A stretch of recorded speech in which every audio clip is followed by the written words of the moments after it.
A very good afternoon to one and all as we welcome you back to the Brian Lara Cricket Academy, where we're getting ready for day 3 of the Namalco North-South Classic. And what an interesting game we have.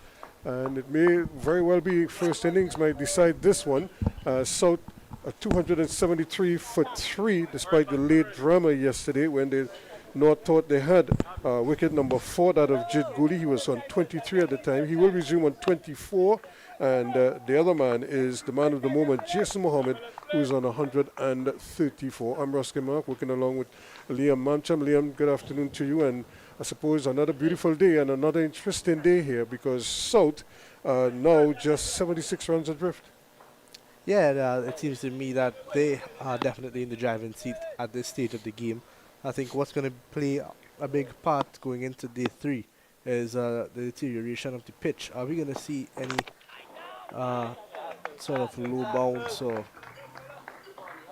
any variable like bounce or anything like that? It's going to be interesting because, I mean, we've had 2 good days for batsmen.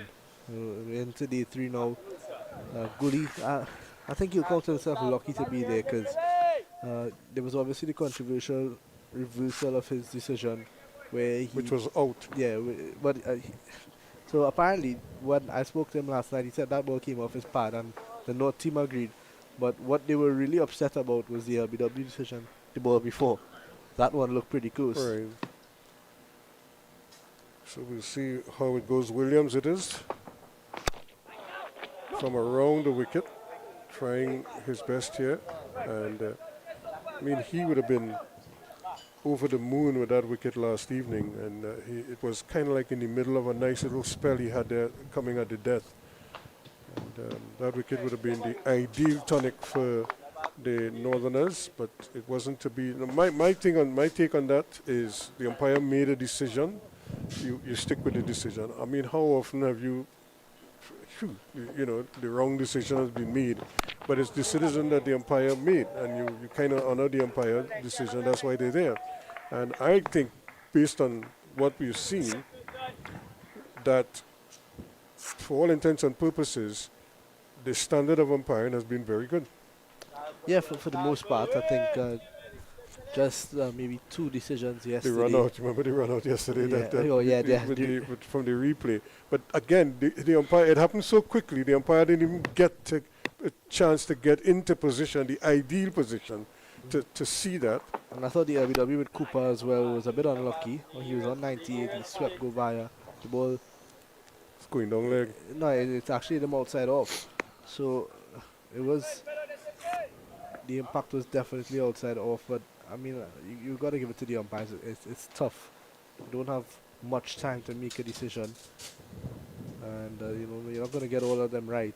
I think for the most part, though, as you said, they've been pretty good. Williams has started well this morning. And, how long is it going to be till we see North potentially take the new ball? We'll see what it's available to them, and so we'll see if they decide to go with it. And the other scenario here, you know, I was just thinking about this, and you know, we've seen the 2 young wicket keepers, Williams and Gomez, and but I was just asking, does Cephas wicket keep? No, he doesn't wicket keep.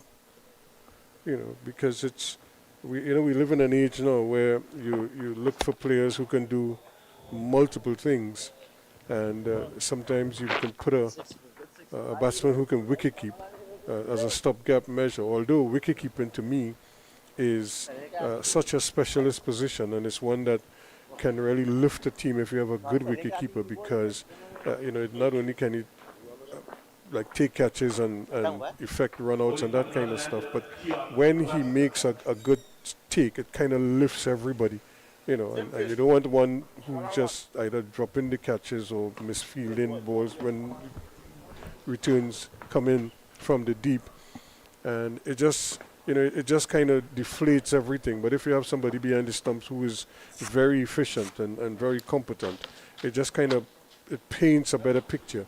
And everybody feels, gets lifted by the performance of the wicketkeeper.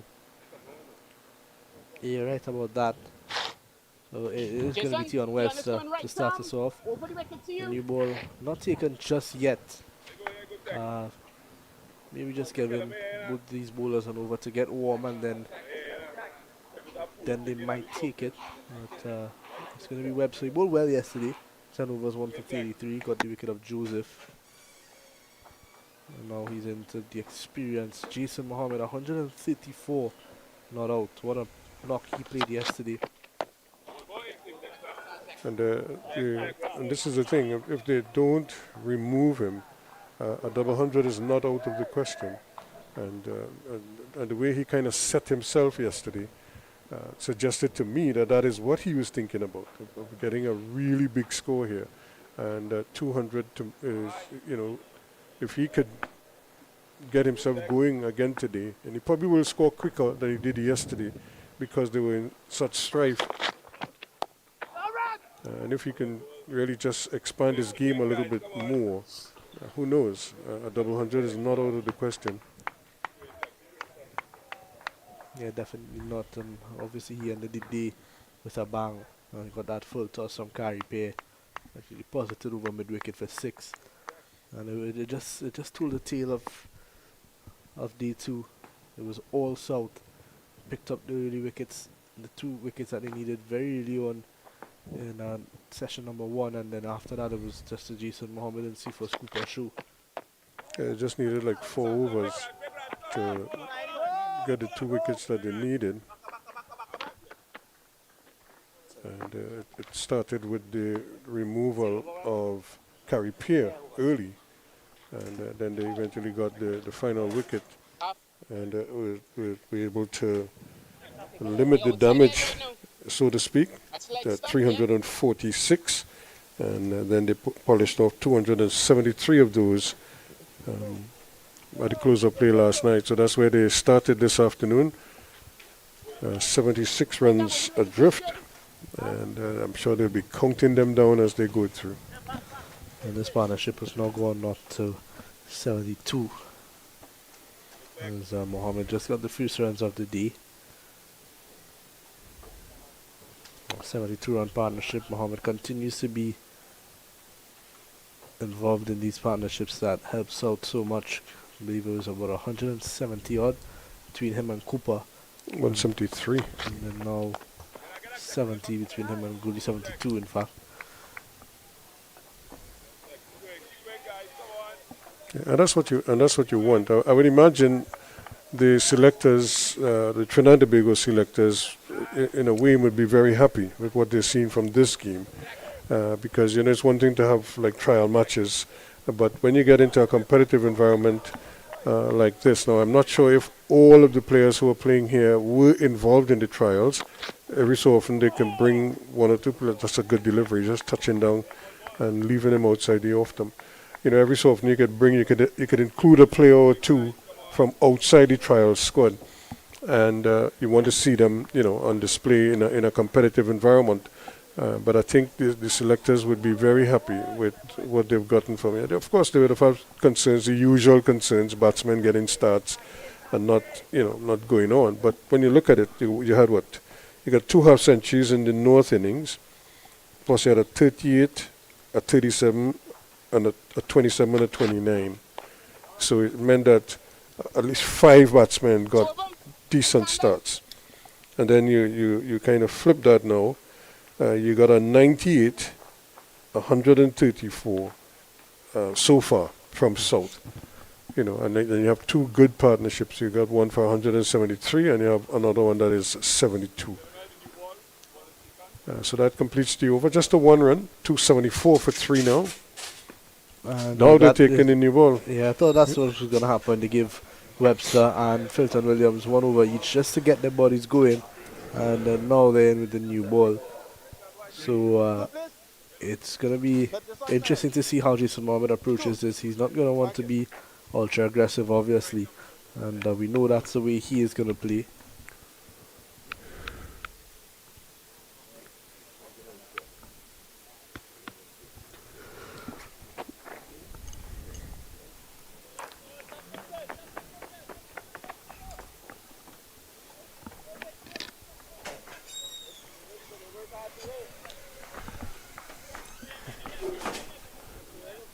So as they try to organize themselves, here he comes, Williams.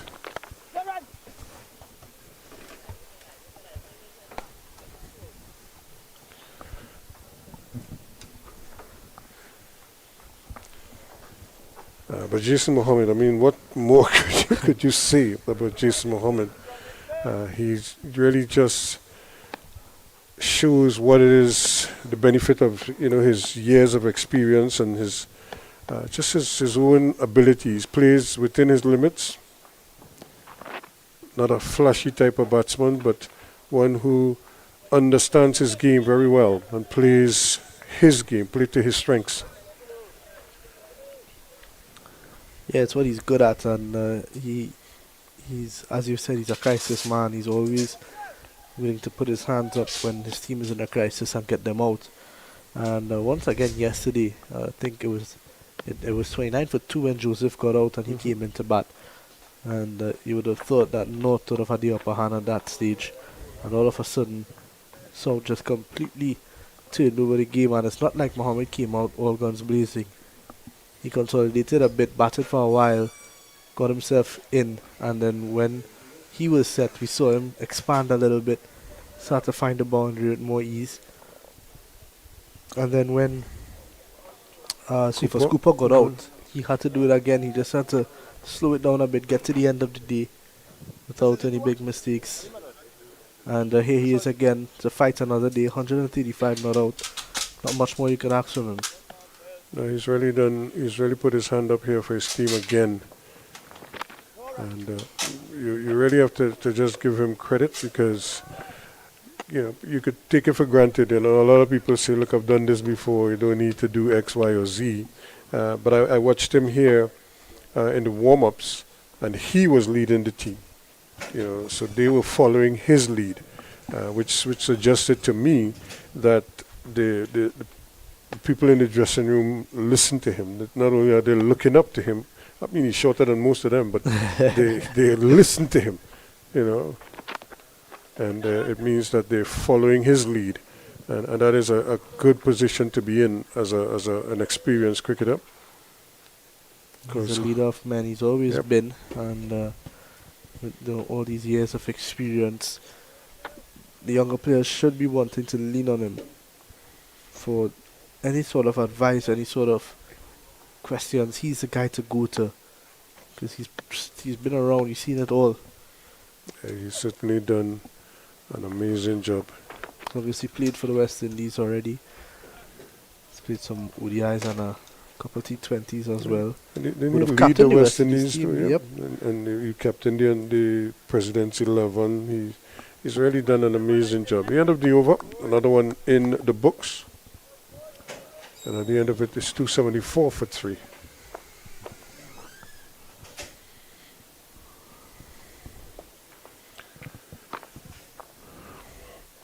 So the question now is for North. They've taken the new ball, and you think the expectation is that they're going to get a couple of wickets, and they might be thinking if they get rid of this pair, then it's really kind of like the all-rounders and the bowlers to come.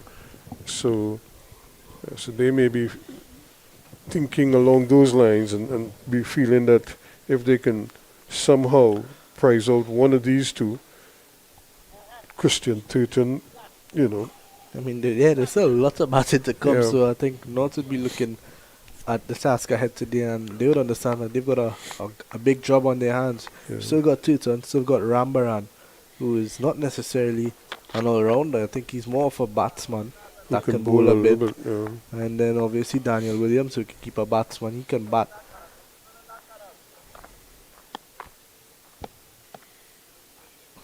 And then there's the all-rounders. Gangu's an all-rounder.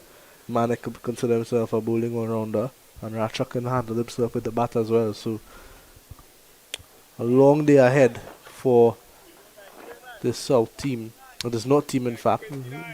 And they now would turn to the experienced guys on their 11, such as Theon Webster, Kai Pei, and Isaiah Raja, even, who's been around for quite some time. It is interesting that he chose Webster to use the new ball, as opposed to Swain or maybe even James, who we saw bowl so economically yesterday. I thought James has been underused in this game. I thought, with the new ball, he is a good bowler. Didn't get the opportunity. Hopefully, we might see him a bit earlier on this morning. But as of right now, it's still on Webster, and he's not bowled badly at all. He seems to be the one, maybe out of all the bowlers, that you always feel like he can Most pick up a wicket. consistent, yeah. His line is probably the most consistent of. Although I have to say, James did bowl a very good line. If anything, he was too short and he got punished with bowling short. But when he pitched it up, and he got the respect. That looks good. That looks well. It came back at him a bit there. He was shouldering arm.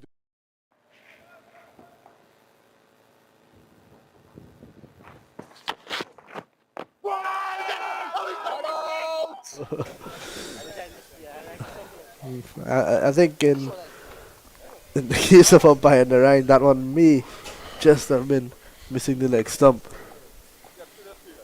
Well, it's when you don't play a shot, you open yourself up to an LBW because that ball struck him just about the knee roll, and so I don't know if height would have benefited him. If anything, it might have been just outside the line. Well, we'll have to. That Gully will be happy. Left.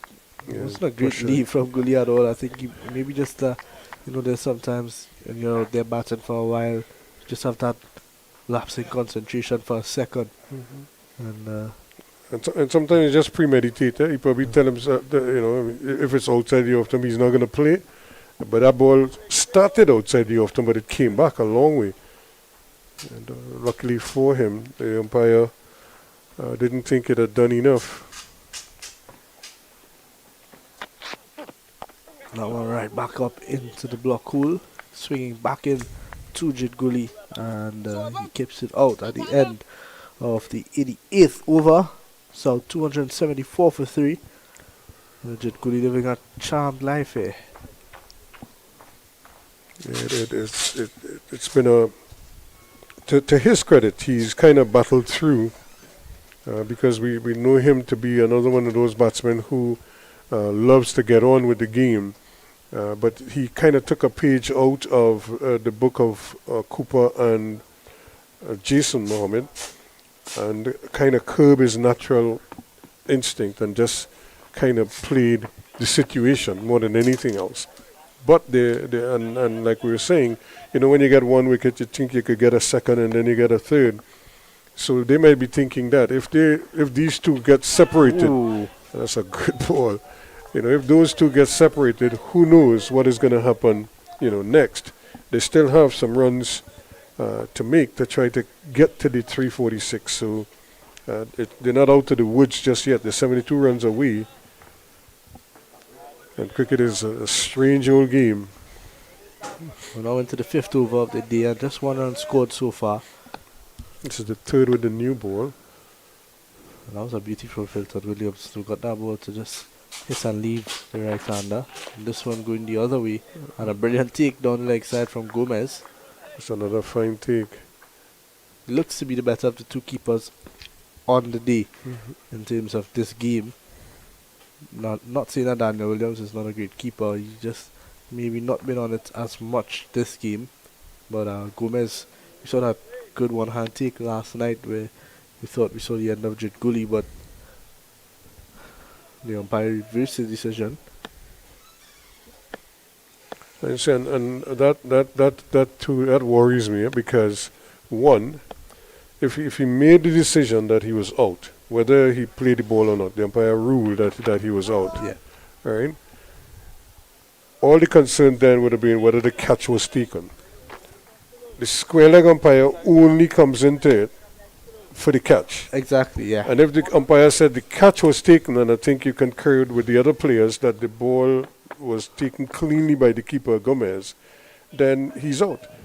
you know, I don't know what discussion they had, how the umpire arrived at reversing the decision. Yeah, because the square leg umpire can't Give him reverse that out, yeah. decision unless the catch was dropped, And if you confer that the catch was taken, then then you have to keep your original decision. So I'm not, I don't know. It's kind of bizarre, and I'm not trying to knock the umpire in any way, form, or fashion. I'm just trying to understand the methodology, how they arrived at that reversal.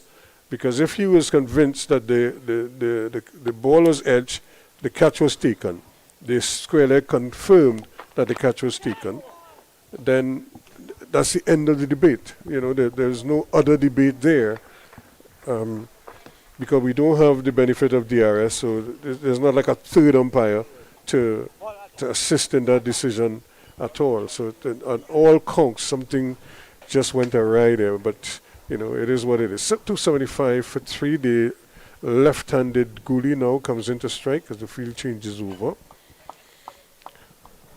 But as you say, stranger things have happened. yeah, now Filton Williams has really bowled well with the new ball.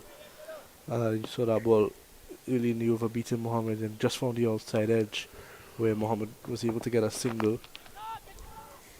So Gully saw a chance to score there with a ball going down the leg side.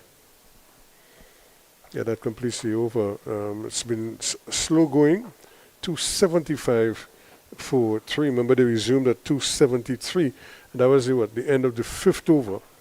And they've only added 2 runs. So it's been a slow start to day 3 by way of runs for the South team. But again, they probably set in their stalls to bat most of today and try to not just wipe off the deficit, but to build, set North a total that they feel if they can get some early wickets, they might be able to bowl them out cheaply and give themselves maybe a minimum chase late in the day on the 4th day. Yeah, I think at this stage the plan would be to try to get a lead of I think 100. Yeah, maybe like 100. Try to get North into bat Sometime around the today. last hour and a half, last hour. Running at them with that new ball, try to pick up some wickets, and then they have most of tomorrow to try to bowl them out. And yeah, as you said, I mean, about total, they'll probably look to chase nothing more than 100. Yeah, because North too must understand they too will have to bat better. All of those who got starts in the first innings would probably want to make amends and kick on. We saw how quickly Raja started and then he got out. He was looking in good nick. He played 2 good pull shots, and then unfortunately it seemed like a ball that was just going across him, and he tried to work it into the leg side, got the top edge. But I think that's when the tail of the North innings compared to the South innings. These top 5 so far, not really given much chances. Even Kamil Puran, he got out a good delivery. And Becky Joseph, he tried to get things going a bit, but he's one of those players who likes to feel bat on ball and played at the wrong one. Yeah, so they have to, I mean, while you have to be patient, but you also have to have a level of urgency in the back of your mind that wickets, that's the key here for South, for North rather. South, on the other hand, must be thinking of preserving wickets and chip away at this lead. And once they're able to achieve that at the first aim, which is to not lose too many wickets early, give themselves a good launching pad to probably up the tempo later on when they're looking to add runs or to set some kind of a lead. There's some big hitters coming to turn on Daniel Williams, Gully one of them as well. Rambaran as well. I think everybody who has the bat still does have the ability to pull out the long handle, so I think they're really in a commanding position, but a lot depends on this partnership between Gully and Mohammed and how well they could negotiate this new ball.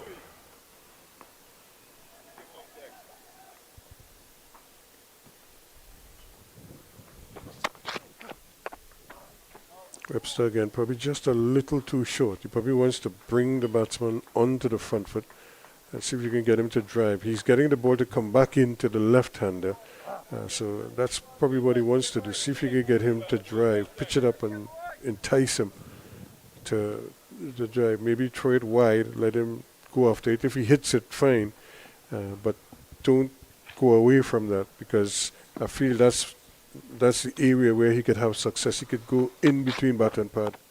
Seems to me like he's trying to work him into getting forward, and then I think he's going to try to push one across him once he feels like Gully is comfortable getting forward and playing the ball that comes back in. He'll probably want to try to push one away, because we've seen the ability to do that from Webster. He got Joseph out like that yesterday with one moving away. 276 for 3 at the end of the over. And we had a string of FA Cup matches today, third round matches.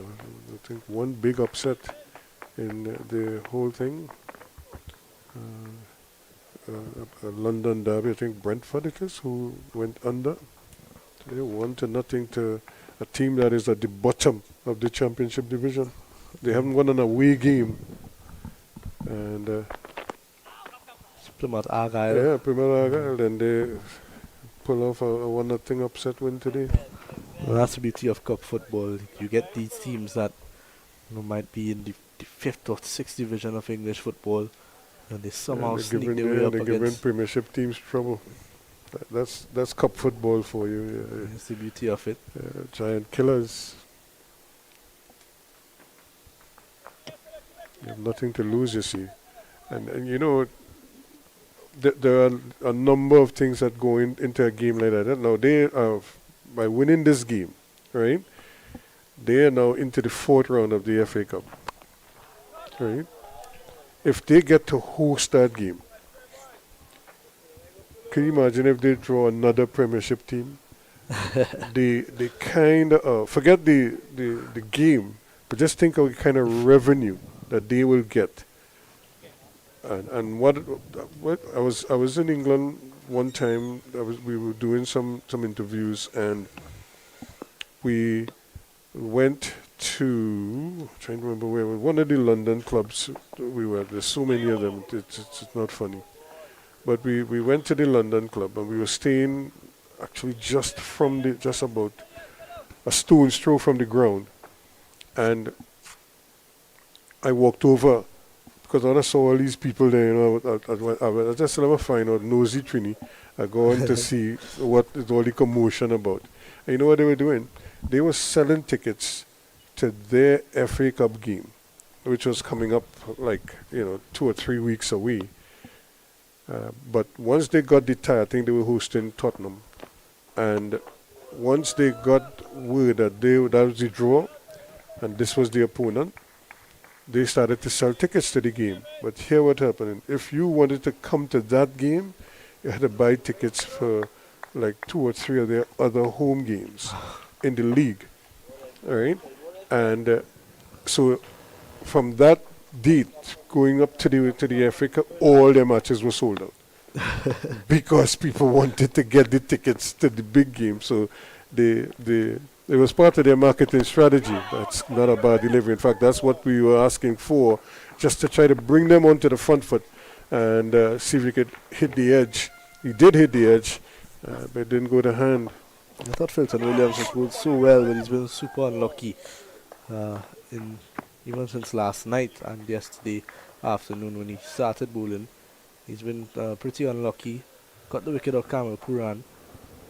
But, how many times have we seen now a couple decisions that look good, not go his way, edges just flying to the right and left a slip. It's been a tough day out for him. Tough game, in fact. Yeah. He came out to bat. He looked good as well. Played some good looking shots before he got out to give Justin Manick a fifer. Good delivery. That's a beauty from Fulton Williams. And Jid Gully. Just got to respect a good delivery. Let's have a look at this again. Just got the glove out of the way. Or did he? Yeah, it seemed to me that he did. There was no. But I was surprised the rest of the fielders didn't seem too interested in that. But that ball was very close to the glove when it went past him. At the end of the over, it's 281 for 3 now.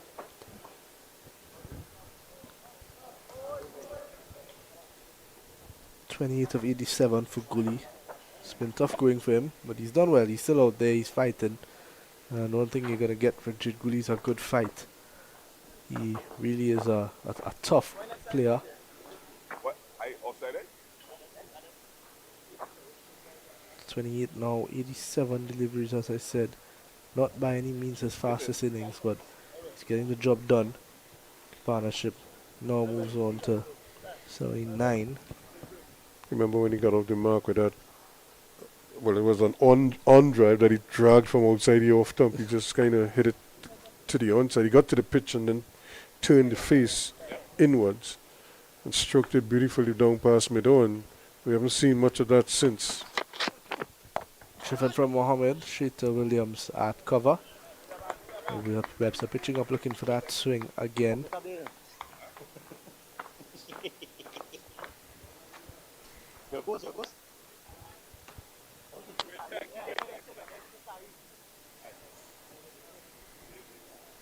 Yeah, so we have another lovely day here. We've had 2 beautiful days so far, and then we have a third one. We did have a drizzle yesterday, but it didn't stop play. The umpires played through it. I suppose that's when you have home umpires, they know how to deal with the situation. They had the ground staff on the ready though. That's a good delivery. He didn't play at it, but that's kind of like what you want him to do, to try to come out there and see if he can entice him. So it's just good work from Tion Webster. Given the new ball, given the responsibility to bowl with the new ball. North have been lucky in the sense that this game they have 4 fast bowlers. They've got Joshua James and Dexter Sweeney as well. South are a bit starved for options in terms of fast bowlers. Just Manik and Racha, the recognized ones. Kamal Puran came in and gave them a 4-over spell. But he's not an out-and-out fast bowler. Hatfield Rizali on the bench. You'd feel unlucky to not get in the squad. One thing I'm a bit disappointed in this game is with a regional tournament coming up, you've got no leg spinners involved in this game, and you've got 2 of them on the bench for South. I would have liked to see one of them at least. Raja, the only real leg spinner, and he's not been given the ball just yet. Ball, yeah. And what now, 92nd over way into now. And Isaiah Raj has not bowled. Rambran has not bowled either.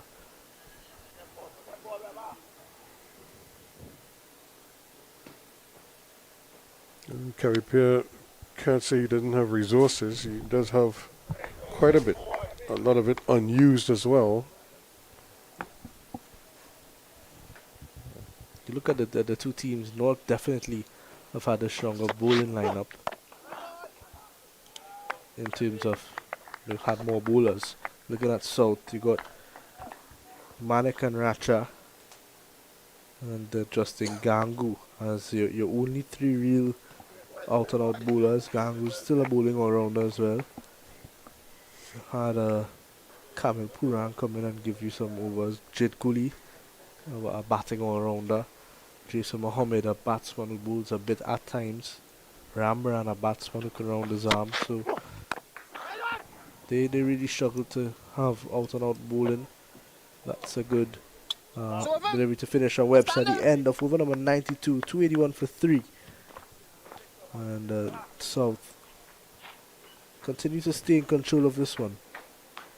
Yeah, it's been a slow burn, as we say. It's not been ultra aggressive, not been pretty, but it's been very efficient as they try to chip away. As they chip away at this total, 346, remember, is what North made in this game.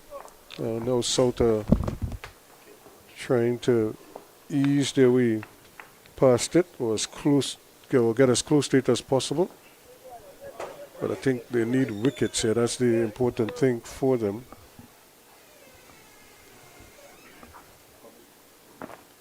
If they can get a couple of wickets, I think that would be just what the doctor ordered. Right now, all efforts to get to the doctor seem to be mute. They're not able to, they can't get the doctor involved. And that's a tribute to this amazing performance from Jason Mohammed. 138 not out. Right now, the non-strikers in, Gooley. And these two being the two senior men there, they want to ensure that they take them at least as close as possible to it, if not over it. And then you could kind of set up and see where you are. I don't think they would want to lose, if they lose wickets at all, not more than 2. And certainly not both of these 2. You know, if you lose 1 and maybe another wicket, fine. But you don't want to get too many. You want to lose too many wickets too quickly, and then, you know, it's a mad scramble just to get to the 346. What you want to do is get to 346 and get beyond. Maybe add in another 100 runs or so to see if you could put yourself in an even stronger position to put pressure on the North batters now, because as we've seen a lot of times in these games, sometimes the second innings is a real lottery. That delivery went the other way, but it started wide and it went even wider. Filton Williams probably just trying to entice him to play that shot and to play on outside the off stump, looking to get the slips in the business. Cooley has been very circumspect indeed. His 28 coming off 92 deliveries. Yeah, he's been out of character. Well, we saw that too with Cooper yesterday. He took his time. Although this has been a kind of an interesting performance, and I'll explain to you why. Cooper started the quicker of the 2 because he opened the batting, so he was there. He had some runs on the board. The end of the over, 281 for 3, another maiden. And then Jason Mohammed came and he kind of dropped anchor. He didn't really go after the bowling very early on. You could see he was setting himself up for a big one. And then he gradually got into stride. He actually caught Cooper, past Cooper. And then Cooper kind of picked up his tempo and he went past him. And in fact, Cooper was on 98 and Jason was still in the 80s. And then he got out and then Jason just kind of dropped anchor. I think most of his runs came in singles after that until eventually he went past his 100. It's good to see those guys putting value to their wicket and looking to bat for long period. Batting has been a Trinidad and Tobago's bugbear for quite a long time here, Ruskin, and with the regional tournament just weeks away, they want to. This is refreshing for the national selectors to see. It is, and the just as Trinidad and Tobago will be without some of their key players, some of the other teams will also be without some key players as well. So this could very well be an opportunity here for some young players to come into the team, get their feet wet in regional cricket, and then, you know, who knows, maybe take the place by storm. And next thing you know, you have an ex-West Indies star on your hand because they took advantage of this opportunity presented to them here. Webster, he would be very upset still that he didn't really cash in on a track like this with the bat. And he started very well. He looked to be in good nick, and he just, you know, as I say, gave it away. He played down the wrong line and was bowled neck and crop, but he started beautifully until he just played a wrong one from Rambaran and was bowled.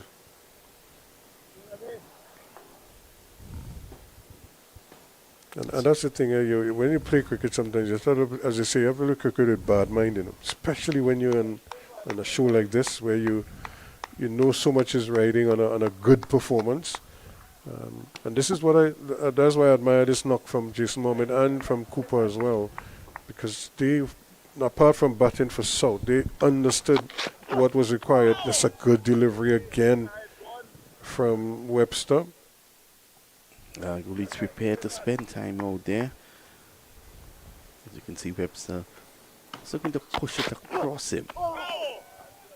Yeah, he's been bringing it back into him a couple of times, which is kind of like the ball that he's setting him up with, and then he's trying to slip in this one that goes across him, hoping to hit the edge. He was close there, but not close enough.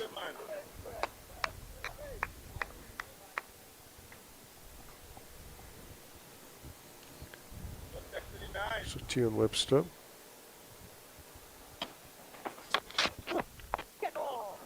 And that's a good shot. Not really trying to hit it too hard, just guiding it, really.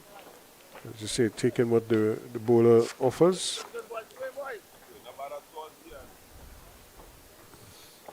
So slowly. Just allow that one to come on to him. Hard work for the bowlers out there, Ruskin, on a deck like this. From day one, you were saying that this track is a very good one for batting. And it hasn't deteriorated. Yeah, by now I thought there might have been some level of deterioration.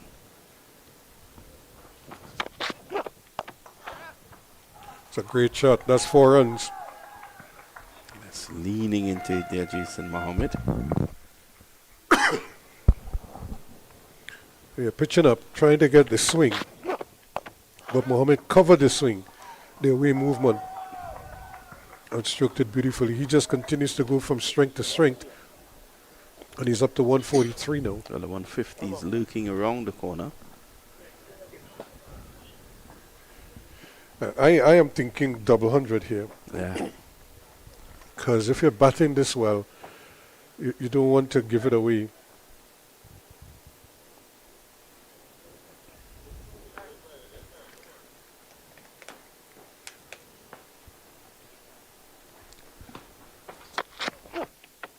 Oh, having said that, just waft at the delivery outside the off stump. But that's kind of like his bread and butter. He lives for that cut shot. He's in position early. You can see he already has that off stump covered. So he gets a chance to free his arms there. And he just missed it. But like you say, that's sometimes your strength could be a weakness as well. 287 for 3 at the end of the over. So looking at the South line now, there's still a lot of batting to come. Because you still have Christian Turton. Yep. Turton is a proper batsman. Gangu had 100 in the under-23 North-South. So he is there as well.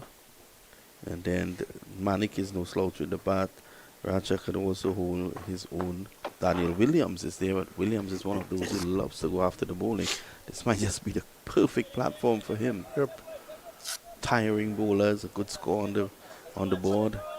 He want to redeem himself after his show behind the stumps. And these two are doing the ideal thing. They're just blunting the new ball. You know, they're not trying to bludgeon it, but they're just not taking any sort of unnecessary risk with it. And the bowlers are having to work very hard.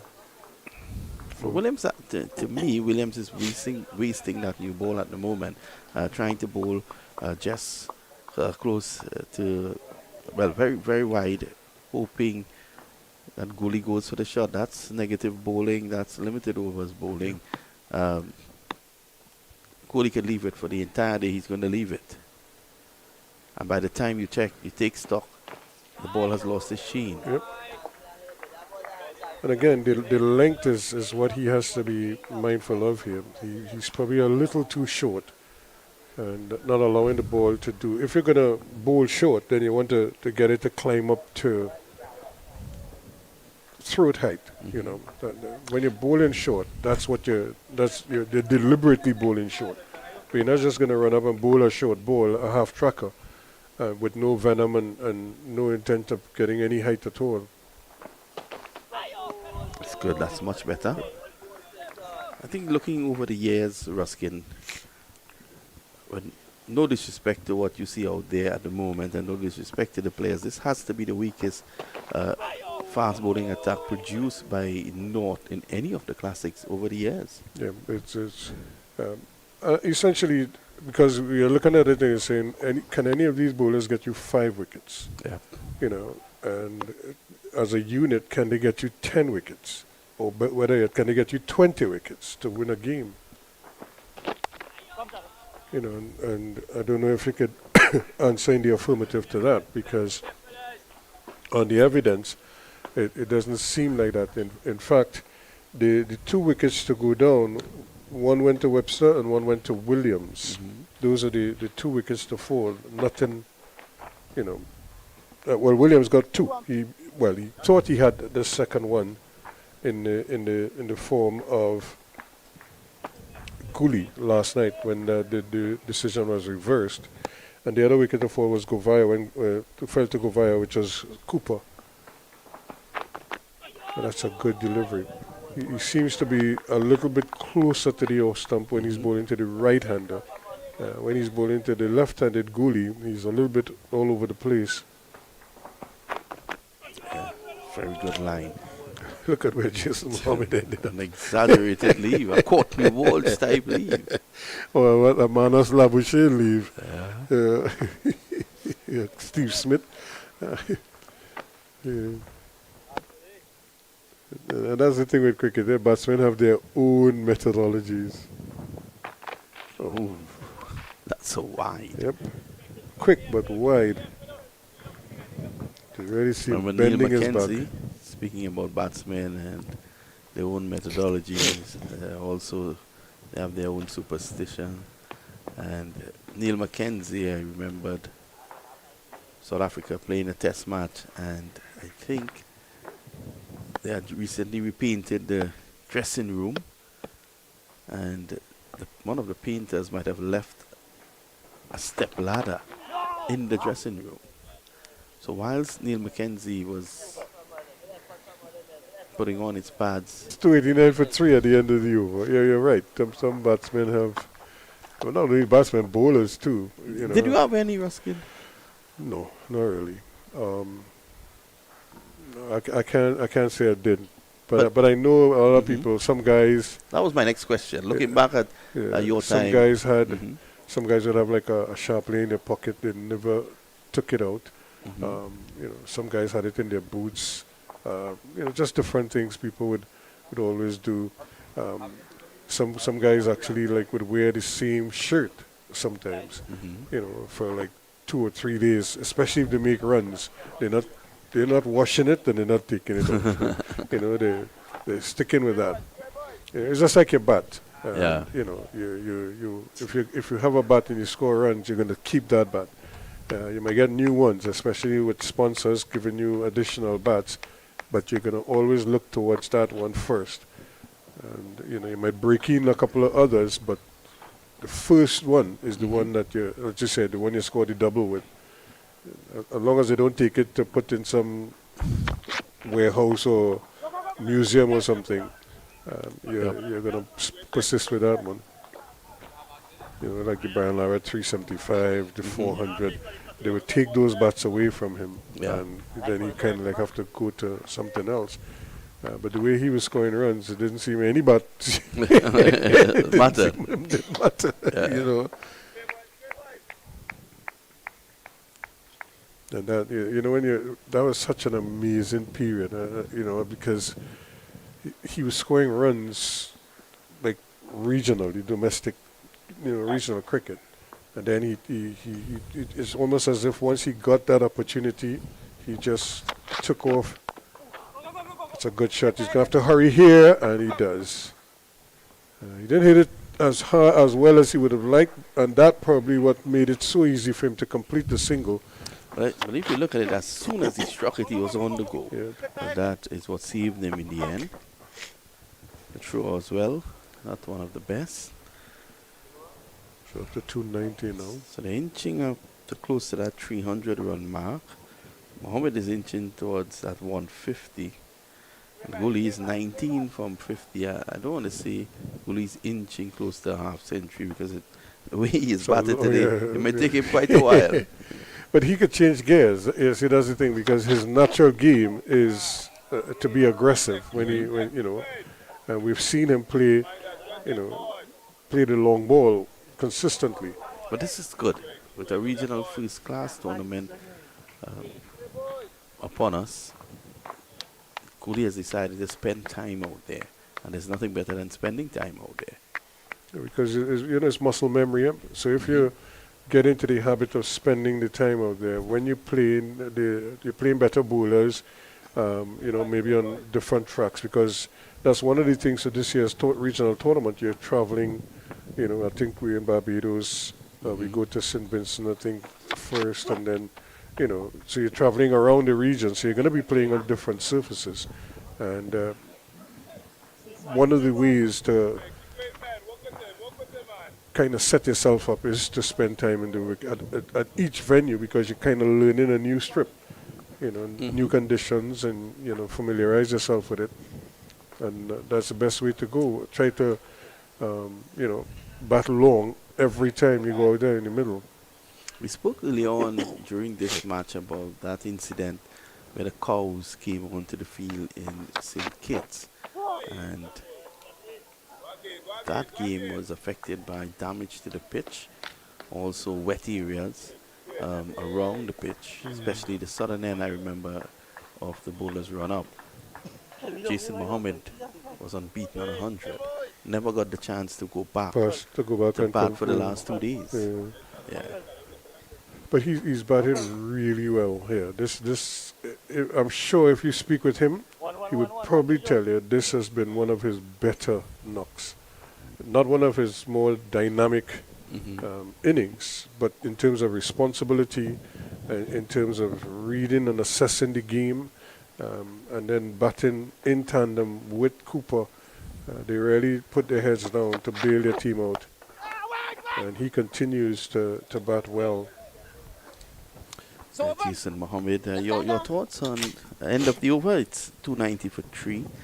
Your thoughts on calls made for Jason Mohammed to probably retire, take a rest? Well, I know the quote-unquote the in thing is to give the youths a chance, if you know what I mean.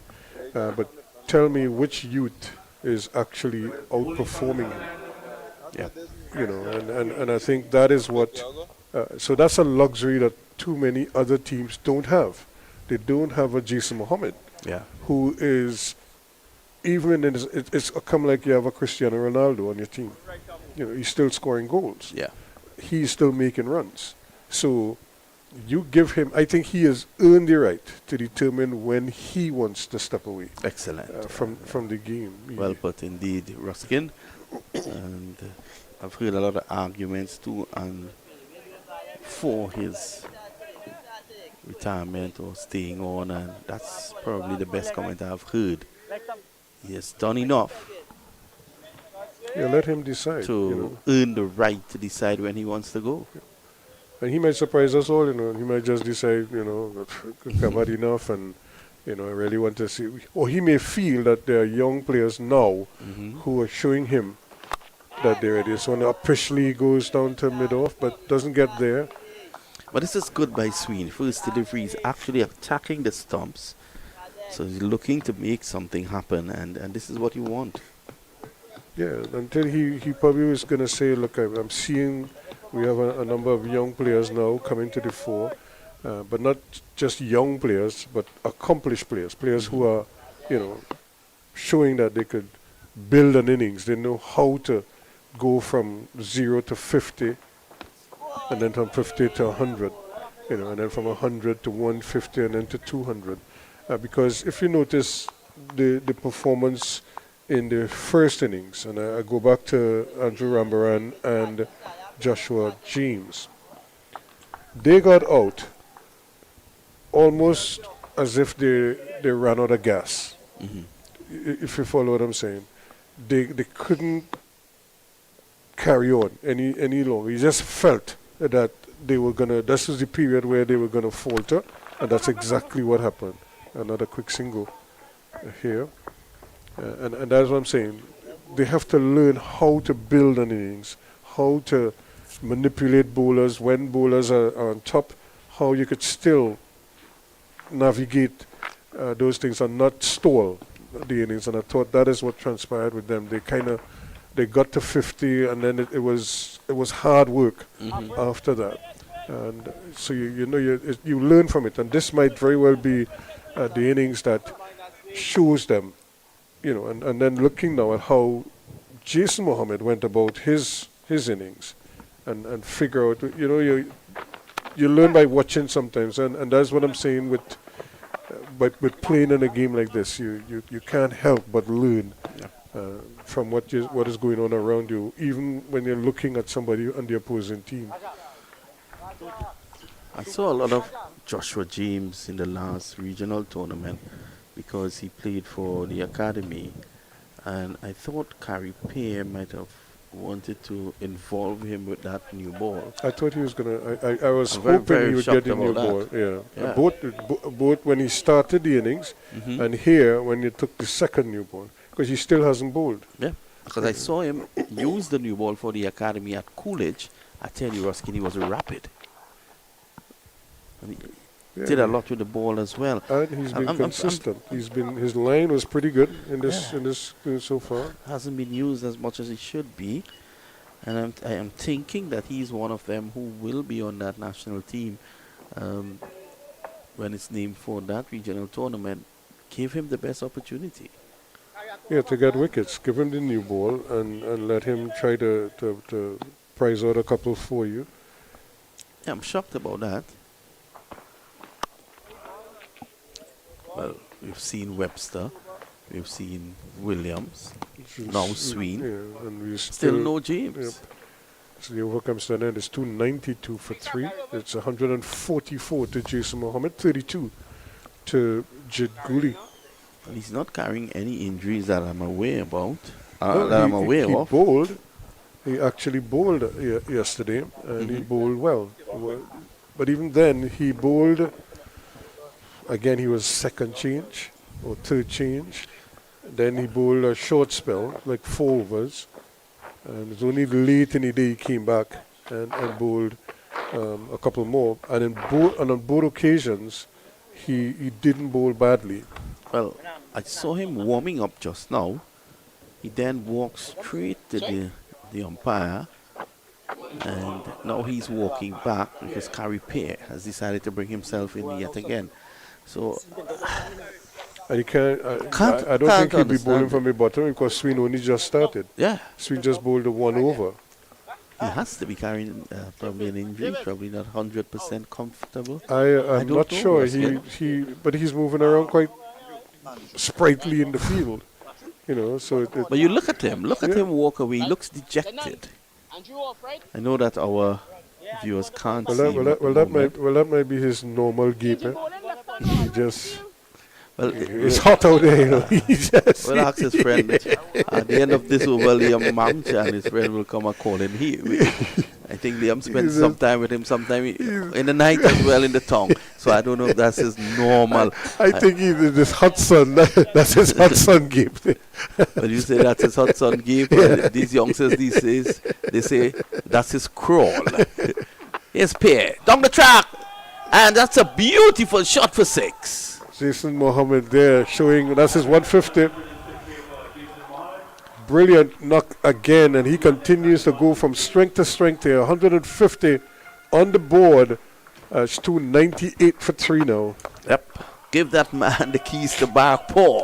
He's the mayor down there, He had a wonderful Christmas treat for the kids in the area. He partnered with Samuel Bantry.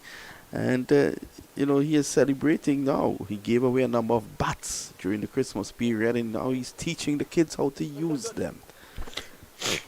What a knock. Splendid effort. Splendid effort. 252 balls for his 150. I think the next thing on his mind will be a double 100.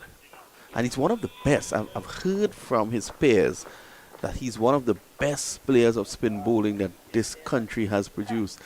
One of the best. And we've had some good players of spin bowling. Yeah. I think Sunil Narayan was quoted as saying that he is one of the most difficult batsmen that he has bowled to. And Sunil Narayan knows something about spinning, Ruskin. And that's because if you notice how he plays spin, and it's something I was showing, I think I was showing Liam it yesterday when the same James was batting. When James is not sure where the ball is going or how he plays in front of the pad, Mm-hmm. as opposed to Jason Mohammed, who plays alongside the pad. Yeah. So his head is over the ball. So when the ball moves, he could adjust. But everything is moving together, the bat and the pad. Right. As opposed to just the bat alone, which is what happens when you're playing Unsure. in front when you're unsure. Yeah. And You you're know. hanging it out. Yep. So and it's just his technique. But you're right. We did have some excellent players of spin bowling. I was trying to see the statistics on Jason's innings there, but it came up and it went off quite quickly. All we can say is that he has faced 254 balls, I think. But here it is Yeah. again, the partnership now. Partnership. Current partnership 97.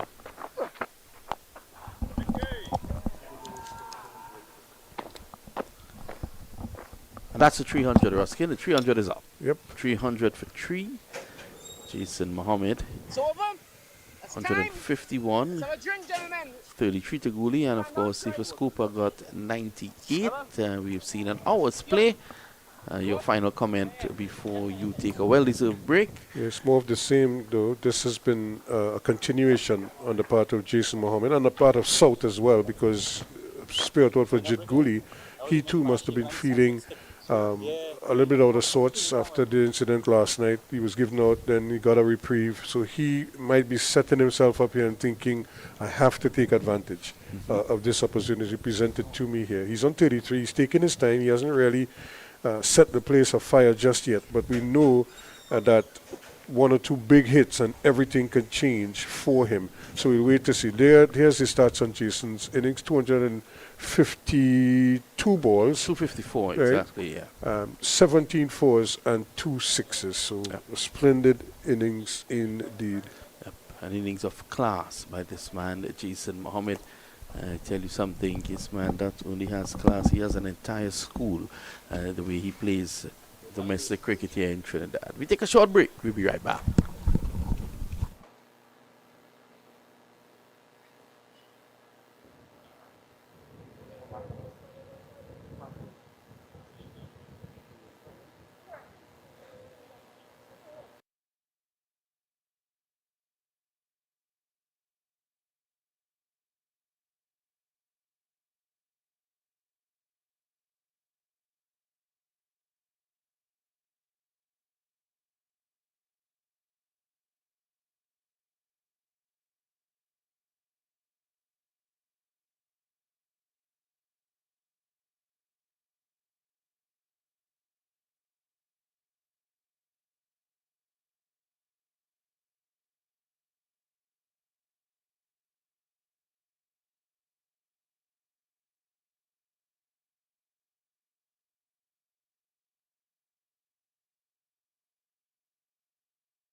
So it's Dexter Sween to continue.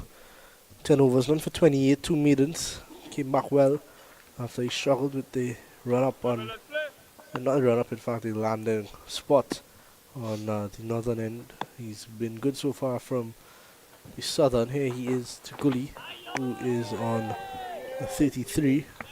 Mohammed on 151. And he'll be looking to carry on. An entire day's play almost batted yesterday by Jason Mohammed. Just about 4 overs were bowled in the morning to the north. Manik completed his 5-wicket haul. Now, and after that, Mohammed has been batting all day since. 300 on the board. They trail by 46, and they would look to get a lead of about 100 maybe, and then look to bowl down more cheaply. And the wicket still has nothing in it for the bowlers. It's still all about the batsmen. Can't really get out on this wicket unless you're out yourself. And Jason Mohammed has really enjoyed that.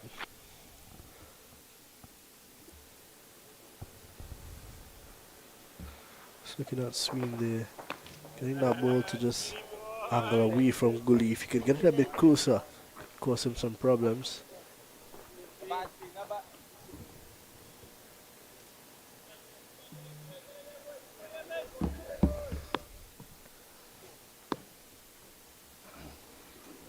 Here's Sween again from the southern end. Bit too straight this time, but Gully gets it down to Filton Williams at fine leg, and they pick up another single. Partnership now edging closer to 100, moves on to 99. Would be the second 100 partnership, if they are to get it, that Jason Mohammed has been a part of in this game.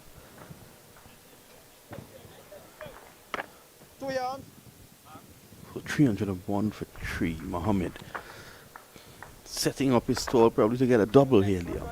Yeah, maybe even more than that, because he's been super comfortable out there. I'd like to see him get a triple. Good delivery, good line there by Sween. 2 sips and a gully, Rambar and a gully, Dejon Charles and Mohan in the cordon. That one just holding the line a bit, straightening just a little bit. And Mohammed in no mood to play at that one.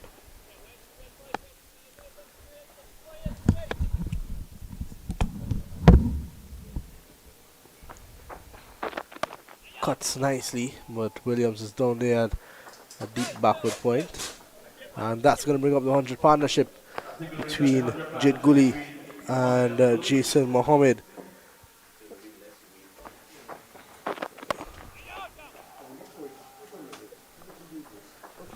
Really good partnership between these two.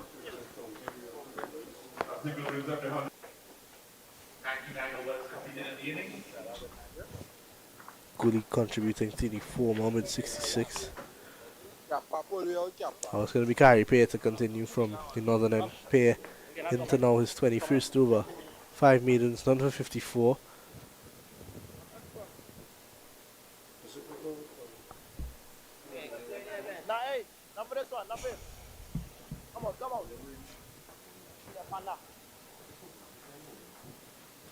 Rambaran comes out of short leg now.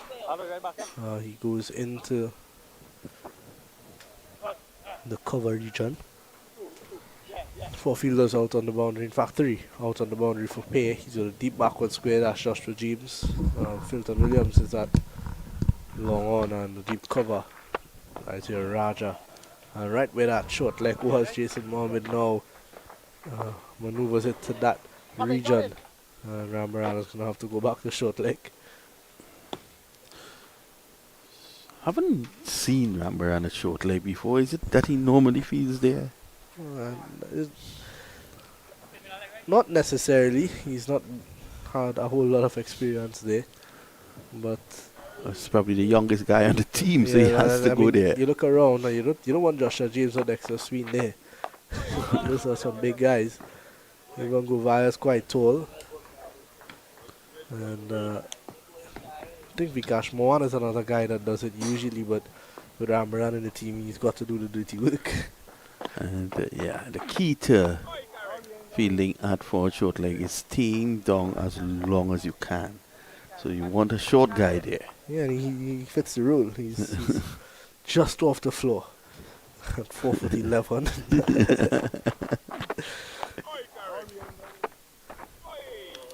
That's well left from Gully. Very patient today. Just have to wait and see when he gets set if he can go big. And off the back foot there, Amran did well.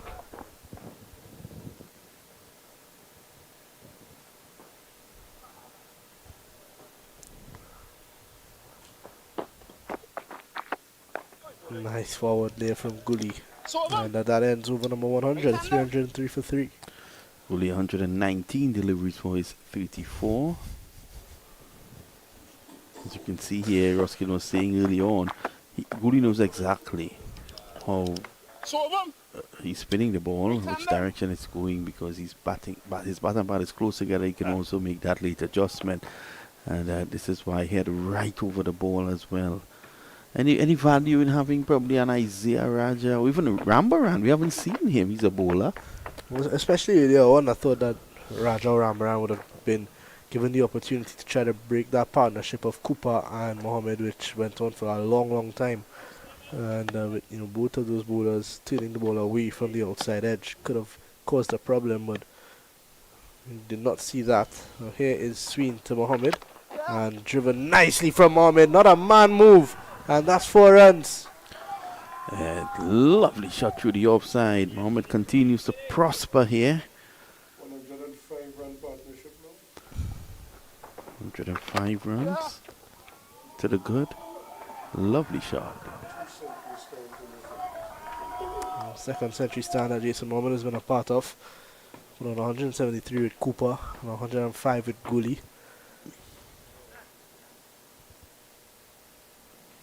What a knock this has been. He just oozes class. He loves to bat. Just loves to bat. He has earned the name Shadow because of his shadow batting as well. Whenever he struggles, he would normally go in front of the mirror and spend hours, he tells me, just shadow batting.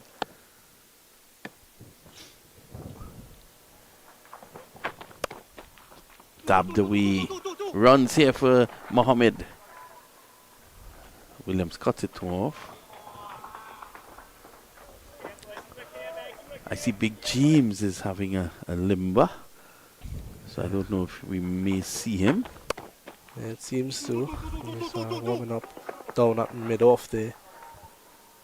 Now they did warm up early on, it didn't work out. Sometimes you send a message by to your captain by warming up.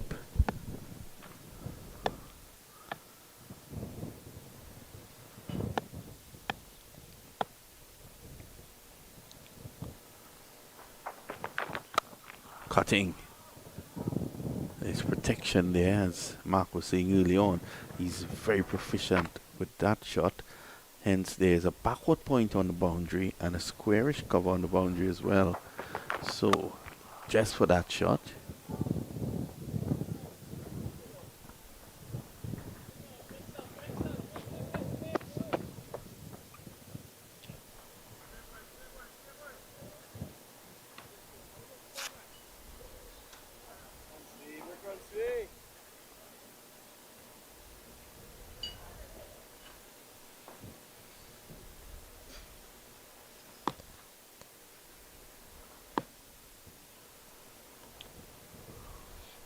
He's going over the wicket to Gully.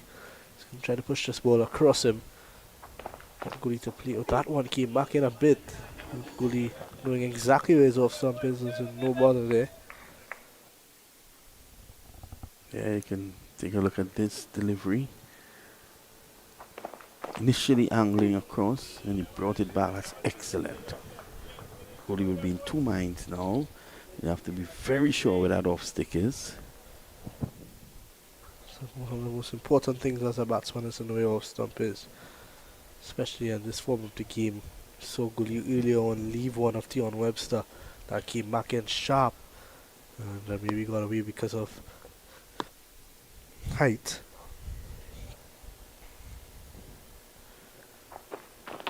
So too wide from Sween, not troubling Jit Gully there.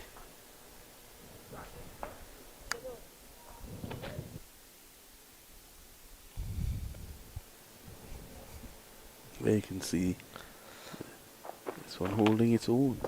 And I want him to just hold the line and go the other way. Didn't come back, didn't straighten at all. So Sween showing the ability to move the ball both ways. By Raj Kumar standing very purposefully there. He's a bodybuilder, they tell me. You might know more than Miliam. He's your friend.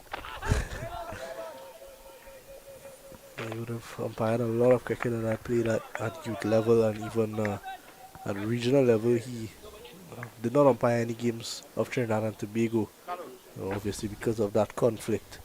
But anytime we were in action and his game finished early, he would find himself down at Arnesville to watch us play.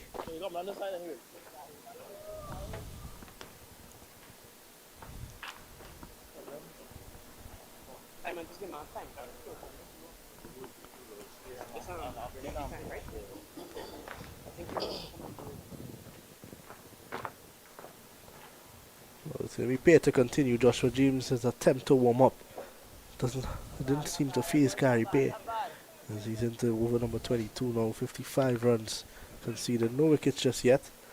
And I feel like Jason Mohammed has played him so comfortably that maybe it's time to look for a change. A quick single and a goalie quick across. He's improved in terms of his fitness. He's gotten very quick between the wickets and has shown the ability to bat for long periods of time. He's such an improved cricketer, Jed Gooley. Yeah, from the moment he played the shot, he took off. Raja is a good fielder, but he was not able to effect that run out. 4 fielders on the boundary. Govaya at long on. Raja at deep square. It's like Mohan at deep mid wicket and James at deep point. Ooh, that one. Finally some turn on offer. And Carrie Pay. His eyes would be lighting up now. Let's have a look at that again.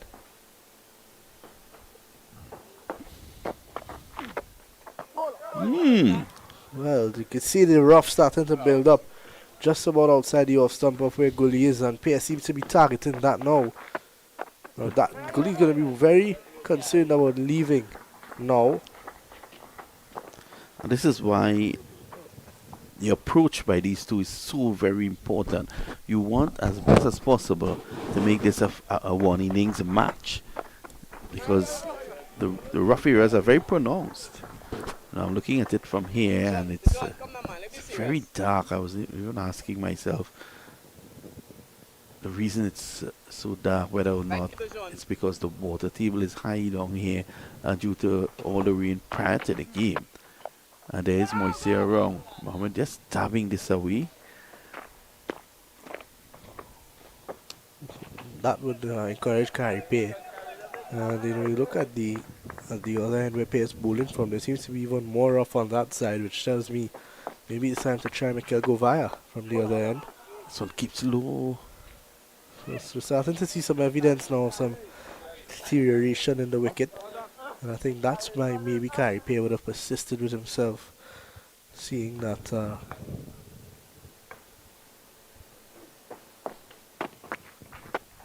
one pulled away from Jason Mohammed. Yep, into the boundary for 4.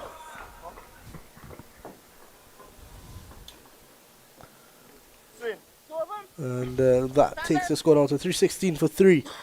And at the end of over number 102. Too short. Too short for sure. Up here, seeing where those footmarks are, needs to get that ball up.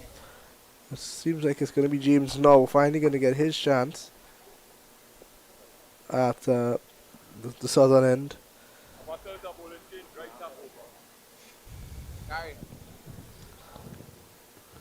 Carried on for 61.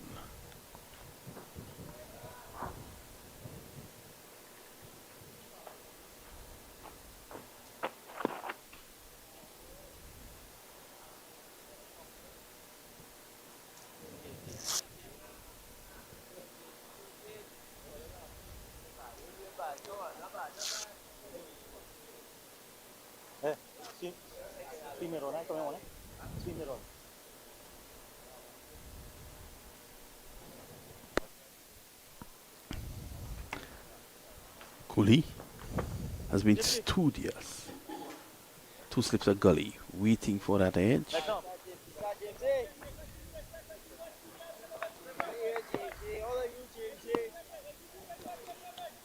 Here is James. 10 overs, none for 31. Down the leg side, and that one had some movement on it. It was a bit exaggerated, almost looked like Gully would have hit that, but it was just because of the seam. James does hit the seam more often than not.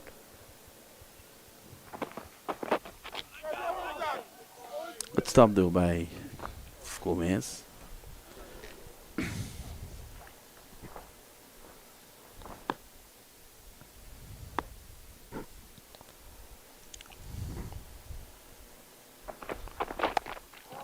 Really right behind the line of this one. A good delivery.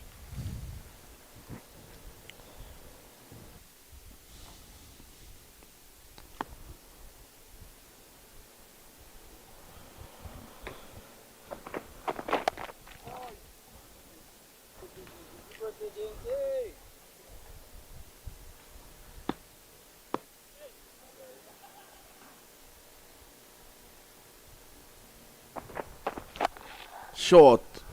A rare moment of aggression there from Baguli. That's into the boundary for 4.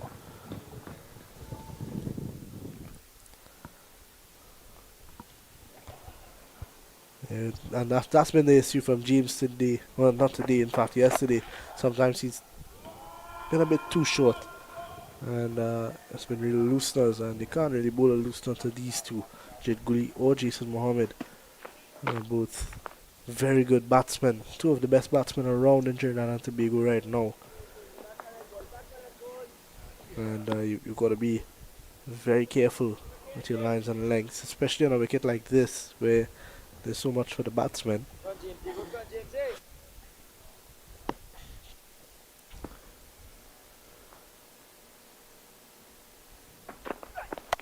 Good delivery, better delivery from James. Right on cue. 2 slips and a gully. Rambaran and Dejon Charles. Rambaran at first. Now Dejon Charles being removed from second slip. He's going to go into a short mid wicket. And Vikash Mohan heads out to deep backward square, as well as a deep fine. James maybe going to look to bowl a bit shorter. They're trying to wake up this pitch a bit. Let's see how he goes to gully. Wide outside the off stump. He's not bowled at his fastest in this game, Joshua James.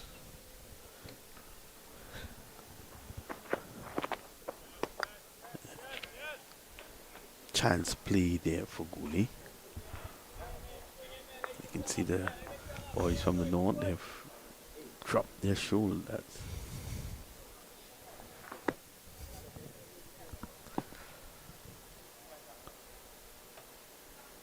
Here is James again.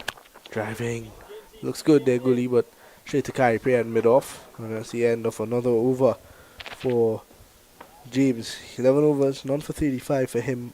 320 for 3 at the end of the 103rd over. And Carey Pay is going to continue from the northern end. 320 for 3. When last South were putting up scores like that in the North-South Classic. As I said before, the Classic over the years has been dominated by North. South have had certain sparks but it has been Norths. South looking to rest their hand on the trophy, so to speak, now. Pair.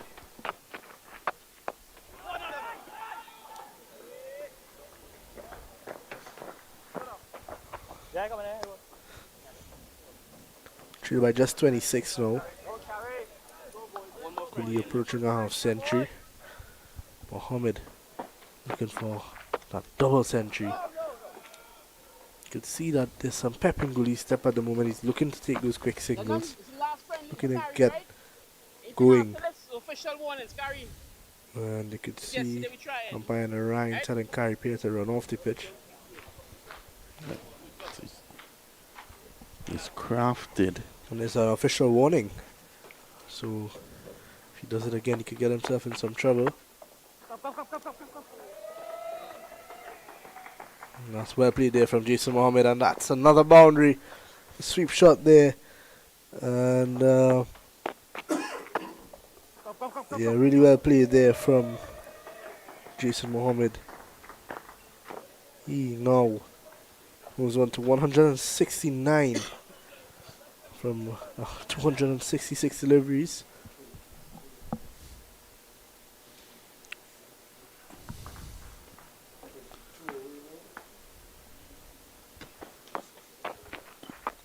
And an inside edge there. Well, one of your good friends, Gerard Prakash, Tide Pods Basu, has just sent me a message reminding me that North also won the under 23 North South Classic last year, of which you were a part of. There wasn't a North South Classic for the under 23s last year. There was a Well, he said the under 23 tournament. Yeah. It's my fault, really. I didn't read it properly. He said, remember we won the national under 20. He Under keeps 23 saying we, and I don't understand that. Jared Basso told me that the only reason he ever tried to play for Fatima was because he didn't like school and he didn't want to be in class. And he said he would gladly go and run water in his school uniform. He didn't even get a uniform. Well, Yeah, I don't know what he means when he says we. yeah, he said he was a standout at Fatima, but what he meant, he was standing out the gate. Not a standout player. Yeah, North would have won that under 23 trophy. Would have beaten Central in the final. And I can tell you one guy who was not a part of that team, and it was Kai Ramdu. But his older brother, Mikhail Govaya, was instrumental in the success of that team. Some of the guys who played on that team was also Joshua James, who's bowling now. Looking around, I don't think anyone else. Antonio Gomez. Antonio Gomez would have played for For South. South, He would have yes. been our wicketkeeper batsman. There's James again. Ooh, good delivery. That's much better. Mohammed getting right behind the line.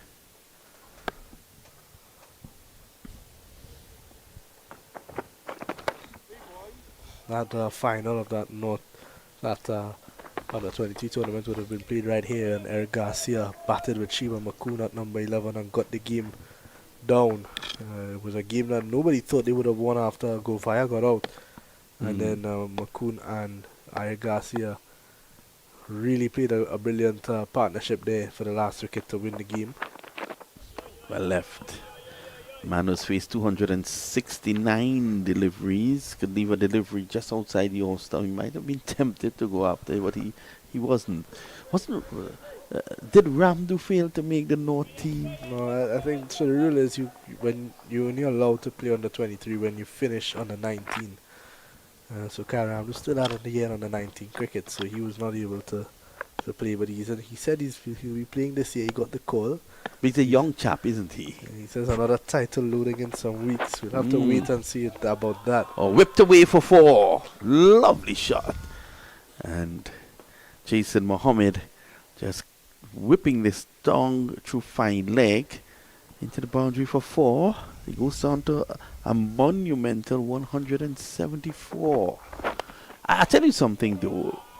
I've seen so much of Ramdu last year that I think he's good enough to be in this North team as well. Yeah, I He's a think- very exciting young batsman coming through the ranks. I didn't know he was so young. I thought he was married actually. Well, he is. Yeah, I thought he would have been part of this game as well. I think he was unlucky to miss out, but there's so much good young talent around. It's hard to get everybody in, especially to mix them into the setup with the older guys. It's hard to get all of them in at once. So I think Randu would definitely be knocking on the doors. He's gonna look to have a good under 23 season, and hopefully it's a long season. The guys are gonna be in and out of the team. And if Ramdu, scores runs at club level and at under 23 level, there's no reason for them to not be looking at him to maybe even come into the 4D setup. He's a very good talent, Kyle Ramdu. Someone told me he's actually a better footballer than a cricketer. But he's such a good cricketer, I would like to see him play football. Yeah, he would have played for Trinidad and Tobago, both in representing us in cricket and football, so he is a good athlete. Down at Napri College, where he attended after going, was it St. Mary's College? Fatima, and then, so he would know Jared Basso, would he? I think they're actually very close. They have a close relationship. Oh, I thought you were going to say he and EDC Basso are closer in age. I know they live close to each other, actually. On either side of the road, and Ruskin Mark normally passes in that direction and refuses to stop for them. Edge that's 4. to the gap. I tell you, the luck going the way of Mohammed there, and that's into the boundary for 4. Yeah, he deserves a bit of luck, Jason Mohammed. He's batted so well, a chanceless innings thus far.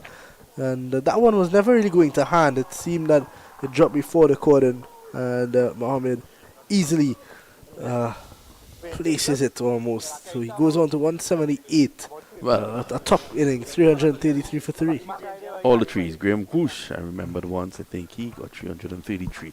I will then take my exit, and your former Trinidad and Tobago fast bowler, Ruskin Mark, will come and join the Amamcha, both fast bowlers who have played at different levels of Trinidad and Tobago. And the only thing I'm fast with is getting to the kitchen table.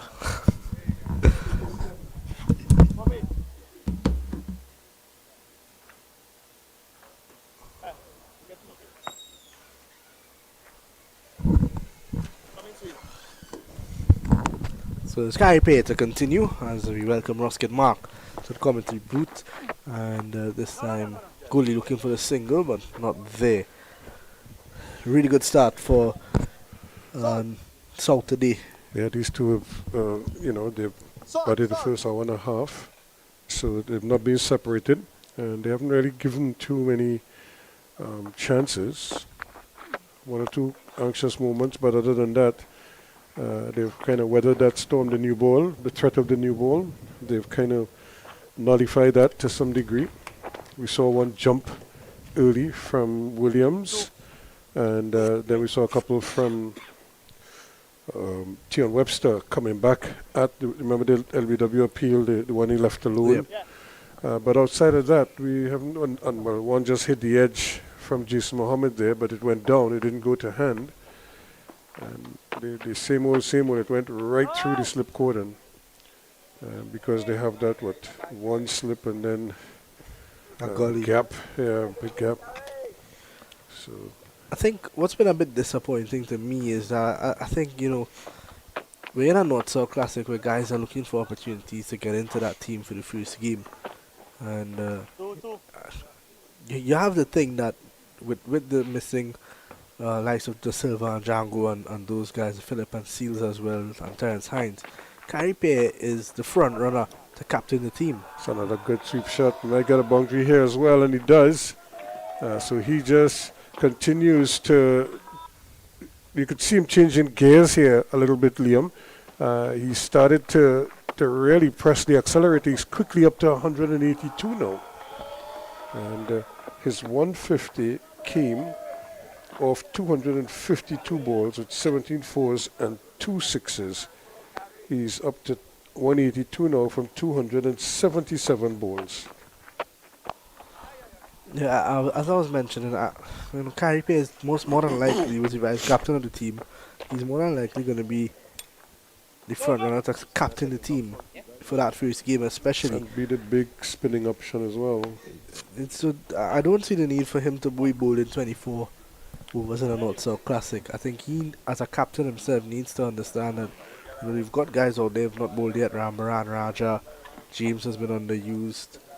They could give them an opportunity because everybody would want to show, address the selectors. That's what it's all about. And a guy like Kyrie Page established in the Trinidad and Tobago team. They don't need him to bowl this many overs. But I guess a lot of people might be saying the same thing about Jason Mohammed. I mean, he's on 183 in the North-South Classic. It's not that it's a jokey game where he could just retire here just because he wants to see other guys bat. You bat until they out you. Exactly. Because you want Jason Mohammed as a guy and you want him in form going into that first game. Yeah. And I tell people that, I'm not a big believer in like giving up your knock kind of thing or retiring out, because unless, like I said, unless you want to give somebody an opportunity to get a knock and, and maybe something you could even agree upon even beforehand. And they say, well, look, if you get to 100 or something, then you just come out and let another one of the batters.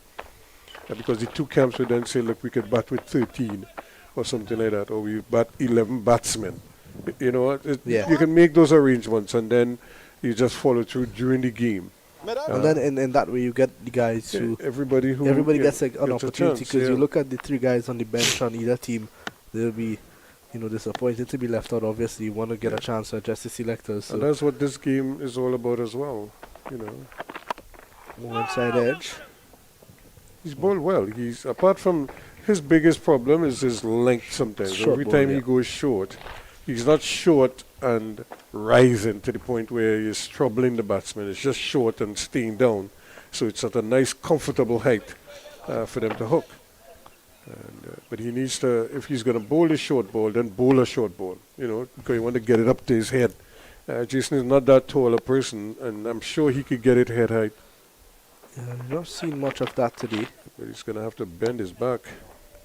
Yeah, that wicket is not going to give him much either. It's not a fast wicket at all. It's just a pretty flat surface.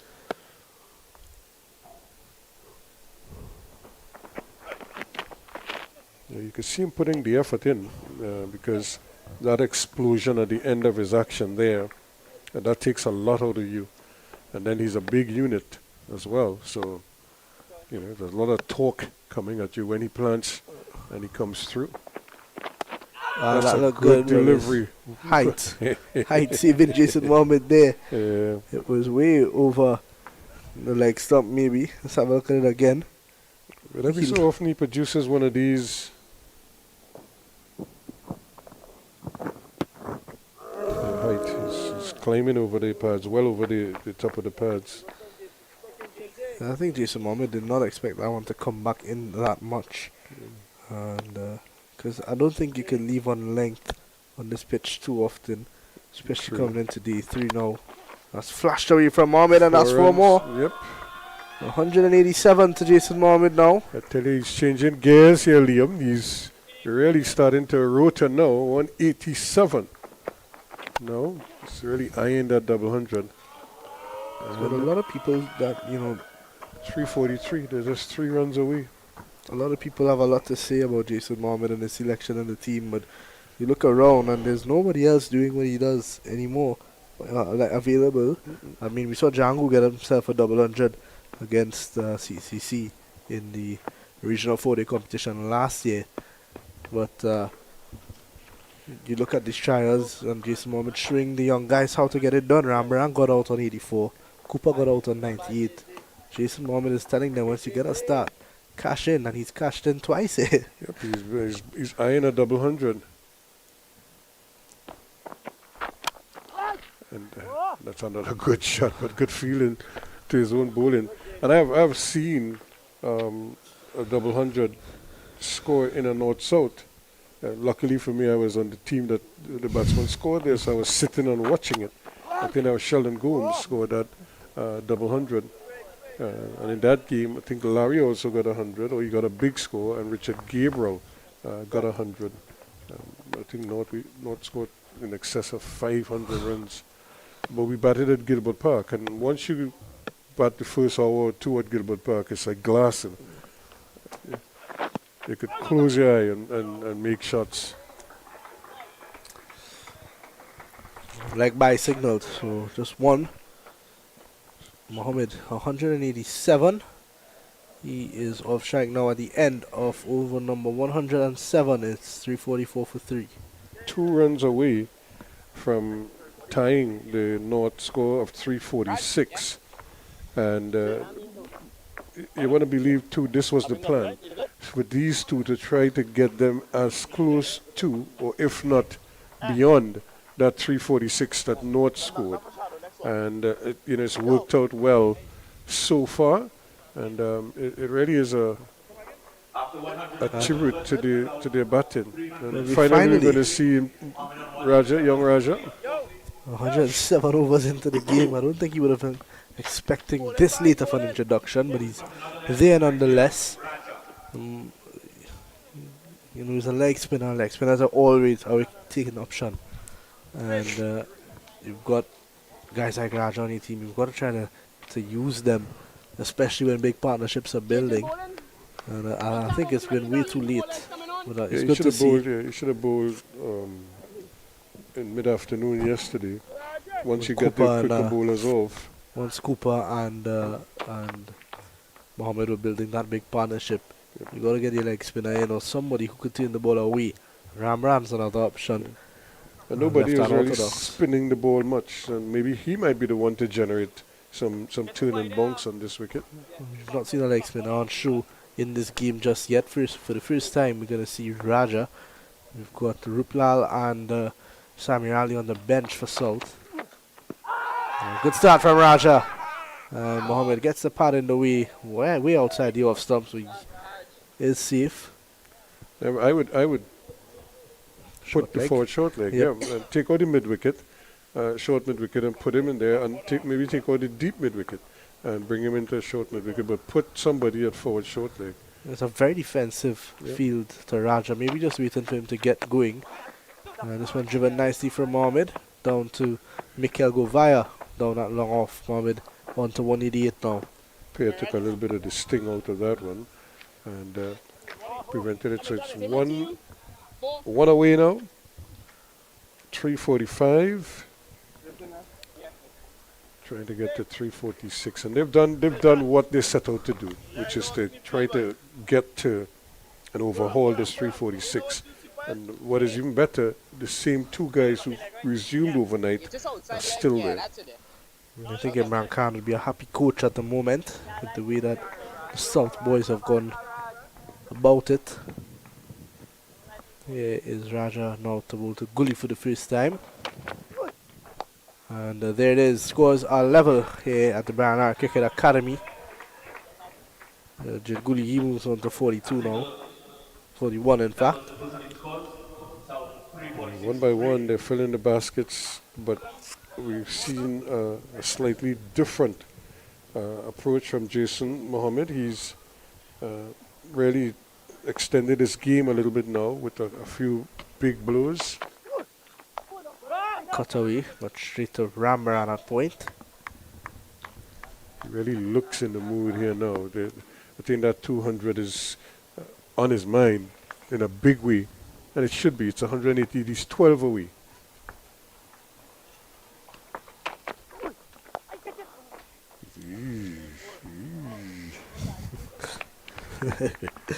We were just saying that it's a leg spinner. You just don't know.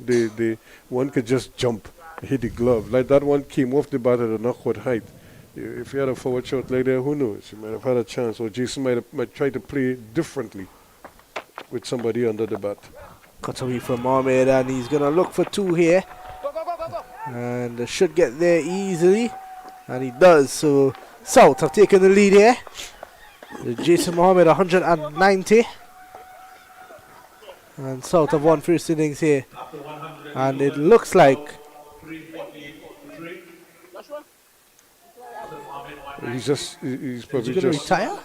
I doubt it very much. I think he's just going to celebrate getting the first innings lead, because that was one of the goals. I would imagine that they set when they started this innings, and then probably re-emphasize once they started today, the third day, because they were trailing by 76 runs when they started. So these two have stayed the course.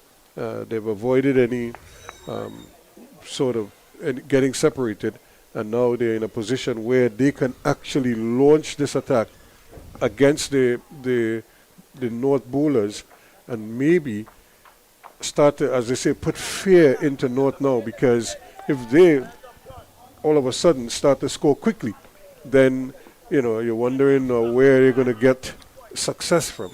And once you're depleted that way, your batting also can tend to suffer as well. Well, it's going to be interesting to see what they do, because both of these guys they're Jason Mohammed and Jit Gully are 10 and 9 runs respectively away from a milestone. Yeah. So Mohammed might try to get to 200 first. Gully might try to get to 50, and then I think we're going to see some fireworks. We're getting close to the. I think we're going to do the same thing we did yesterday. We get the tea break first, and then we do lunch later on, or dinner later on. So the first break is really the tea break, which is a 20-minute break, and then they're going to come back and do the 2 hours before they do the dinner break. There's James to Gully. Gully wants a single and he gets it. So he's on to 42. The lead moves on to 3. And Jason Mohammed, 190. What a knock this has been. I've enjoyed every second of it. Think back to yesterday when we were watching him try to get to 100. He was very patient, and now he's not just gotten 100, he's gotten a big 100, and to the point where he's venturing on a double 100.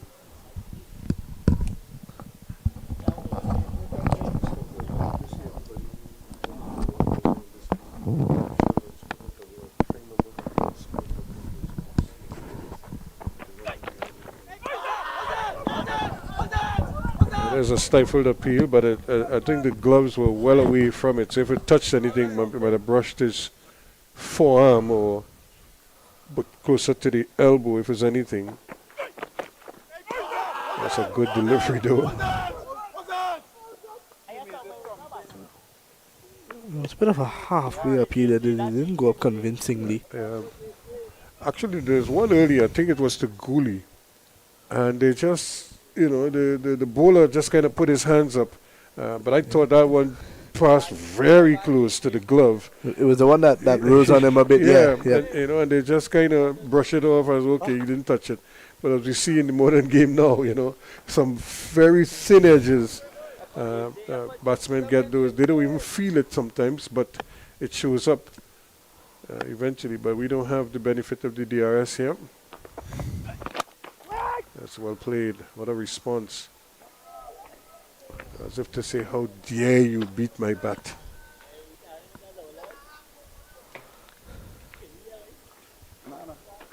So I'm just saying, because I know we've had some pretty good scores. I know Theo Coffey might have gotten a couple of hundreds in North-South. Seagram, I think, got 100. And over the years, I know other batsmen have gotten scores. I'm just trying to think how many have had double hundreds. On the leg side. He's missing that shot, though. This is not the first time, and probably it's about 5 or 6 times he's flicked and missed. And all he needed is a little touch, and he probably would get a boundary, or at least one, down to fine leg. Right? And if he gets it fine enough, he might get the boundary, which is what I think he's doing. But he's getting so far inside that he's missing the ball completely.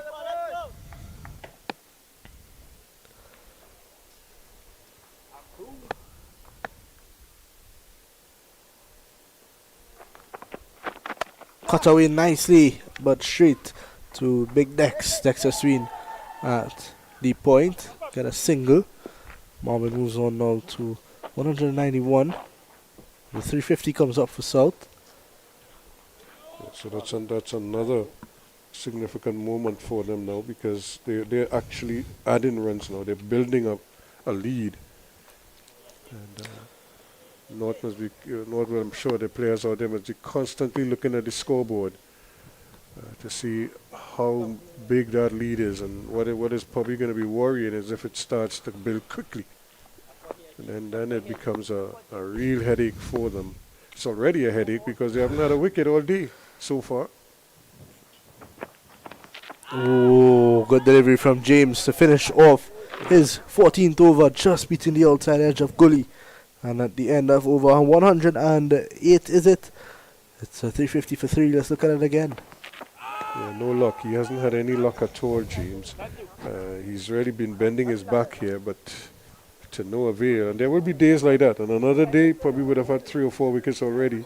But today is just not that day. You speak about lack of luck.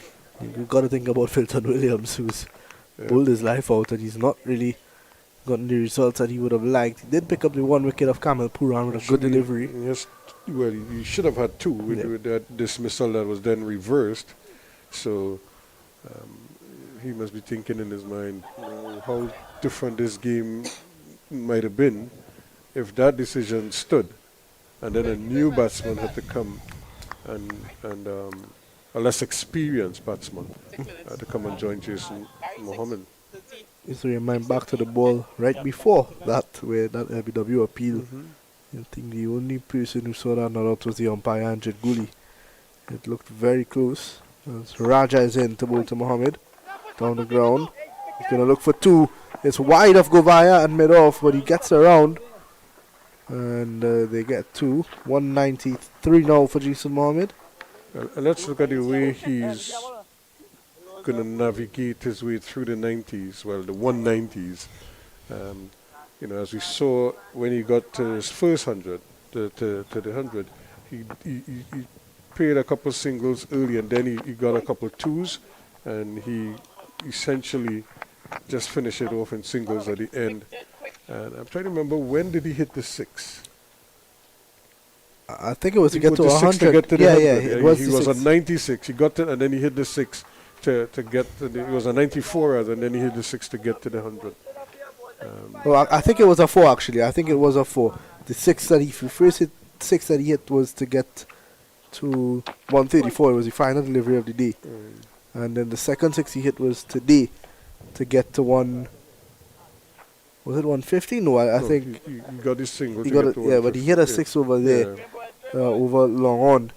So that's been his 2 6s. First ball that Carey Pear bowled to him, he jumped down the wicket and hit him here. And then the last ball of the day yesterday, Carey Pear bowled him a full toss, and he deposited it over mid wicket. They're going to go for a single here. A little bit of hesitation, but Carey Pear can't effect the run out. That's a brave single, considering the fielder that they chose to go to Carey Pear. Doesn't usually miss his stumps, but it just shows the confidence of these two at the moment. Yes, so he's on to 194 now. So he's 6 away. Somehow I don't get the impression he's going to jump down the wicket and go for a big one. Well, you never know with Jason Mohammed. Not on 194. It's not hard there, Gully, but Joshua James gets his big hand behind it. And you can see he's feeling the effects of that one. Yep, that was hit with some power. He's getting some of the medicine, his own medicine, because he does hit the ball. He almost took out Andrew Ramran actually, and did not strike us in. Outside edge and just to the left of Dejon Charles. Seemed to jump just before him. They all count, and Gully will get 4 more, so he goes to 46 now, so he is 4 away.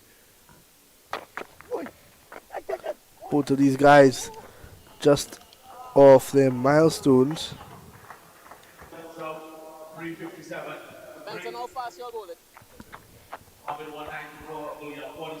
And this partnership now is 155 as well. So we had a 173 run partnership for the 3rd wicket, or rather for this, for the 3rd wicket, and now for the 4th wicket. This pair has added 155, so that's 2 big partnerships, back to back. and Jason Mohammed is at the center of both of them. I'm scared I have back it too. Thank you. Just about 4 minutes before tea. So You think you've he's got to under expect pressure this is to get it before the break? no, I don't think so. I think if he gets a bad ball, he's going to try to put it away. I think that's how he's going to go. But 4 minutes ago, it's got to be the last over, you think. Cut away. And straight to Sweeney. He wants two. You can see he wants two, but he's just going to get one. Hit that a bit too well. Hit too straight. He probably needed to wait on it a little bit more and hit it backward. But that's his bread and butter shot. He plays that shot so well because he's in position so early. Most times he's just waiting for the ball. And his whole setup is good. Because he covers the off-stump. You can see him deliberately bringing that right foot to cover the off-stump. So he's closer to the ball. And then it's just a matter of catching up with it.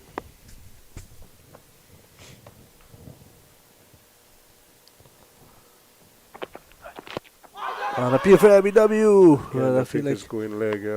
yeah, James is not interested. And Gooley also, he's been struck on the pad playing that shot a couple of times as well. Not really, almost as if the head is falling over to the offside. He's not able to really stay on top of the ball and make contact with it. And that's what got him into trouble with the LBW that we were talking about. He was, Nice batting, quick good single. Yep. And Vikash Mohan was quickly in, but not quick enough to stop the single. And the score now moves on to 359. Goody 3 away from his half century. Jason Mohammed has got, as we said, 13 first class centuries with a high score of 220 in 100 games. But he's also played 36 one-day internationals for the West Indies. I didn't even realize it was that much. I thought it was maybe around 25, but he's played 36 one-days and he's got 4 half centuries there and a high score of 91 not out. So he's done it to some degree at the international level. He'd be disappointed. He would have wanted more runs, but he's also come back down to regional cricket. He's got just under 5,000 runs. And then I don't even want to begin to imagine the amount of local runs he has. But the thing is, you get the impression he probably wants to have a big year this year for Trinidad and Tobago in the regional tournament. He would wanna. He's at what a lot would say That is should bring the up the end. 100. It's 50 rather. If they run quickly, but they're just just get going to two. happy for 2. You don't want to go out on 49 and then come out and get out first ball of the That is session. why I would have been sprinting hard for that third run just now. Let's see how we left the 6, and it's been all south this session, hasn't it? It has been a brilliant effort on the part of the second new ball. And once they got past that phase, you saw Jason Mohammed start to just expand his game a little bit more, played a couple of big shots. But that first ball from Carey Pear that he jumped down the wicket and launched over long on, and then a couple of cut shots and cover drives that flew through the offside. Really a thing of beauty. But he's still there. Well played to him. 362. And they just now continue to try to pad this lead. And who knows what the target is, but it really depends on how well they go after the interval. So we'll take a break and come back in about 15 minutes or so from now. South replying to North's 346, 362 for 3.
And welcome back to the Barlara Cricket Academy here in South Trinidad, where South have really taken control of this game, and they're now looking to drive home their advantage over North.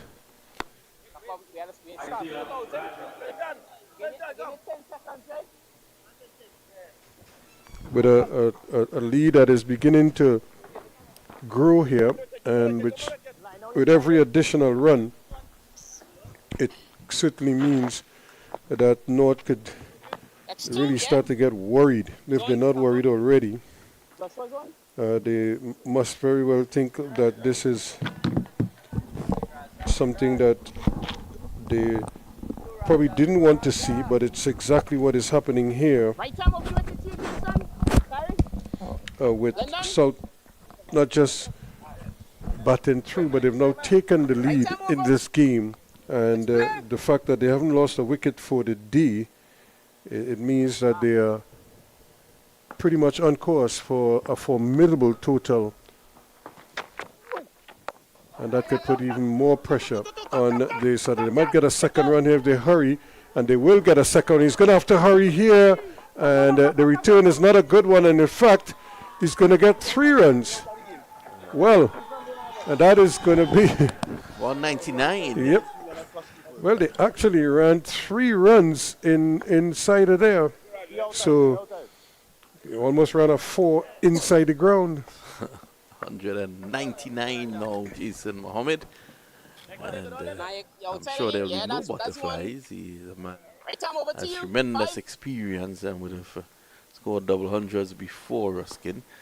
The partnership, 163. It's now 365 for 3, a run for every day of the year. Yep. And remember, this partnership follows the one that was 173 between Jason Mohammed and Cooper. So there's 50. Yep, that's 50 to Jit Guli. 143 deliveries Guli faced for that milestone. And all he did was just easily worked it away down to long on. But another milestone is looking now, and that's a double 100 for Jason Mohammed. It's going to be Raja, Isaiah Raja from the East Zone, son of Anil Raja. Anil Ruskin would have played a lot of cricket with Anil Raja. Wing? Yep, the former Trinidad and Tobago middle order batsman, played a lot at Queen's Park, and in his later years he played at Musai Sports Yep. together with Ganesh Mavi and Prakash Musai. So here is Raja. Mohammed is coming forward, playing it to Pear, who's in that short cover.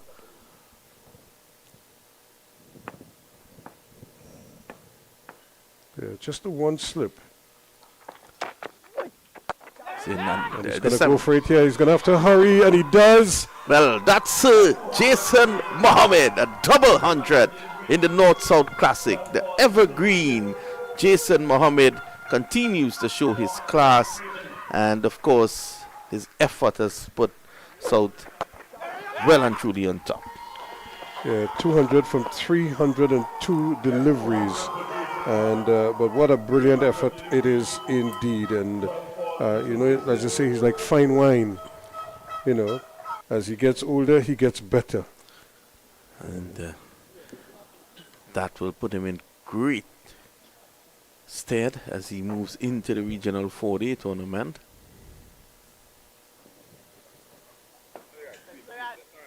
And in this North-South Classic, we haven't had too many double hundreds. So this is really a rare occurrence for him. Yeah, so congratulations again to Jason Mohammed and to Jit Guli, because he has held up his end of the bargain. Yeah, magnificent stand, 165 now. Mohammed is on 200. Here's your fellow commentator there, Ruskin. Yeah, I think he's messaging his friends to tell him he just witnessed a double 100. Raja, good lines adopted by Raja, the leg spinner. So we've seen 112 overs on the tins. I'm just trying to see what the stats are on his double hundred, and I know it's 302 balls, but his hundred. We should get that soon. Yep. It's his 100. I'm looking at your 17 fours copious and two notes. sixes. Here it is. Yep. Well, that's Gooley's That's 50. Gooley's 50. Right, 7 fours in his 50. Well, I'm looking at your notes here, and you had, oh, there's it, 302 balls. Right, 24 fours and 2 sixes. So a magnificent effort. Two, please. Middle.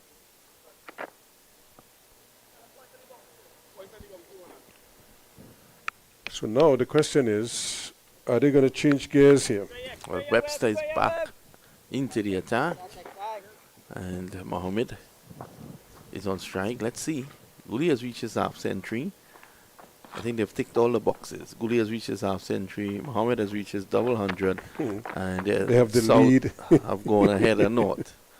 So it could lead for exciting stroke play. We wait to see. It's going to be Webster from the southern end. The first couple rounds of regional cricket with Trinidad and Tobago's fast bowlers, frontline fast bowlers out. Webster may have some bowling to do.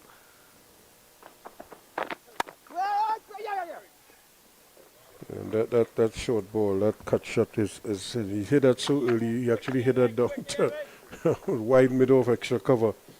But he's always in position to play that cut shot. He lives by that.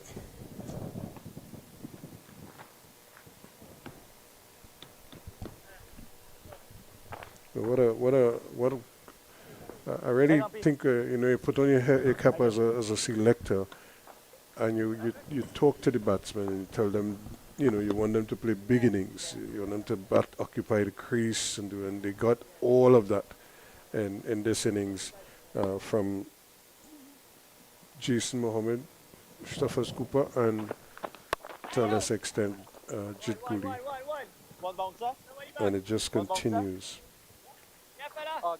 Single. No, if you are training, you catch yourself. So I think what they will try to do now is build as big a lead as they can and have North try to survive on this evening and, well, tonight and the rest of play tomorrow.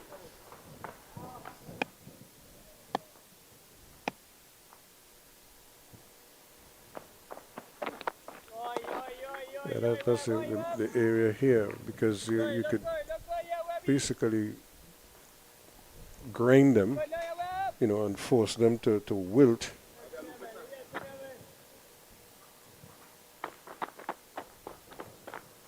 Remember, North won the toss, decided to take first strike. They got up to 346, which they might have harbored thoughts of that being enough, but not with a double hundred from Jason Mohammed. He's on 201 now, and Gooley's on 51.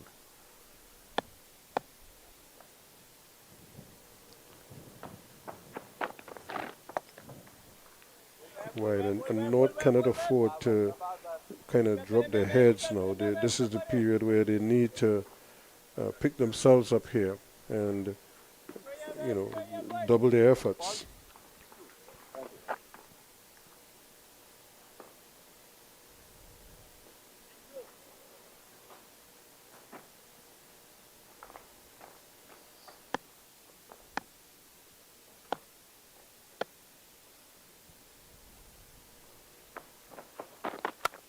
Cut away. Brilliant. That's a gorgeous shot. That's 4 more. Again, he's in position so early. He's really waiting for those deliveries. And you look at the bat speed, and that's where the power comes from. So Mohammed continues to pile on the agony here.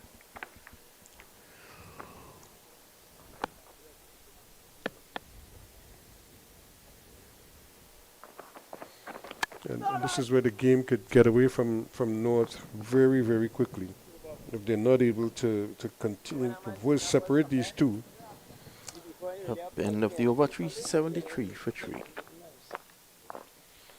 Yeah, that's part of the thing. I think Carey Pierre and his teammates and his bowlers, they really need to figure out a different plan of attack here, because what they're doing right now isn't working. They haven't had any success so far today in the first 2 hours, and here they are. It continues now, so it's not the easiest scenario for them. They're really looking for answers here. The Big Raj is going to continue to bowl from the media center end.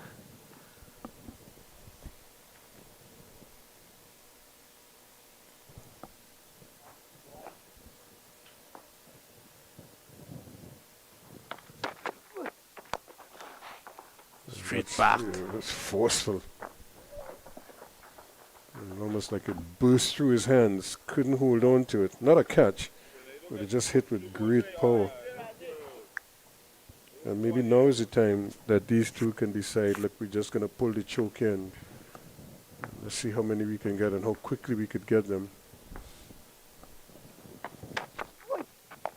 That's a good line. Good line there by the leg spinner. Mohammed equal to the task.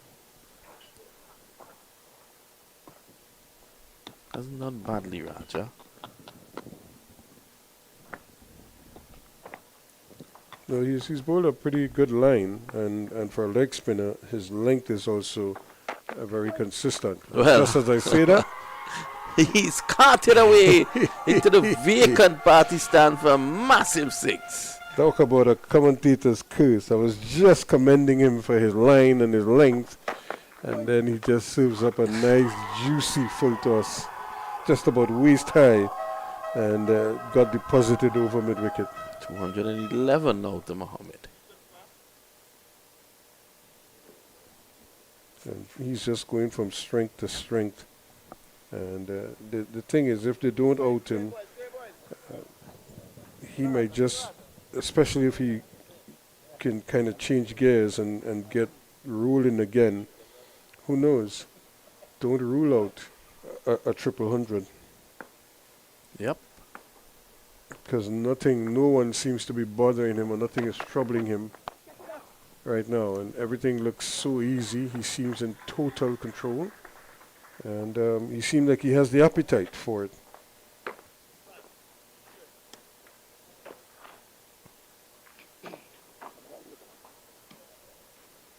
Changing. It's coming right hand, wrong the wicket to you. 2. So this is really what the doctor ordered for not just South, but for Trinidad and Tobago as they go into the regional tournament. You have batsmen who, and there's another full toss, and Gooley says thank you very much, and I too will join the party. Only this time he hits it for 4. So it's all going wrong here now for Raja. First we were calling for him to get a bowl, and he started well, but now he just seemed to be tiring a little bit.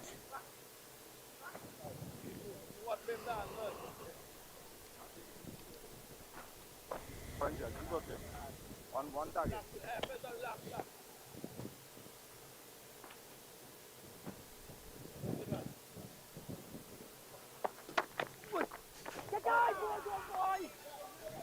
And finally, he gets a wicket. So Jitguli goes bowled by Raja. So after he was hit for a 6 and then a 4, he finally gets his man. And a really lazy type of shot there on the part of Guli. But he goes for 56, and the partnership is finally broken. 385 now for 4. Yeah, tired shot as well. 149 deliveries for Gooley. And he leaves the arena. But I think he would be disappointed. But I think he would think that he would have done his work. Not the way he wanted to get dismissed anyhow. Look at that. Yeah, he just kind of lazily just played away from his body and left a gap there, and the ball just spun past the bat. Christian Thurton is the new man going in.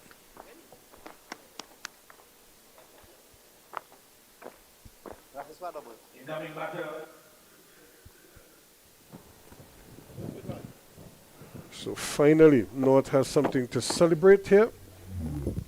What a performance this has been from the Southern batsmen. They really done the business, as they say. 5-6 years ago.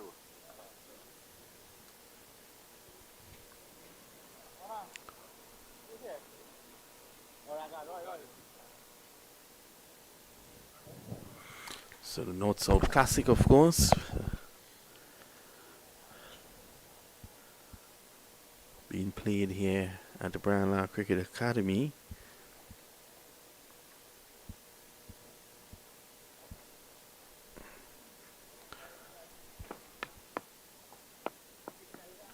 I was just pointing out when that partnership was 183 runs.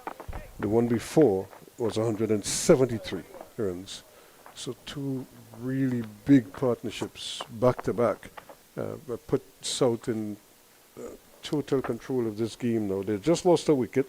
Let's see if North can prize out a couple quick ones. Make things interesting. They're going to have to hurry here, but again... Mohammed is fit, isn't he? Yep. Very fit cricketer, one of the fittest we have. And he is, of course, the most senior on the domestic circuit here. And he's showing that he's still a very, very fit man. He's kind of catch the fielders. If there's one thing you could probably be, if we could critique the North fielding, they've not been as sharp as they need to be. A short while ago we saw 3 runs running in there. Look at that single there. The man at cover never really set out to try to challenge the run. It's almost like if he was resigned to the fact that they're going to get the run, so he didn't even bother. So it's just those little things. And I know it's hard cricket, but if you're aspiring to play at a higher level, you're going to have days like these. When you don't get a wicket for an entire day, but when the ball comes your way, you still have to do, your part.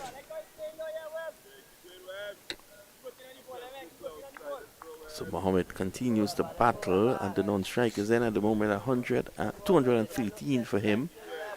And the way he is shaped up, Ruskin, even after scoring a double 100, he was leaving balls alone as well. He did hit a 6 because Raja served up a full toss. But other than that, he's showing that he's not really ready to even throw that hand away. I think at some point he is probably going to become a little more aggressive as he tries to push the scoring along quite nicely. But already the lead is up to 41. Yeah, I think they will want a substantial lead, at least 150 here. Yep.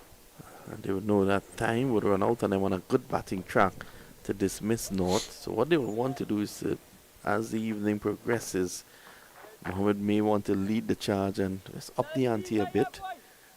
Thurton is a very fluid player, so he will support that. And there are some big hitters still to come. So I think that it's all well in place there for South. Another well-executed cut shot. He's playing that shot now with, as I say, with impunity. But he's playing it so well that they actually have 2 men on the boundary in that region, one square and one as a wide third man, because he is so prolific. I wonder if Jason could pull up. Did we have the wagon wheel? I'll speak to him. I wonder if we could see what you'll see a lot of runs came in that general area there, square wicket just behind point. Down the leg side. Thurton just coming in, looking to make his mark as well. There's no way that South is going to declare, at least not right now. Maybe after the dinner break, maybe they'll give them an hour or so to see if by then if they have a 100 and 150 lead, or close to 200, and then they say, okay, fine, try and see if we can make that and challenge the bowlers to dismiss them under that if possible. Guided nicely. That's 4. It's opening the face of the bat there, third turn. And so when it rains, it pours, as they say. And it's a productive shot because that's an area that is unprotected, really. So if you could get it in between the slip cordon and down to that vacant third man area, there's a wide third man, but there's nothing straight. So there comes Carey Payer back into the attack. So Carey Payer is under some real pressure here because he would love to dismiss to get a couple quick wickets here now and just try to derail these well-laid plans here for South. And everything is, as I say, going according to plan for them. They've batted well, they've taken their time, they've gotten the lead. They have 2 half-centuries plus a double 100. So everything is working. And again, the one thing we haven't seen is the wicket do anything sort of untoward. It's remained consistent. If anything, it's slow turn.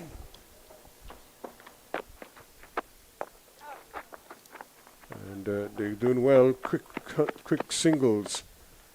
And it's almost like, you know, Jason Mohammed is really just having his way. He's dictating pace out there.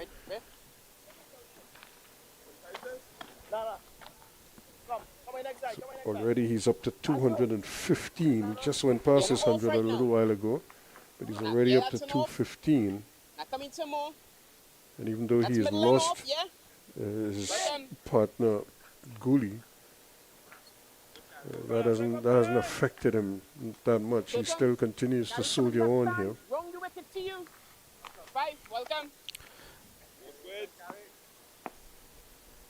He hasn't been very effective.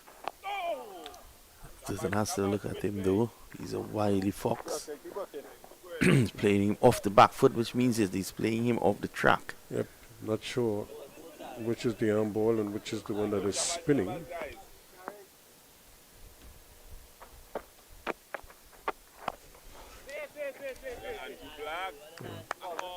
Actually played too well on that occasion for them to try to force the single. Keep working, keep working.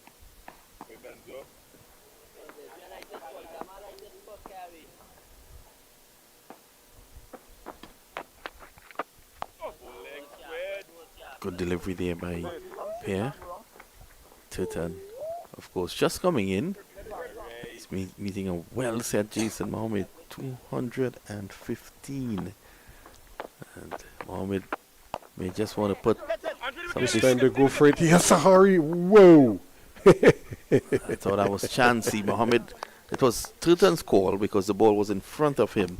And Mohammed didn't look back. He just continued to motor along. The danger end was always going to be Turton's end. And he did change direction. I was wondering if in changing direction there, Ruskin, if it would have taken him. Yep. Yes. Had to cover a meter or 2 more. Good fielding. This time you could see he was attacking the ball and not waiting for the ball to kind of come to him there. Ramaran, field up. He's at long on now. And Jason Mohammed is back on strike. He's a defensive shot and then he knocks the bat as if to say should have done better with that. But I don't think he has too much to complain about. He's batted superbly for his 394 now for 4 at the end of the over. So Webster is going to continue, and I'm just getting the impression here that North is just waiting for something to happen. They're not trying to create something. Well, if they wait on that, the way Jason Mohammed is batting, they'll be waiting for a while. He'll definitely get a 100. Yeah. I mean, I would love to see him get a triple hundred because I'm trying to think at any level of cricket in Trinidad and Tobago, when was the last time somebody scored a triple hundred? Umpiring and DRS might have scored a triple in domestic cricket. And that would have been, what, 20 years ago? 20 if you've been generous. Yes. That might have been 60 years ago.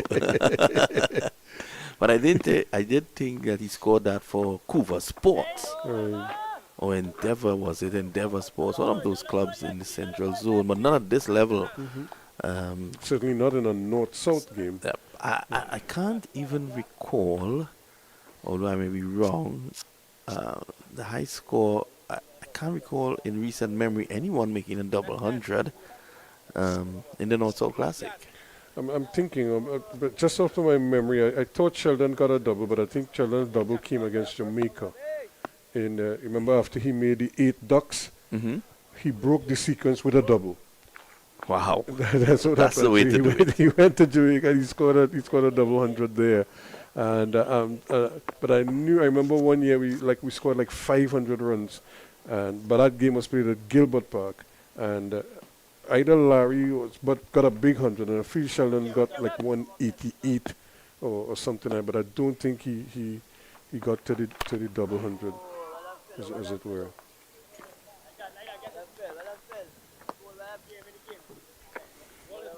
But we've certainly had batsmen. Larry Gomes would have had 100. Theo Coffey, I remember, scored 100 against us.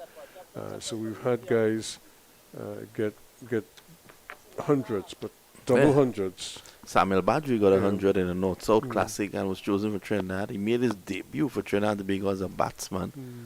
Because of 100 he got at the Queen's Park Oval. So there would have been numerous hundreds, but whether there's a double hundred or a triple, yes, or a triple, I can't really think of a triple. Yeah. Because I've not seen the scorecards for when it was the Beaumont Cup. Yep. So, back then they probably would. I know Brian Davis had some big scores then, and even he too. I think his highest score might have been in the 180s region. Joey Carew had a big hundred in one of those North-South games as well. Richard Gabriel, but to tell you exactly if anybody got to the double hundred mark, I'll have to check on it. I've been looking, but I'm not seeing anything myself, and I'm not seeing the scorecards. That is because that would tell you everything, Because when you think back about it, we've had some.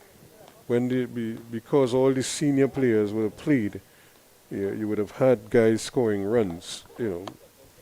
Oscar Durity, Alvin Corneal, like I said, Gabriel, Faria, Keith Duray. They would have all scored runs at this level. Again, they're appealing for catch at the wicket down the leg side. The umpire is unmoved. And didn't seem to think he played it. He never looked back. Jason Mohammed was looking to steal a single. Because the ball was thrown up in the air.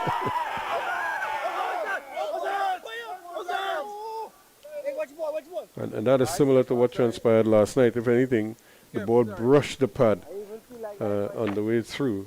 And the umpire raised a finger. Chidguli was the man at the time. That was like the penultimate delivery on the final over.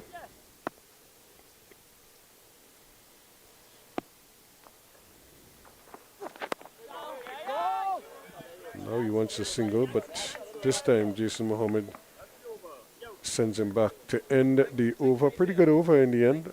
394 for 4 at the end of it, the maiden over. Well, just before I leave, Ruskin, I've gotten some information, and your memory is quite good.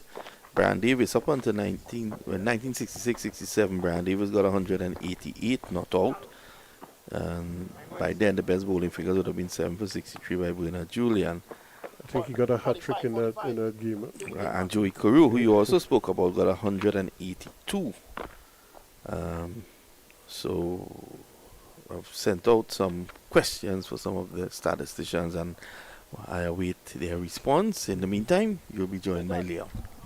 No problem. So again, the runs continue here. It's not a flood of runs, but it's a steady accumulation, and that essentially has put so continues to see South do go from strength to strength. Their position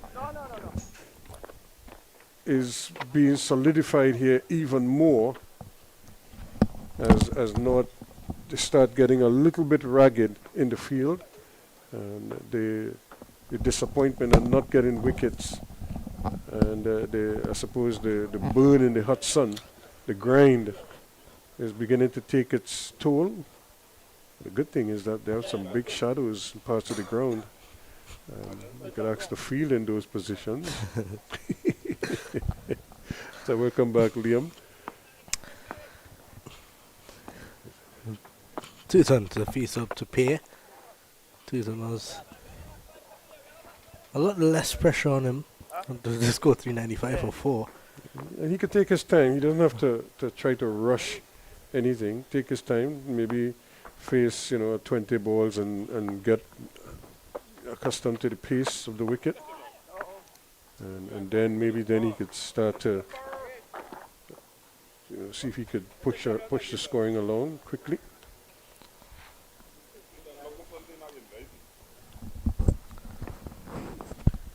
I mean, he has the ability to switch gears quickly, likes to play shots like that. As he gets a single down to Mikel Govaya at long off. Yeah, if you based on what you're seeing here, because the nucleus of the Trinidad team essentially will come from what we have here. How do you see the selectors going? Well, I think they're gonna have their hands tied a bit, because you look at the opening position. I'm not sure what the status of Keon Otley is, if he's available for the first game, if he's injured, or if he's made himself unavailable. I'm not quite sure. But based on what I'm seeing here, on if you have to pick from these two teams, I'd go with Mohan and Cooper as my two openers, more than likely. Where would you play Tion Webster? I think you're gonna have to use put him him as back in the middle. Yeah, as your bowling all round, as your batting all rounder. They'll probably use Mohammed and Gully at 3 and 4 respectively. Either way, they could interchange. Flip, yeah. And probably Webster at 5. And then you got one of the big hitters at 6. One of the keepers. Yeah, well, it depends on if Yannick Carrier is available as well. He would probably get. He comes back into the team. He would get the go ahead at number 6 more than likely. Then you got. If I had to choose between these two keepers, I think, based on what we've seen, solely based on glove work, we've not seen Daniel Williams with the bat yet. I'd go with Gomez, because I thought he was pretty good behind the stumps. If Carrier comes back in the team, it means Brian Charles might also be. That's the thing. Well. So we're not sure about the availability of these guys. We know for sure that the guys on West Indies duty and Terrence Sainz are all out. Yeah. So it's interesting. Brian Charles, you would think, is going to be one of the first names on the team sheet once he's available. In terms of the wicketkeeper, Gomez, and then you got maybe 2 fast bowlers to go with Tion Webster. I would go Manik after picking up a 5-for. You got a reward, good work. But And if you're maybe picking young Ratcher. 13, you'll have to pick young Ratcher, even if he doesn't play, but at least he will be in your 13. Yep. But then what do you do with James? I would have James in my 13 as well. And either you go And with Govaya, but you pick Govaya if Brian if Charles Brian Charles is out. But even out. if Brian Charles is in, I would have Govaya and Ratcha as my 12 and 13. So maybe it's gonna be hard for him to leave out young Andrew Rambran as well, considering what he's done in this game. But a lot of guys senior to him got a bit more runs, so he'll feel he has a lot of time. I think he knows that. He's just 19 years old now. He has a lot of time. Yeah, I'll probably bat James at 7 or 8. And then Brian Charles, if he's available, you got to go with him. Manik or Archer, 10 and 11. Mm-hmm. And then one more spinner, which would more than likely be Carey Pay, the captain. Because and even Carey Pierre would probably bat About a 9 or bat 10 maybe, yeah, depending on... Because you the got situation of James, the you got game, James yeah. who... we could... He's a But I, genuine but I runner. would probably bat Carey Pierre ahead of Brian Charles. Yeah, so Right. probably Carey Pay at Yeah. 9, Yeah. Brian Charles and Manik at 10 and 11. And they'll probably go back to Charles at 10 and Manik at 11. Mm-hmm. That'll be Manik. I don't think he really deserves it. Or if they decide to go with Ratcha, I think it's either here or there with both of them. They're quite similar. They may go with the potential, if you Yeah. know what I mean. But as you say, Manik has proven that he can get 5 wickets. Remember, you want to get 20 wickets in the Yeah. game, so you want to give yourself the best chance to get, 20 wickets. However, but from what we've seen of Ratcha, he could potentially be that bowler for you that could help you get, even if he doesn't get 5, he's shown that he could probably get 2 and 3 Really up. you on top. So if he gets you 3 wickets in each innings, you just need the other bowlers now. That's a glorious shot for 4 runs. That's Christian Tatum for you. You can't stray anyway about him. Look at that again. He was low to the ground when he played that one. And it was beautifully placed between Sween and Carey Pay. Picks up a boundary. That's his boys to men shot there. He's on bended knees. And he stroked it beautifully. 400 is on the board now. It's 402 for the loss of 4 wickets. So I think every time that the North players look up at the scoreboard, they'll probably start to get a little more worried as to what they're facing, what the outcome of this game is going to be.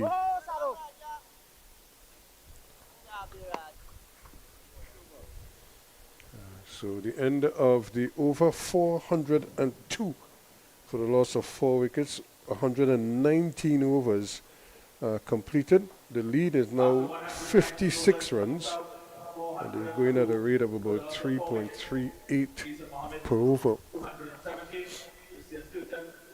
And the man at the center of it all is Jason Mohammed.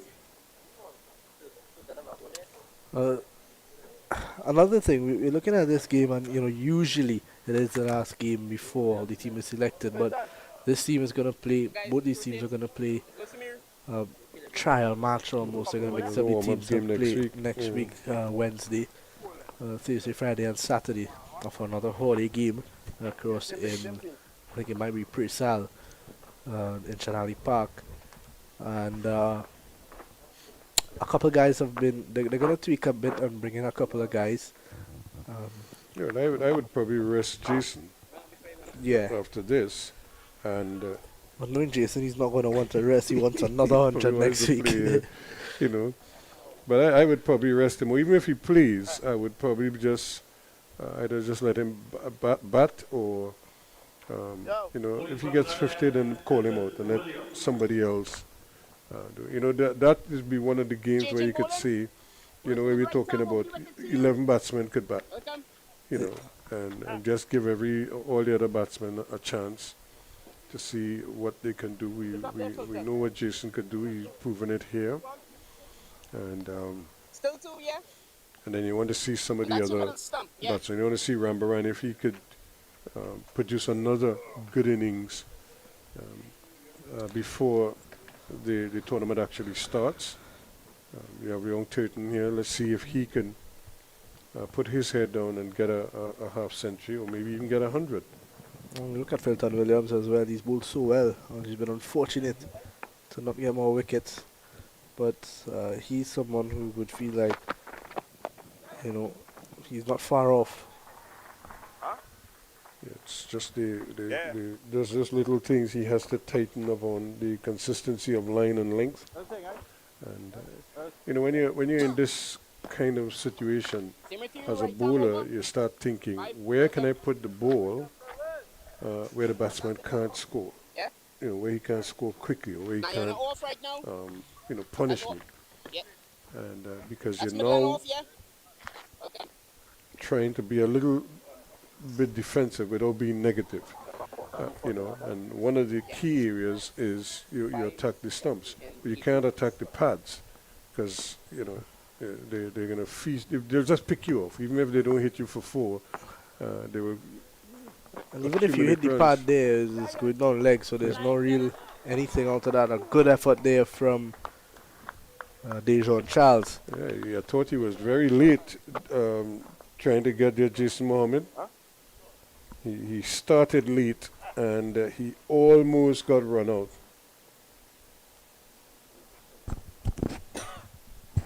I'm sure he'll be bitterly disappointed if that is the mode of dismissal that he has after this magnificent innings. He's taken a bit more risk since getting to 200. See, both him and Tatum have been running some riskier singles than he would have been taken with Jid or maybe even Cooper earlier on in the game.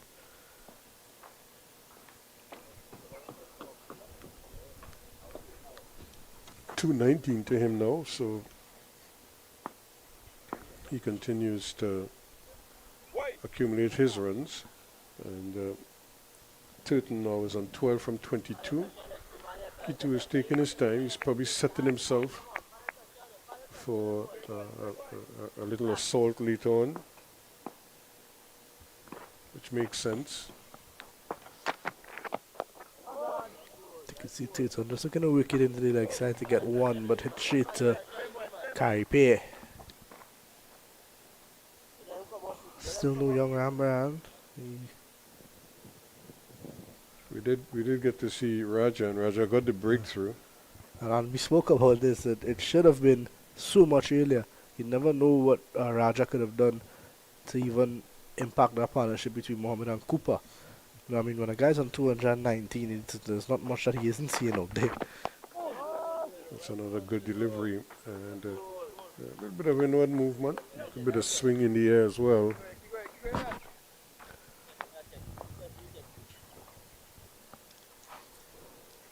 He's putting in some hard yards here, Williams. Both a really good spell. I was impressed with that late night spell he puts on last night, especially that penultimate over where he had Jet Goody some problems.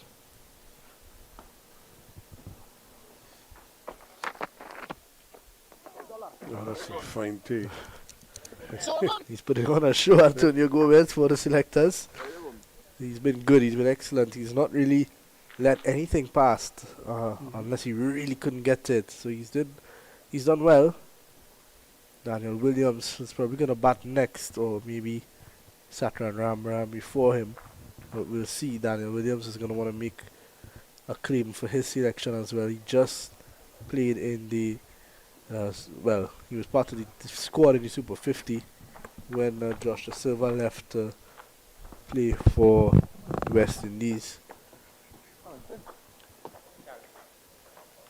Now Carey Pay has decided that he's going to switch ends. So it's still not out to the attack. He's still working hard here, trying to pick up wickets. Yeah, because the lead is building, you know. It's up to 59 now. So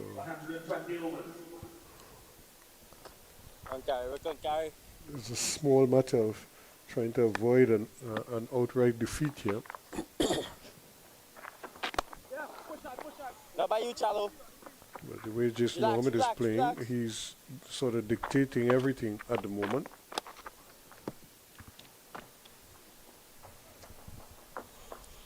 Into his 27th now, Carey Pay.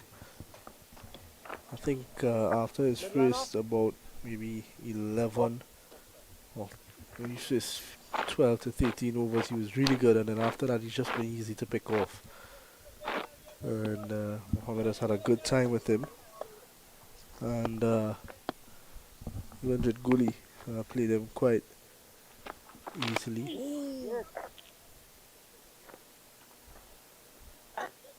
So now the question, I suppose, that he has to ask himself is, can he kind of stem the run flow at one end and maybe see if the damage could be done at the other end. But he has to, as I say, tighten up himself and be the example for the others.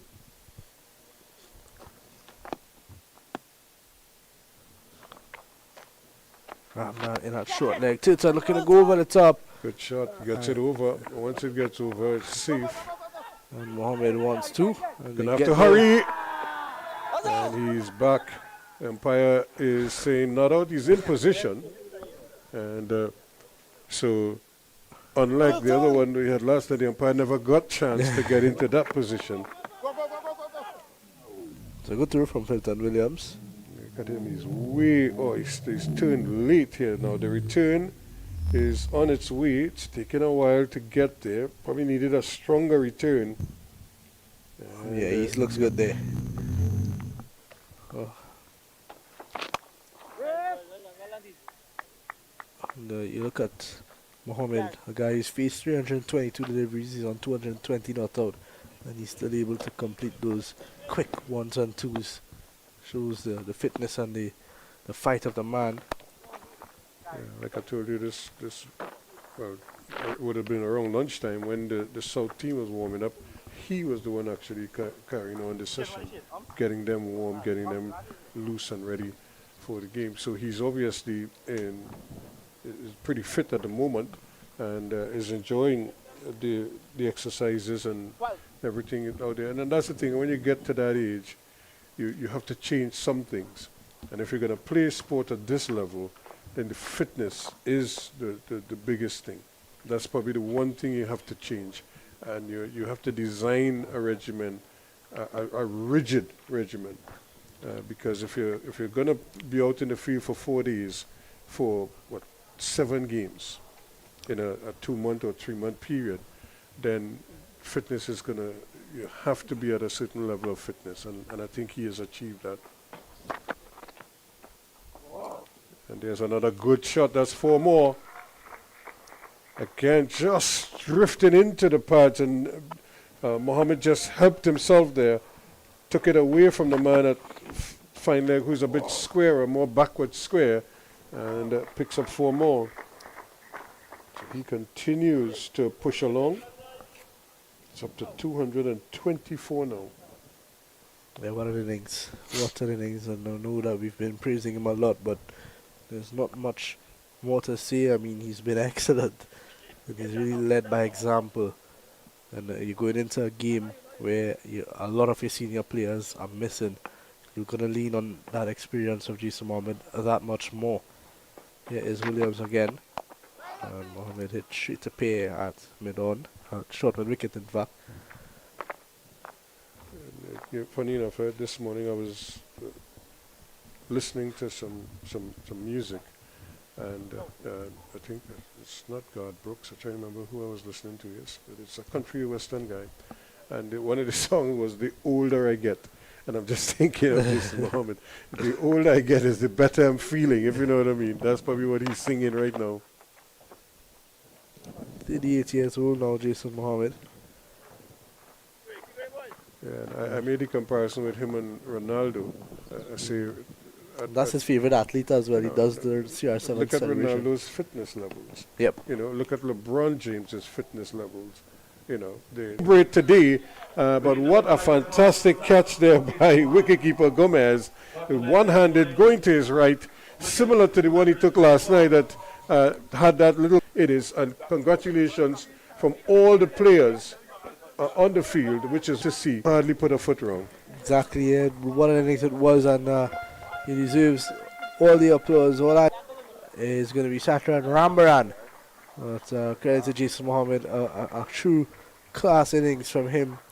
And unfortunately, he has to go, but it brings up what we mentioned again. Gomez has been excellent behind the stumps. Well, that is, he's putting his hands up. He's putting in a good shift. So the selectors have to at least consider him.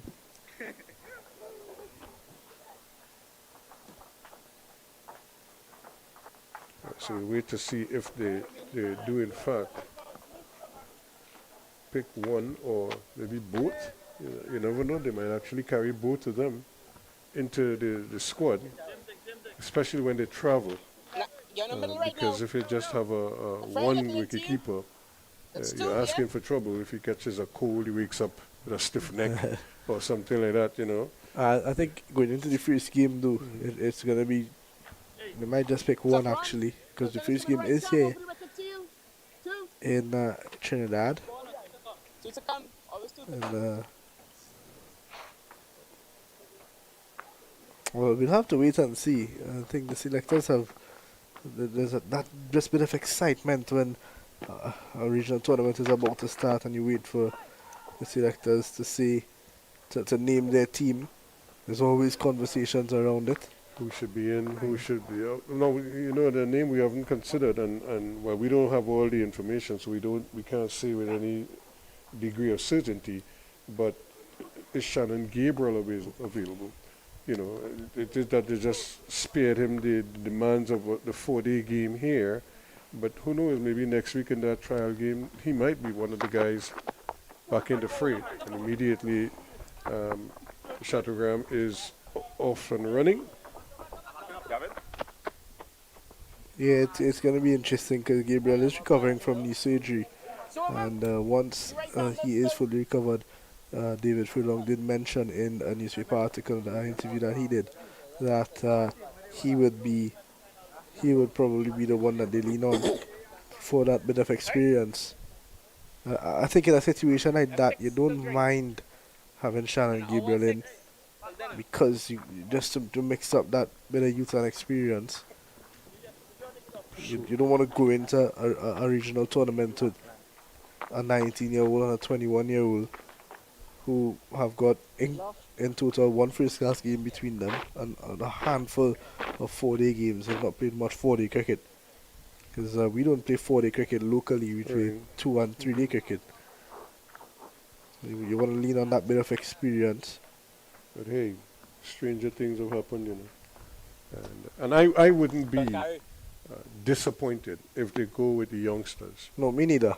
Definitely not. Not that I'm writing off Shannon, but if he's not fit, then you don't have you can't play him if he's not fit. Filton Williams is making a good claim for himself here as well. Yeah. He's not bowled badly whatsoever. He's been unlucky. He should have had 3 or 4. And I mean, he was the one to get Jason Mohammed out. It took a while, but Gorgeous cap, gorgeous cap. So Carrie Pierre is probably thinking the door is just ajar at the moment. Maybe he can really price it open with a couple quick wickets here. Turton is shaping very well. He looks very confident with his defensive setup. Hey. And every so often you can see him trying to force the issue. Yeah.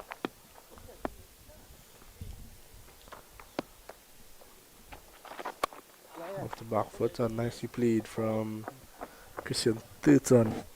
Got another single. He's ticking along nicely. He's on 15. What I like about him is that his base is good. He's not trying to hit the ball on the move. He's actually balanced when he's making the shot, because he sort of plants his feet, and playing. So he gets into position and is working from there. Once you have that base, you could generate power. Most times if you don't have a base, you're hitting it on the move. So sometimes you lose the power because it's not like a full swing that you're executing. But he seemed to be in getting himself into good positions where he could apply power to his shots. 4:15 for 5 at the end of that carry play over. He has none for 80, but from 28 overs. So it's been a long grind for him. And I stick to the fact that Caripe is more than likely going to be named captain for that first game. I don't think he needs to be bowling this much in a game where you're looking for options. We've got young guys like Rambaran. Vikash Mohan hasn't bowled a whole lot. Govaya's not bowled for the day. And I've just realised that Mikel Govaya, he's not bowled for the day. Nicely played from Tilton, but straight to Mohan. Tilton looks in good nick.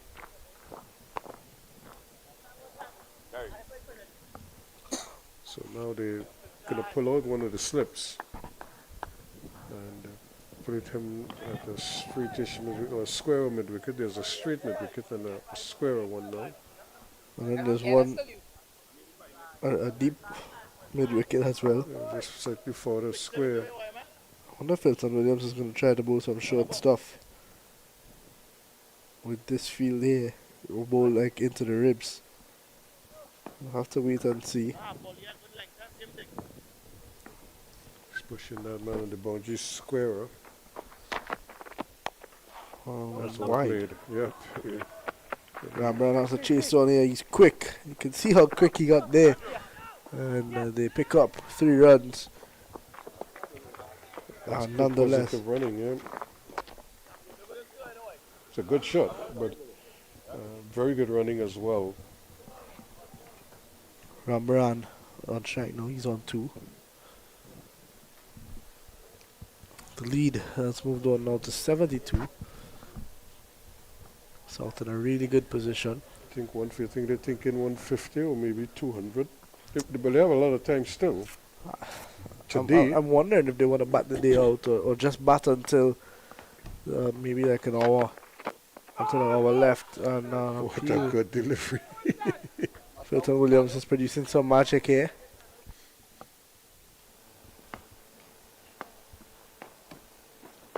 I don't think Rambaran knew much about that one. That basically pinned him to the crease. If anything, it did too much. Now, after you produce a delivery like that, what's your follow-up? An away swinger? Trying to hit the edge? Yeah, I think so. I think just on about off stump. And well played there from Rambrand.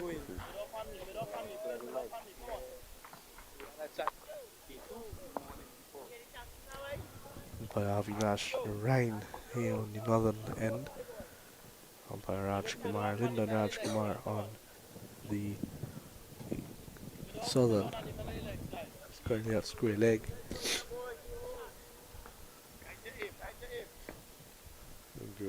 Most of the, 3/4 of the ground now in the shade?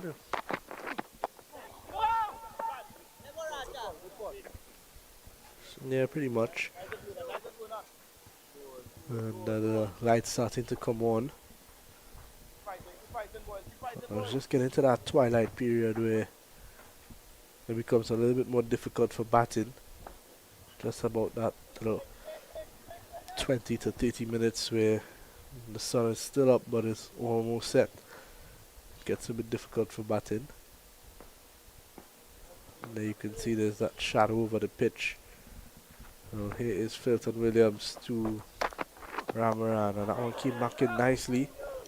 And I think that's why he set this field with that ball coming back in so sharp. There is always a chance that Ramaran pops one into the onside. At the end of the over, 124 overs bowled, 418 for 5. They just continue to soldier on here, and they're doing a pretty good job of it. Now it's up to these youngsters now to take that foundation and kind of run with it, build on it, how they see fit. I'm sure they have a license to try and score quickly. And it is going to be. But they can bat time here. They could also bat time and take it into the last session. Well, it all depends on what the plan is. Without too many losses. But they've lost the 2 big men. And they get more runs here. They could at least get 2, possibly even a third if they hurry. I think they'll just settle for 2. And that was a wise decision. The return was a pretty good one. I'm shocked that Mikel Govaya has not bowled today. Saw him field that ball there. Bowled well yesterday, I thought. Picked up the breakthrough to get rid of Cooper for 98. And he's not seen the ball for the day. It's interesting. Kai has bowled a lot today. I think he's bowled about 12 or 13 overs today. Yeah, it's strange that one of your better bowlers, especially after the new ball, gets his edging, just dropping in front of Webster there in slip. And another opportunity there. But I don't think it carried. I think it just went down. Or did the keeper get a glove onto it? I wish they could show that again for us quickly. I feel the keeper actually got his glove to it, but it went down after passing the keeper's hands. That's a great shot for one, and good old cricket.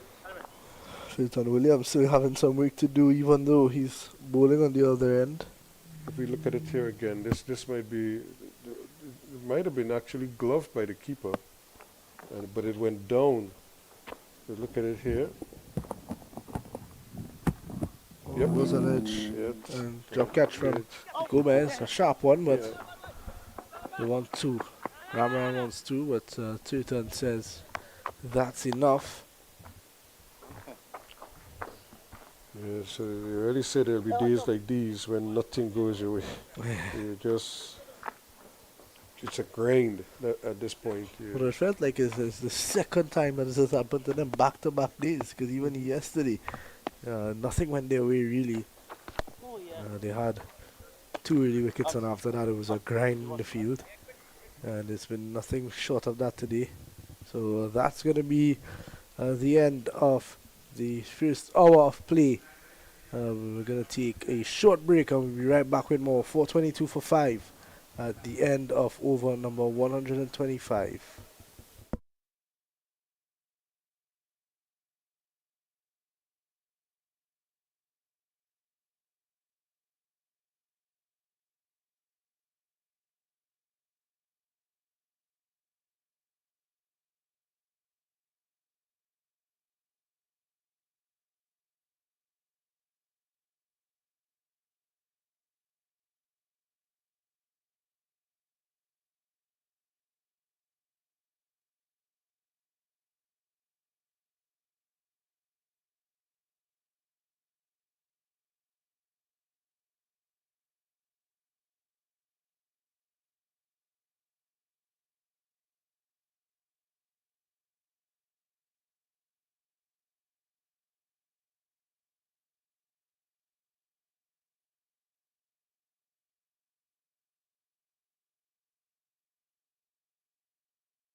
So we're back here. Filton Williams to continue from the northern end.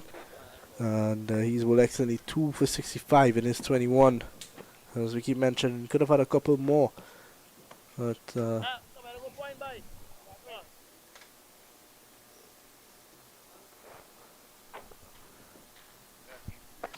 Right arm over the wicket to you. yeah, 2 for 65 for Filton Williams. He's been good.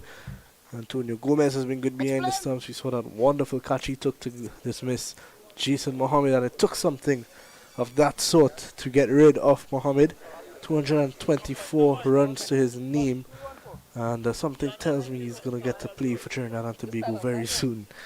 Other than that, 420 for 5 South, the lead 74, and Rambaran and Christian Turton, the two batsmen out there, Satra and Rambaran that is, and here he is, first ball after the break, and he starts off with a boundary. Filton Williams down the leg side, and a leg by signalled by umpire and Ryan. So 4 more to the total. And yeah, it's been a bit, it tells the story, doesn't it, that North have just been unlucky. They've not really had the luck on their side whatsoever. And with the sun setting here at the Branagh Cricket Academy, they will hope that with the night comes some luck for them. Williams had that controversial Jed Guri decision late yesterday evening. In fact, it was the penultimate over of last night. Then obviously the ball right before that, he had an LBW appeal that was turned down by umpire Raj Kumar that to me looked like Jed Guli would have been gone. And other than that, a couple of edges here and there that have been going to the right or to the left or just short of slip. So that has been the tail of it for North. Satra and Rambran 3 of 11. Tilson looking good, 21 of 41. Christian Turton, the marching Patriots player, scored a bulk of runs last season for them, and he will be looking to have another good season with them this year. He's re-signed with them. Down the leg side, caught, and Rambaran goes. Antonio Gomez continues to put on a good showing, and as Filton Williams making his claim here, he's got his third. He's bowled brilliantly. Not the best of his deliveries, but he gets the wicket nonetheless. And the South lose wicket number 6. Rambaran fails, and Filton Williams celebrates. Well, it's all happening here. Daniel Williams is going to be the man in at number 8, the wicketkeeper batsman.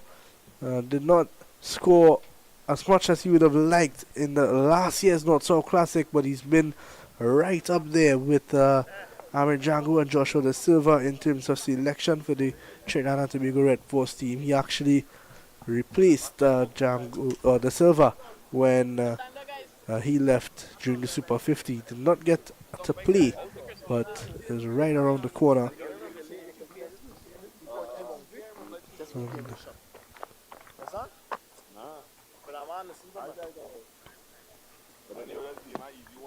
Nah, you get no easy one like fish. You're bowling straight.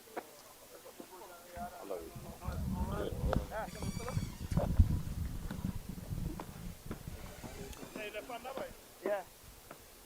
Brad, fine leg. Well, Filton Williams getting the job done for North here. He picks up his third. 3 for 65, 21.3 overs, 6 maidens. And I don't think Kai Pay could have asked for much more from Filton Williams. We spoke about how well he bowled yesterday afternoon. And this time he's starting to get some rewards. 2 wickets for him today, Jason Mohammed and Rambaran. And he got rid of Kamil Puran yesterday. Here is Williams, left-handed Daniel Williams, a good batsman. He scored some runs for Paul Gen this year. Well, this past year, in fact, 2024. And another player who's going to look to have a good season. He's been at Central Sports before. Went to Power Gen and scored a lot of runs. He's also played for St. Benedict's College. Here is Williams to Daniel Williams as well. The battle of the Williams. That one, Daniel Williams on this occasion having a go at this first ball. A bit loose, you have to say. That one was pitched up and swinging away, and he got Williams playing at it.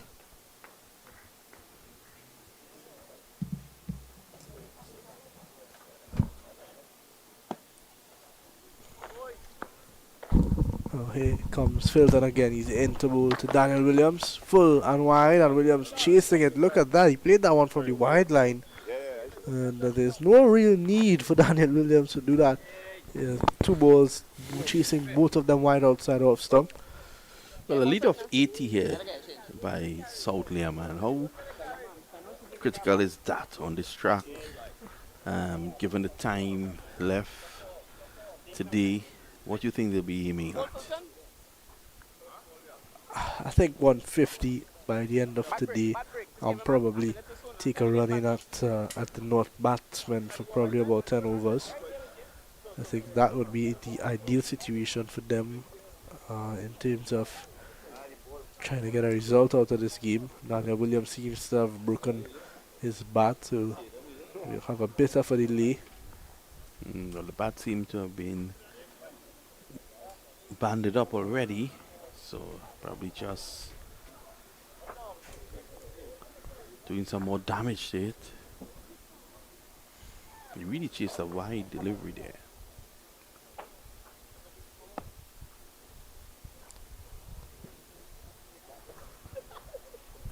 So Gomez eked out a 29 when North batted, and he's been very good with the gloves. Yeah, I think at this point in time he's probably edging Daniel Williams out of.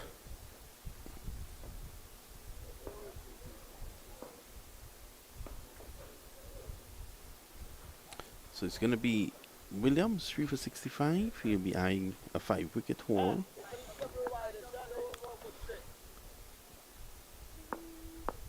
Here is Filton Williams again into Daniel, right on spot. That ends a brilliant over from Williams. He gets the wicket of Chatan Rambaran. 22 overs, 7 maidens, 3 for 65. Not much more you could ask for him on this track. Yeah, he has really bent his back here, Williams. 22 overs from him. That can't be easy. Pair continues. He's going to bowl from the southern end.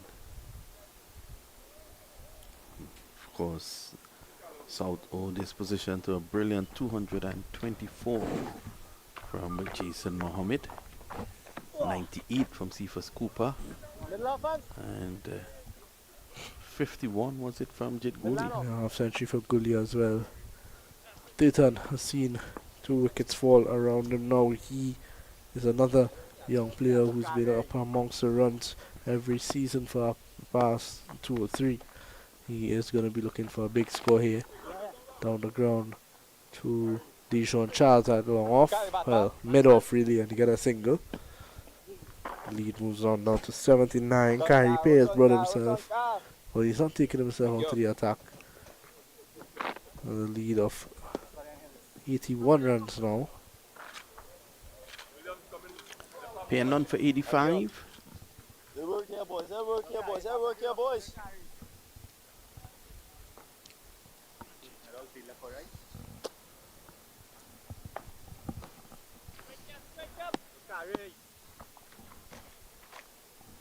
There he is. So Williams would want to get amongst the runs. Williams normally is a free-flowing batsman. He would want to temper that a bit in the early stages. Get his eyes in. This is again, we spoke about this little period here where it's a twilight period where the natural light is fading and the artificial lights are taking over.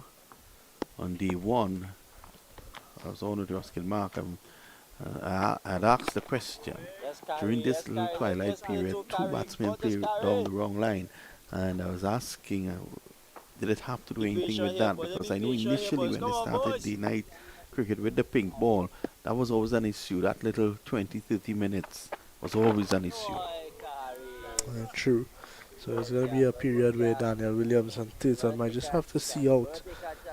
Just about 40 minutes left in the session before they head out for dinner. Swept away from Daniel Williams, but the big man Joshua James is out at deep square. Carry Pay, 30 overs for Carry Pay. What's your thoughts on that? I don't see the need for Carey to be pushing for 30 overs. I think the selectors would like to see others on show. Carey will definitely make the national team.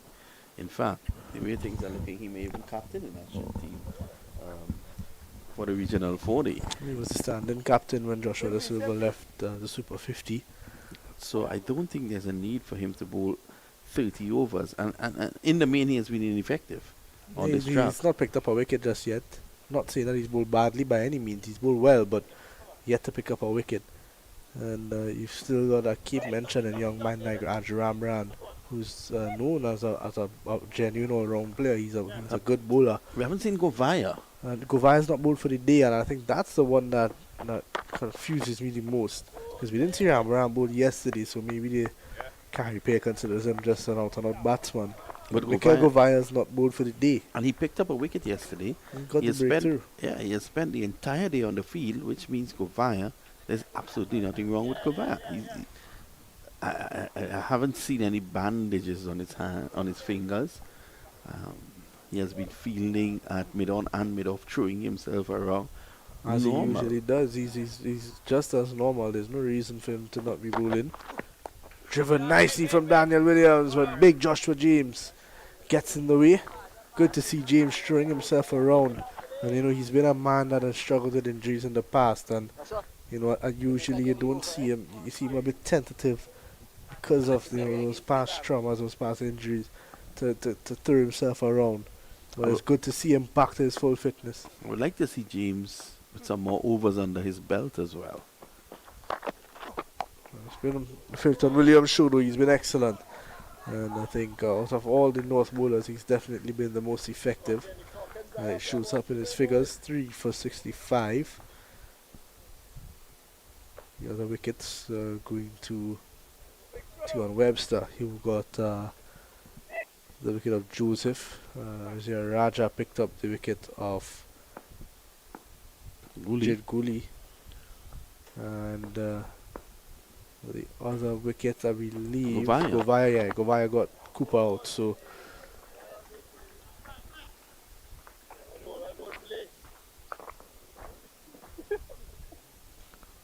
no Govaya, no Rambaran, sparing use of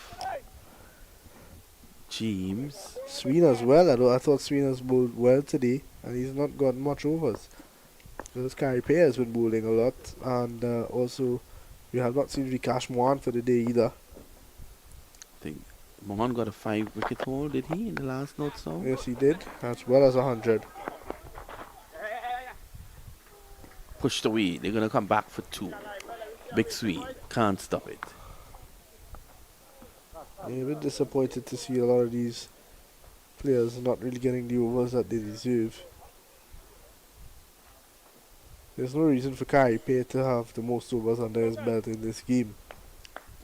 Unless he's, as captain, he's taking the competitive route and he's thinking, look, I'm captain, I want to ensure that North wins this. Yeah, I mean, he's not really been effective either, and I think he needs to understand that, because you don't want him to have that attitude as captain in a regional game and not understand that he's not picking up wickets and he's maybe not the best option at the point in time. Well, there's a coach as well who should be having a word with him. Let's see how it goes. And let's see who will take up the attack from the southern end, if there will be a change, or if Mr. Pear would continue. It seems like he is going to continue. Yep, Carey Pear is going to continue from the southern end. It's been a stalwart of regional cricket for Trinidad and Tobago. Club cricket especially, he's been at Queen's Park his entire career. But speaking of Vikash Mohan, I don't know if probably telling him that keep yourself warm, you may be in soon. Well, I mean, the left-handers out there now, I would be thinking with the foot marks getting increasingly more apparent, I would be, if I was Mikel Govai, I was licking my lips and I was ready to get out there and get some bowling under my belt, get that ball moving away from Daniel Williams. But Pierce, he's in a different way. He is the captain out there at the end of the day. It's probably has a plan in place. Doesn't seem to be working at the moment though, with the score 429 for 6.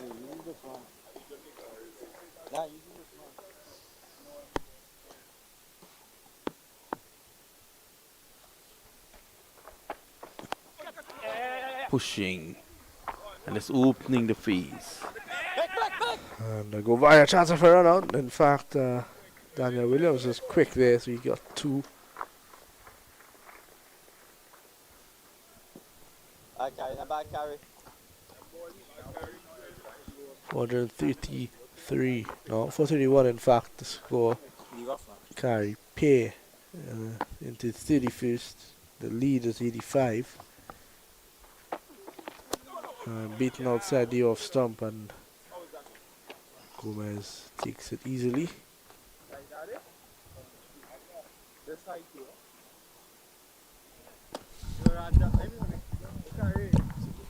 Bad carry, no bad carry. Hey, let me spin a 2 carry. Another dot delivery.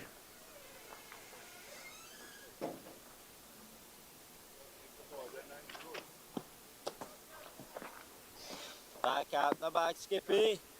Pick a cherry, Skippy.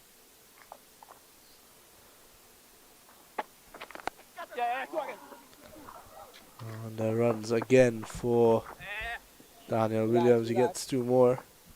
And that takes the score now to 433. The lead moves on to 87 at the end of over number 129. 433 for 6. Carey Pear continues to not be able to pick up wickets in this game. Maybe just not his day. Williams to continue from the northern end.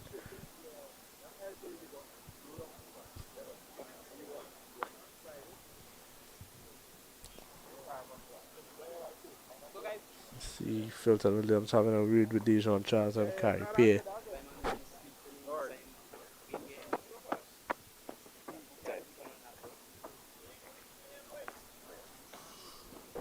Here he is. Field in place for him. We've got Mohan going out to the backward square.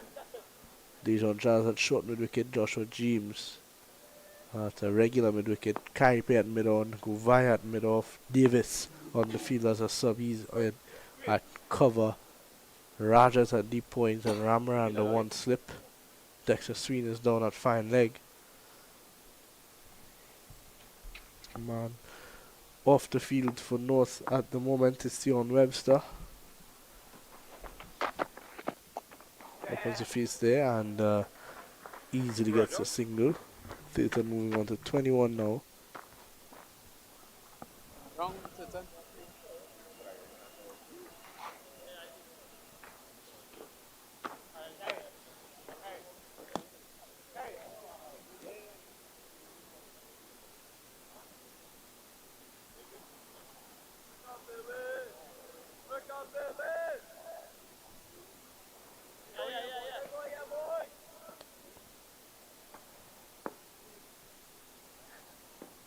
Here's Wilton Williams again. And outside edge for Williams and just wide of Dejon Charles at gully. And Daniel Williams gets his first boundary. He moves on now to 11. And the score 438 for 6. Wilton Williams unlucky again. Just short. And in the gap as well. Between that second slip, Andrew Ramran and Dejon Charles.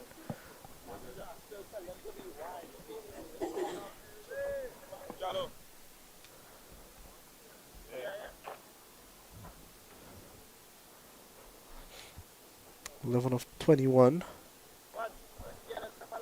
It's been a innings full of chances really for Daniel Williams. Not really chances, but some fortune with some outside edges going through, recording for 4 and a couple going past 6 for 2. Cut away nicely, and that's a good shot from Big Williams. But Sweden gets around at the point. They pick up 2. No, yeah. You're right, yeah.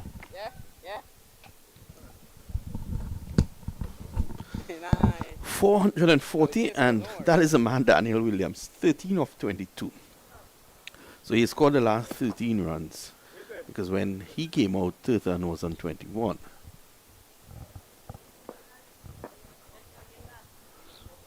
So Williams, 3 for 74. He would like to probably get 5. So Manik pick up 5 in the first innings. Tirthan Williams could be trying to pick up 5 to displace Manik. Manik got 5 for 74. Williams has got 3 for 74 at the moment. And Jed Basso, EDC Basso, he picked up 5 breakfasts when we were in Atlanta. And last night when he was here, he picked up 5 juices to go back home with. And that's not a joke. He probably took it for Kyle Ramdo, his very dear friend. Kyle Ramdo wanted to go and see him tomorrow, but unfortunately his car is servicing, so he's unable to go and see him. Oh my, and Ramdo's car has been at that service station for the last 2 months. Here's Williams. Pushed away. I'll tell you something though, speaking about Kyle Ramdo as a cricketer, as a footballer, Ramdo is a very, very good cameraman. Of course, he works for Cricket 360. This is why we're poking so much fun at him. When cricket allows, he works for Cricket 360 as a cameraman. I tell you something though, Ramdo was one of the boys who came through that KFC program. And the program was called the KFC Colonel Commentators. Ramdo did not want to commentate. He came in as a cameraman instead. And now he has graduated to what he's doing now. And tell you something, I'm very impressed with him. Ooh, this is a short delivery, dying on its way to Gomez. Any relation to Jerry Gomez? Antonio Gomez? We'll have to ask EDC Basso. Mr. Stats, as we like to call him. And it looks like Tion Webster is coming back onto the field now. But is Mikhail Govaya coming off? Well, if he's coming off, he's probably nursing an injury. Yep. And probably that is why he hasn't been bowling for the entire day. We'll have to wait and see. Vikash Mohan is going to bowl.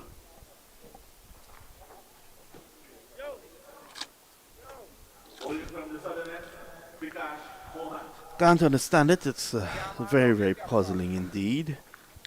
Probably we may have a word with the coach after a little interview and find out what we can about Mikhail Govaya not bowling today. It's puzzling.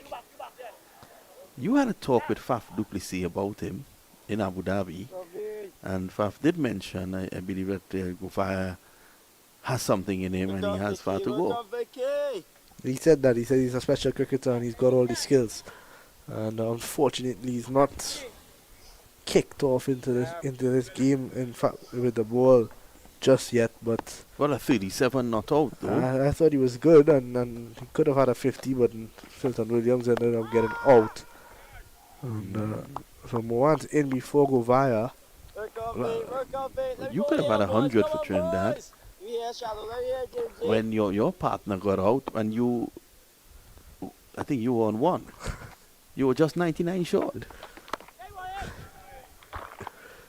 And that was the closest you've ever gotten to 100.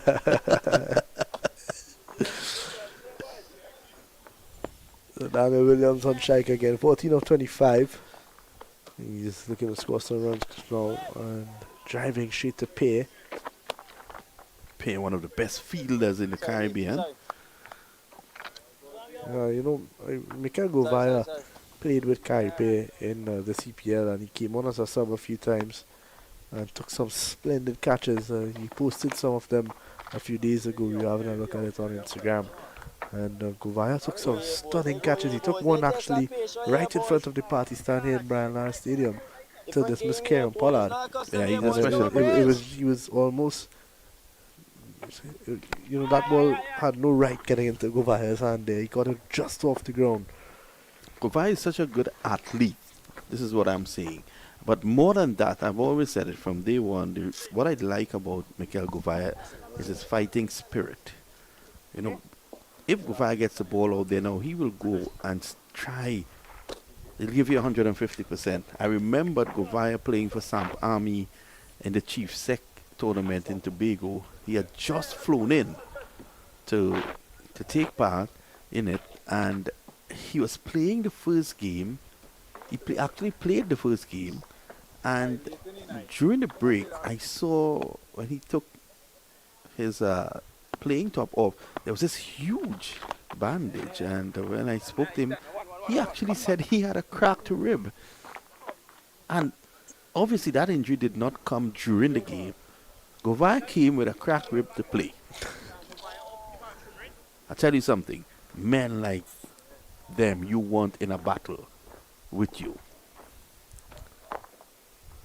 So it's a bit dark out there. The lights haven't taken full effect just yet, and it's going to be James. Speaking about Tobago, the mayor of Wim comes into the attack now. I'd like to say good afternoon to his brother Orlando James, who's captain of the Trinidad and Tobago under 19 team in 2024. He would have played in 2023 as well alongside me. Very good player, very good all-around Not a player. special cricketer. I remember many years ago whilst I was at the Trinidad Guardian, and whilst being there, Atlantic LNG, they were sponsoring primary schools cricket.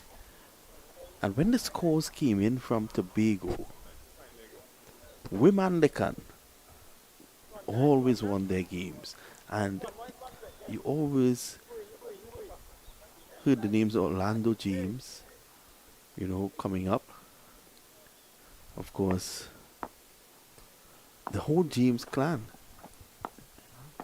they dominated that. So from then you knew that was a cricketing family. Good delivery, just touching down, moving away. Tilton has to be careful. Tilton has dug himself in a bit of a hole. He's 22 now, hasn't scored too much lately. I'm probably trying to just break the shackles.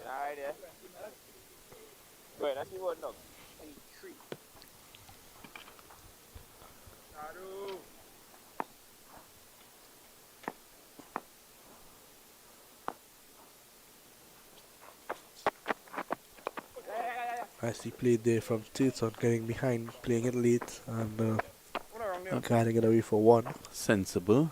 Tilton plays some matching Patriots, doesn't he? Yes, he does. Coming right, Tom. Wrong the wicket I to want you. to say a very good evening to Adrian Ali, the president of Marching Patriots.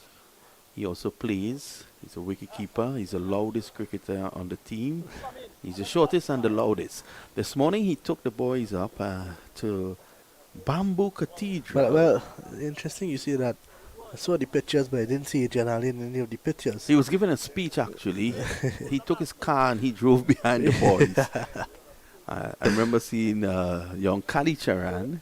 He was there. Rajiv Ramnath, Yes. Lukali. Another good young players. And it's good to see Marching Patriots investing in the youth. Freeze Ali, who's on the South team, also signed with them this season. So a number of central players, they are absorbing. Adrian Ali, of course, was also a councillor for the area. Tells me he wants to play Masters cricket soon. Surely Adrian Ali is not ready for Masters cricket. He still has a lot of cricket in him left here. He should be a part of these type of games because, to be honest, He's another one I thought should have gotten more opportunities. Yeah, I mean, you look at guys like Jason Mohammed, who obviously just scored a double hundred in this game, and he's still around and he's still part of the setup. Adrian Ali is maybe a bit younger than Jason Mohammed, and you look at the scores of club cricket in Trinidad and Tobago every year, and his name is always in the top 5, top 4, top 3. He's a run scorer. Oh, that's a gorgeous shot there from Williams, driving through the offside, posing for the cameras, and then he retreated when he realizes that there were none. It really was a nicely timed shot, given width. These two know each other quite well, good friends, one, and they've also both played for St. Benedict's College back in the days. So now our Benedict's boys here, also the bowler. Christian Turton, Joshua James, Yep. the wicket keeper as well, Antonio Gomez, And the great Kemcho and Becky Vicky Joseph. Yes. Antonio Gomez. Yeah, I just mentioned the wicket keeper Yes. Gomez, Daniel Williams, Turton, James, all part of the Amin Forgini clan. Yes, I'm in Forgini.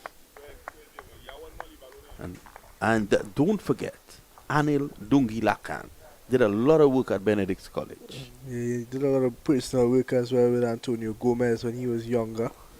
A little birdie whispered to me that he's at Queen's Park now. He's taking his talents to the Oval. I thought something was off when I met him during the first day and he was speaking with an accent. Yeah, So I He understand. told me he got a place in one Woodbrook Place, and he's because it's Ooh. closer to the Oval, so he said he'll be staying up there. Well, And when he doesn't stay there, he's actually staying in Karamdu's house. wow. So that's another excellent venue for him.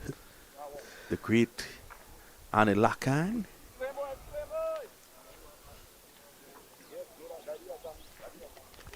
Good man. He's a man that loves cricket, and he'll do anything for cricket. And that's the kind of people you want around when. I tell you that he's the only man, and I continue to say it. Anil Lakan is the only coach, the only cricket coach I know who has never charged a cent to any cricketer. I make that bold statement here this afternoon. In fact, he dips into his pocket to ensure that the kids are well taken care of. Hats off to him. Yeah, that's the kind of man he is. Vikash Mohan would be very happy that his dear friend Amir Jang, who made 63 not out last night for the West Indies in a warm-up game.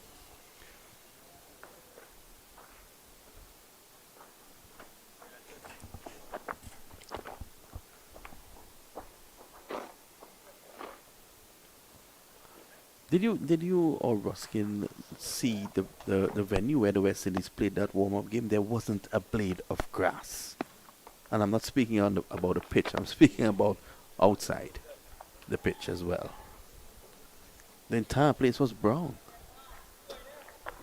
For a moment, I thought that I knew that the team had stopped off in Abu Dhabi on their way to Pakistan. For a moment, I thought they might have just went across to Afghanistan before as well, because there wasn't a blade of grass. Reminded me of a test match played in 1988. Ruskin Mark would remember this. West Indies versus Pakistan at Border Oval in Guyana. West Indies lost the match. Apparently they were doing work on that ground and there wasn't a blade of grass on the entire field at Border in 1988. 449 for 6.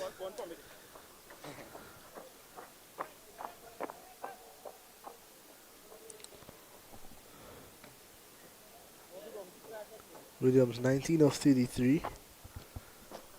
And Vikash Mohan continuing from the southern end. Nicely driven from Williams, a bit uppish, but not carrying to pair there.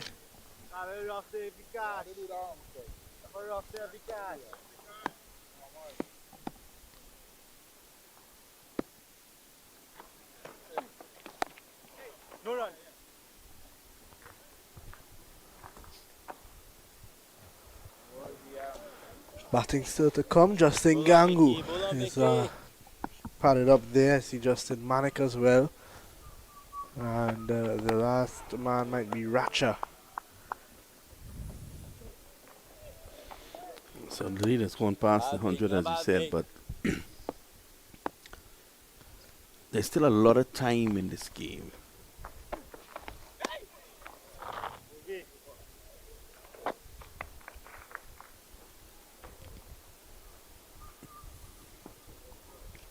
Young Rambaran, let's have a word about young Rambaran.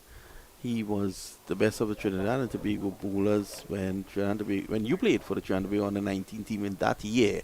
I don't know what were his stats last year, but I know in 2023 he was the best of the bowlers. He bowled a bit less last year, but he scored the only 100 that Trinidad and Tobago scored on the 19 cricket in a long, long time. But I know him as an all-rounder. Yeah, he is. Well, if he doesn't give you runs with the bat, you could bet your bottom dollar that he's going to get 3 or 4 wickets with the ball. And I don't know.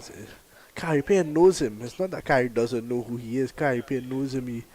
Carrie Payne is a guy who's hangs around in the bamboo a lot with Sinath, Vishwanath Sinath and Andrew Ramran grew up right there in the garage, and they train together as well sometimes.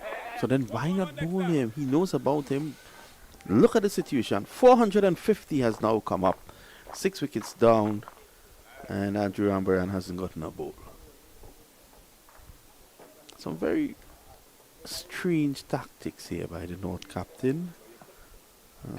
I'm not 100% sure that he's using the resources properly.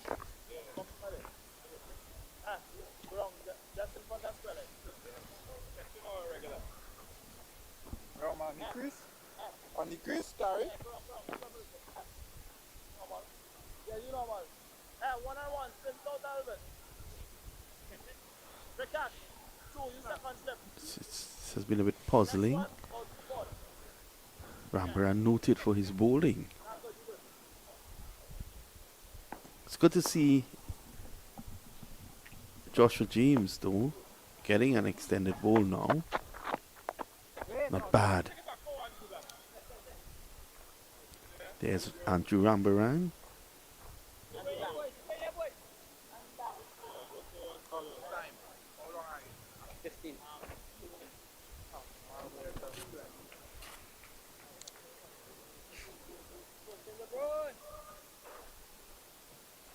Rambaran. And there's the president there of the Trinidad and Tobago Cricket Board. The Right Honourable Azim Bassarat. And his right hand man. To the Sir Samaru. Yes, his right hand man to his left.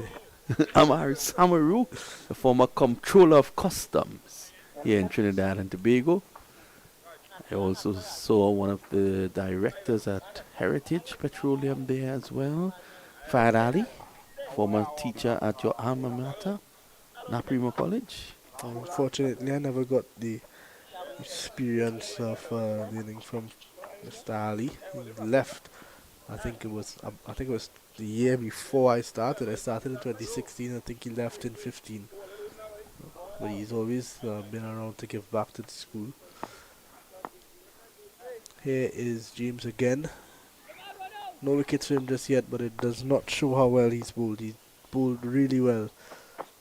Here he is again. Driving, that's a good delivery. I'll tell you something, Roskid Mark, with his experience, will tell you the same thing. It's not about the figures here. He needs overs under his belt. More likely than not, he will be in the national setup.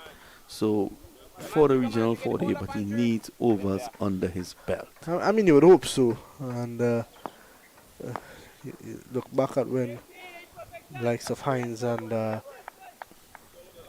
Amir Django, Joshua Da Silva, Jaden Seals and Anderson Phillip, when those 3 fast bowlers get back in, it becomes increasingly difficult for someone like James, who is younger than them, is a bit less experienced, but is not short of talent. Oh, that's a good looking shot there from Tooton, but straight to pay.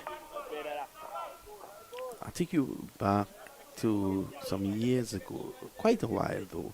There was a fast bowler from Barbados. He was pretty quick, Patterson Thompson. He's now a pilot, an airline pilot. He was chosen to play for the West Indies team on a test tour of Australia. And they were playing a warm-up game, as this is worked away around the corner. They were playing a warm-up game ahead of the test match, and he bowled, his figures read, none for 126.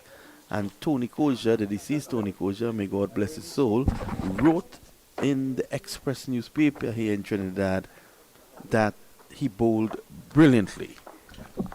Now, for the not so discerning fans of cricket, he was taken to task because of him also being a Barbadian. But I think he was on spot.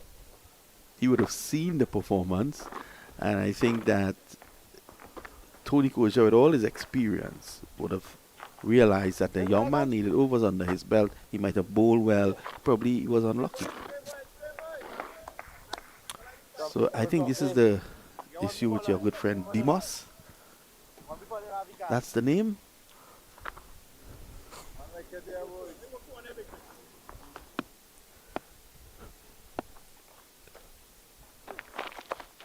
Sweeping, and there's good old Tion Webster. Webster will have to put his hands up for Trinidad in the early rounds here, with the others missing out. He, Jason Mohammed, of course, Jid Guli. Jid Guli has become one of the more experienced members of that team now. And, they're going to lean on him a bit because he is one of their mainstays in that batting lineup.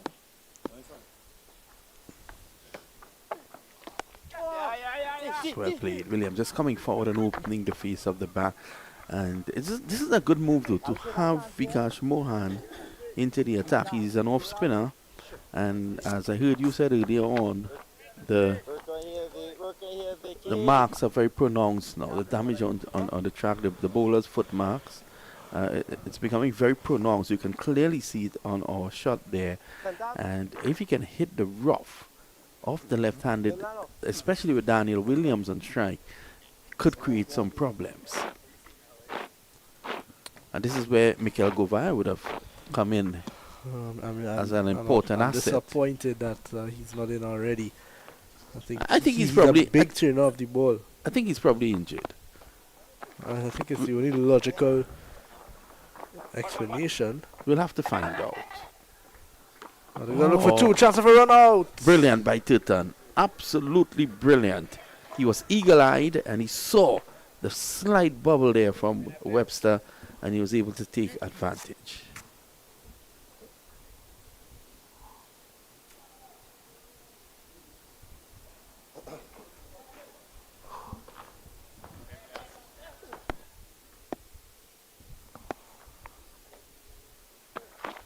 Checked again on top edge this time, an appeal. And umpire Raj Kumar says not out. Another bit of controversy out there. That not out, says the umpire. Let's have a look at it again.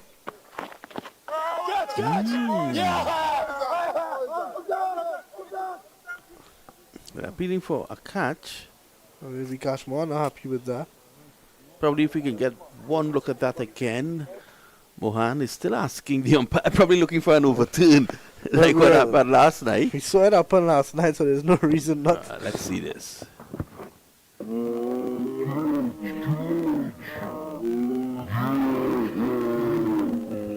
not quite sure what to say. I don't know where else that could have possibly hit. Probably if we can see it just one more time. Down the track is Titan, in fact, through mid-wicket, and they pick up two. Good looking shot there from Titan. Josh Davis, young Queen's Park player, he does the fielding. If we can just get back to that replay, and if our director can just slow it down for us. Not that slow.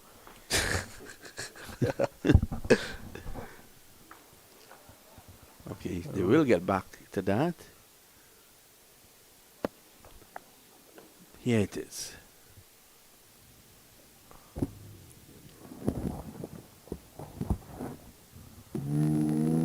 I tell you something. If that is not out, California is not on fire. Very, very unfortunate indeed. Yeah, I think Vikash Mohan would go back tonight and look at that and feel a bit disappointed. He must be aggrieved by that decision, Vikash Mohan. Mikhail Govaya has come back onto the field. He seems to have gotten his treatment and he's back out. And hopefully we can see him with the ball soon because things are happening out there. And I tell you, he's the type of bowler, Liam, that he can exploit those conditions there now with that rough. Slight break in proceedings. There's a little discussion with the umpire, the Tobago boys. Having a discussion. They've changed. James is off the attack and Pierre has decided, to bring Raja. Still no Govaya.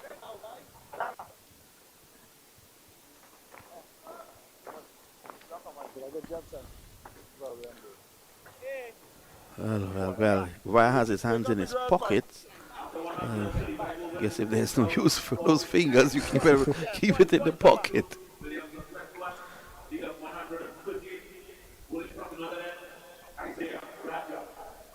Let's go batters.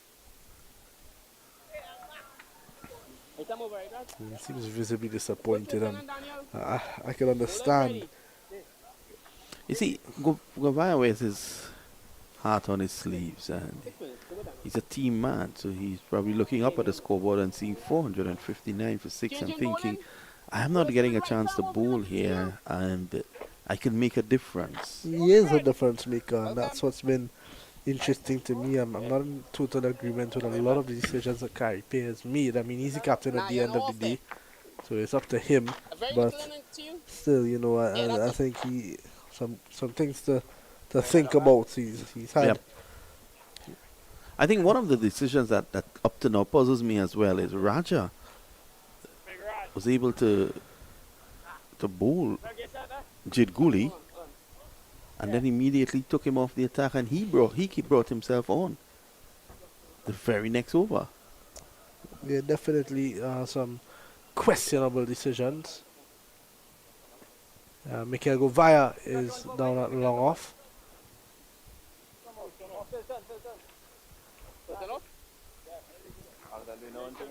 And Dejan Charles is at mid on, or almost at the boundary, just halfway in, halfway out. We've got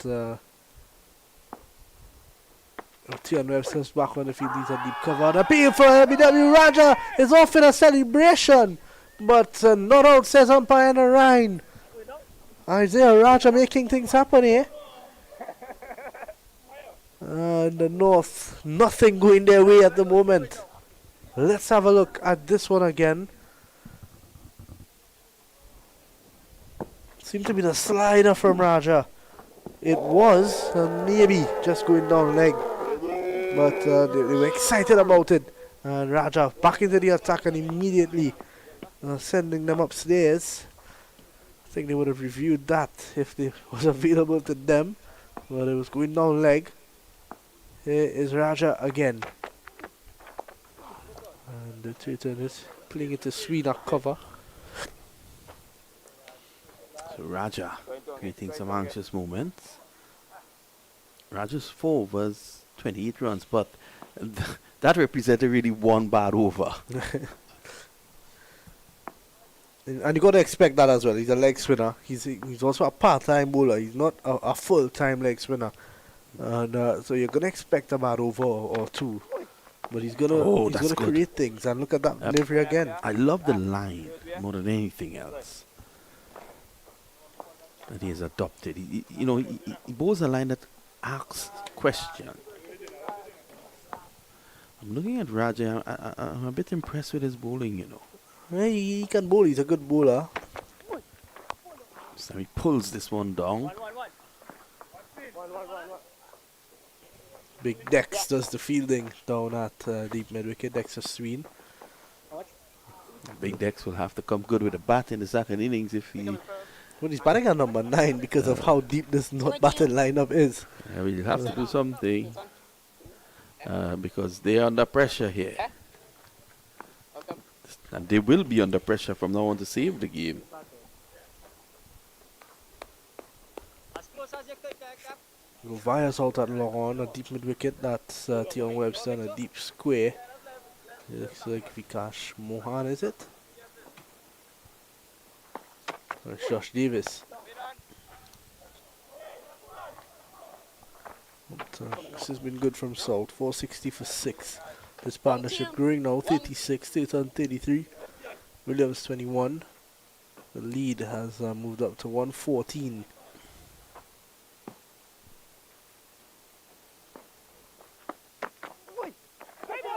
Good. Good delivery by Raja. It's over. This is an excellent over since Raja has come back in, and I thought it took way too long once again to bring him back. Let's have a look at this delivery again as the over ends. Williams will tell you that he was playing inside the line and probably was. 1 over to go before dinner.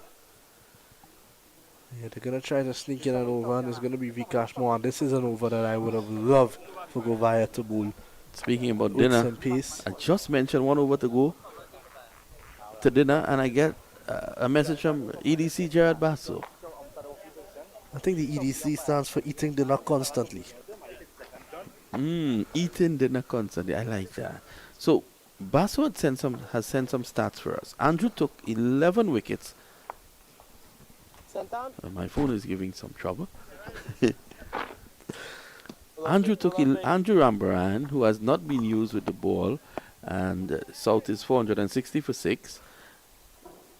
Took 11 wickets for Mary Boys in the 2023 Premiership at 14.64.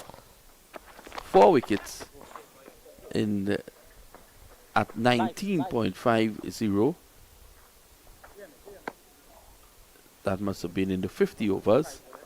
No, I think this is his regional stats actually. At under 19, he picked up 4 11 wickets. He's now saying that. Yeah. CWI Rising Stars. Yeah, he picked up 11 wickets when he played in our year, and that is, I think that was only in the 50 over. I think he had some more wickets in the 3-day as well. In fact, that was only in the 2-day. He had a lot more wickets in the 50 over. And last year he was more focused as a batsman as Govi fields the ball enthusiastically.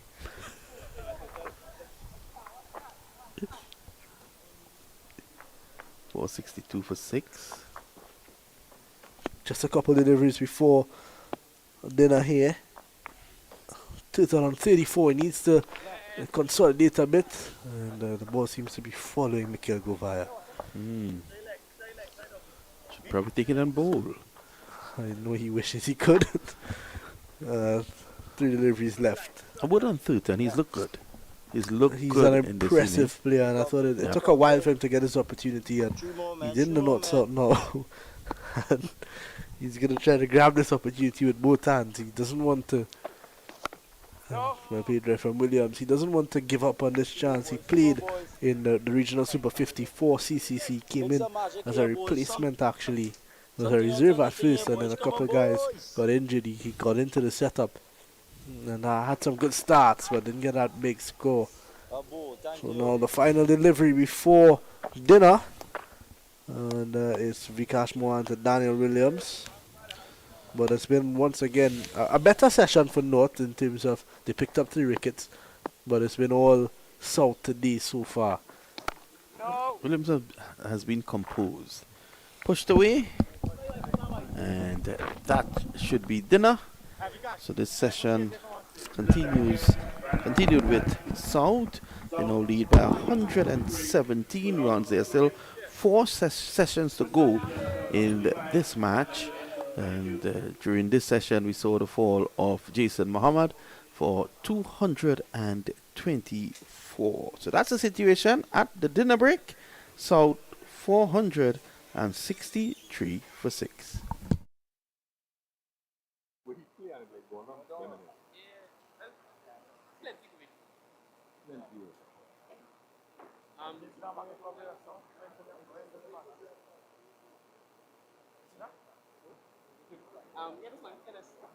this one is time and check on Twitter. Which is not Twitter.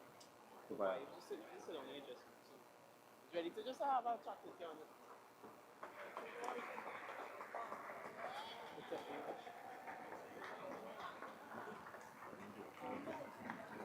That one, I think.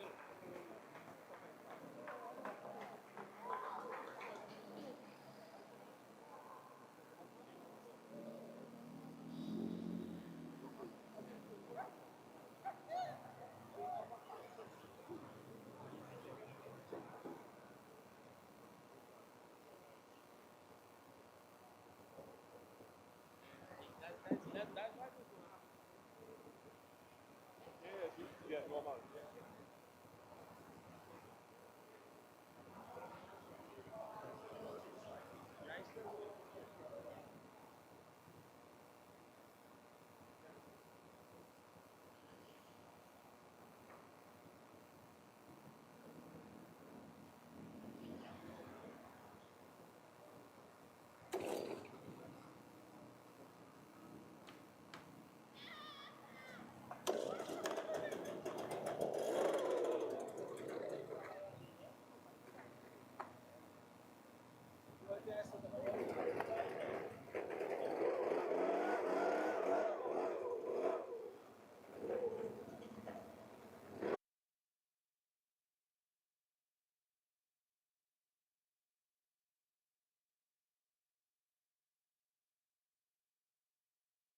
Tion saying off, right?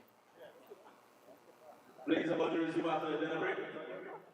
So 463 for 6. Lennon, Tion After off external. 137 overs.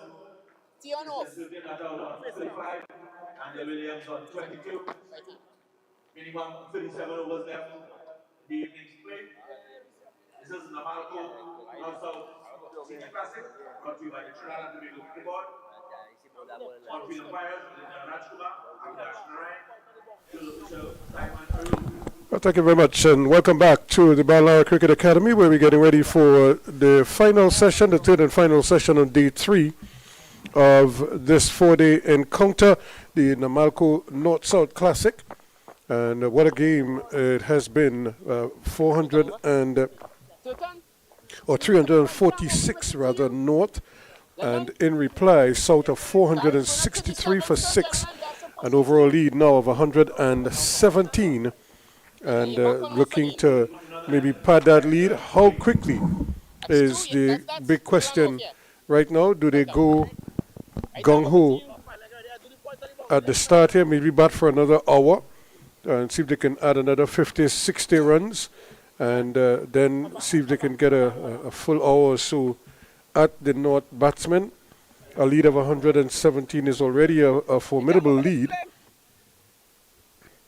And you would think that South might be thinking maybe we could pick up 4 or 5 wickets before they knock that off, and then if we can, just slice through the remaining 5, we might be chasing maybe 100 or under 100 sometime tomorrow. But we'll have to wait and see. Cricket is a strange old game. You never know what is going to happen. If North can pick up a few wickets here now, that could change the whole dynamic. And Sween starting proceedings here from the northern end. So 463 for 6. Williams is on 22, Thurton is on 35. So he's eyeing another half century already. We have 98 to Cephas Cooper, 224 to Jason Mohammed, the star of the show, and 56 to Jid Gooley. So 2 half century and a double century.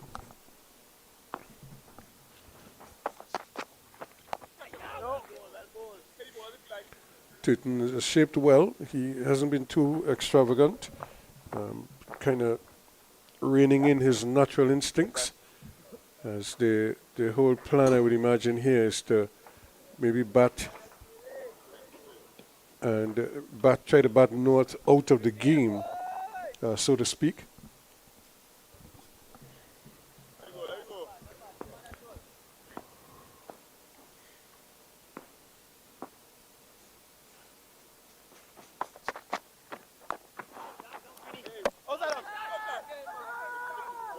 That's very well played. Good bit of fielding as well. Sween to his own bowling. Sween has North for 37 so far. South going at a rate of about 3.37 and over. 463 for 6 it is.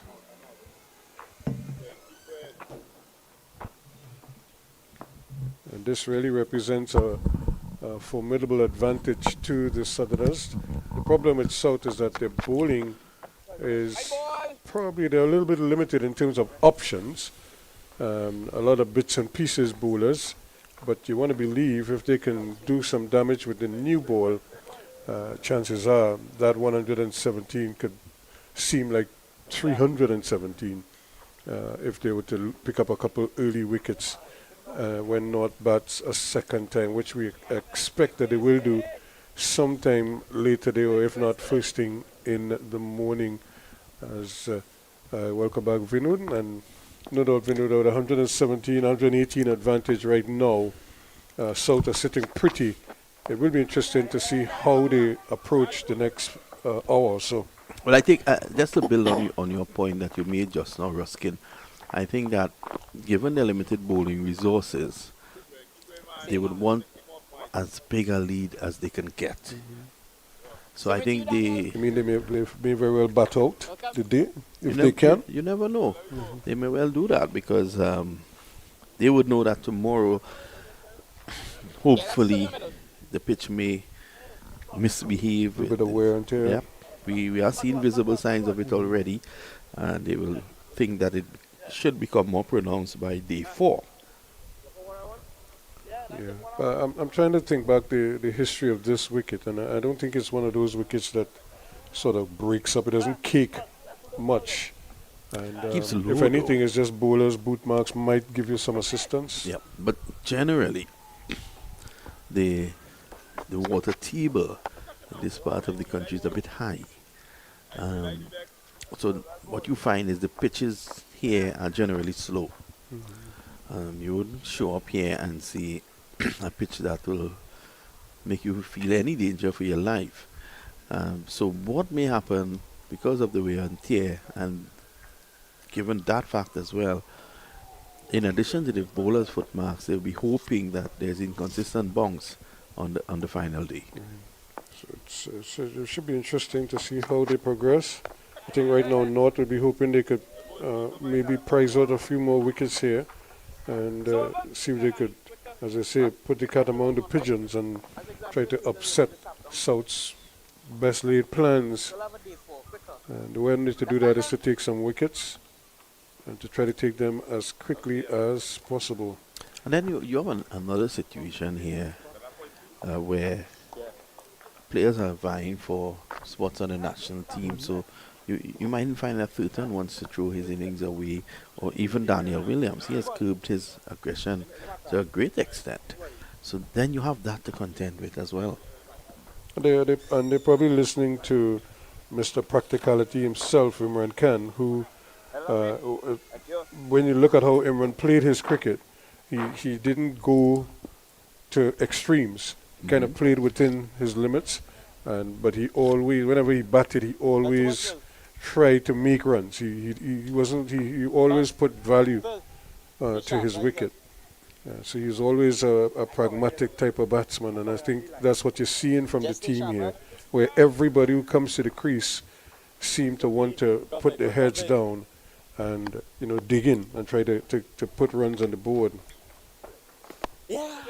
And this is another over started by Mohan here. It hasn't bowled badly. Thought he had a wicket just before the break, wasn't to be. Seemed very dejected when the umpire said not out. Had five wicket haul and 100 in the last North-South Classic 2024. So he gets his big opportunity here now.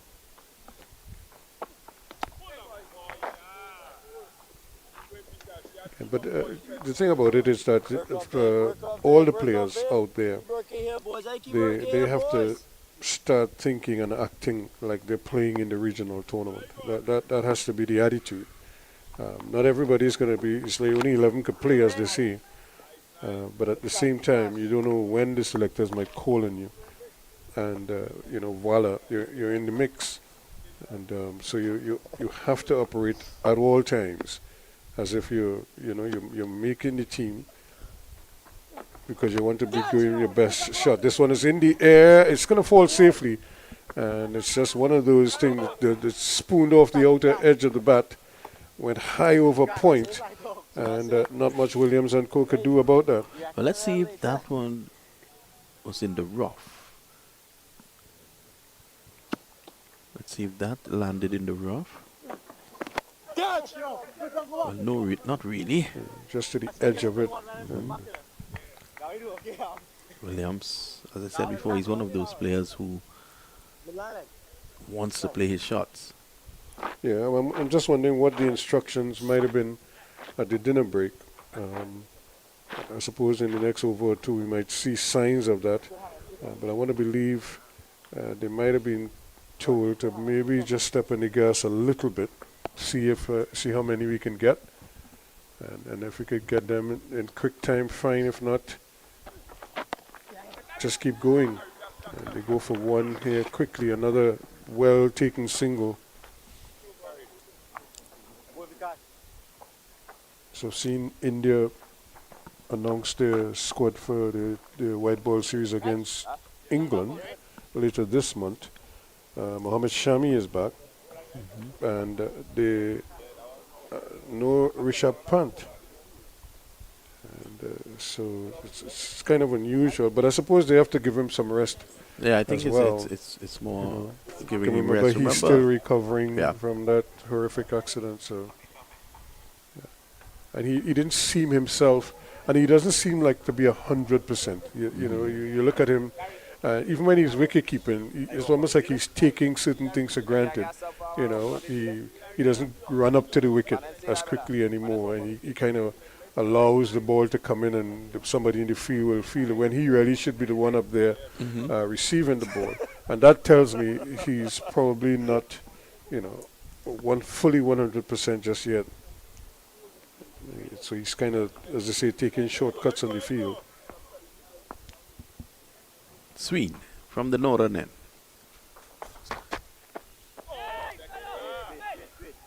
It's a good line, just outside the off stump, and because he's probably thinking here now that these batsmen might want to get at him, so he can attack the stumps, but if he strays too much to middle and leg, then he opens up the onside. So if he starts maybe off stump and away, he could find himself in the money here, because they're going to go hard at him.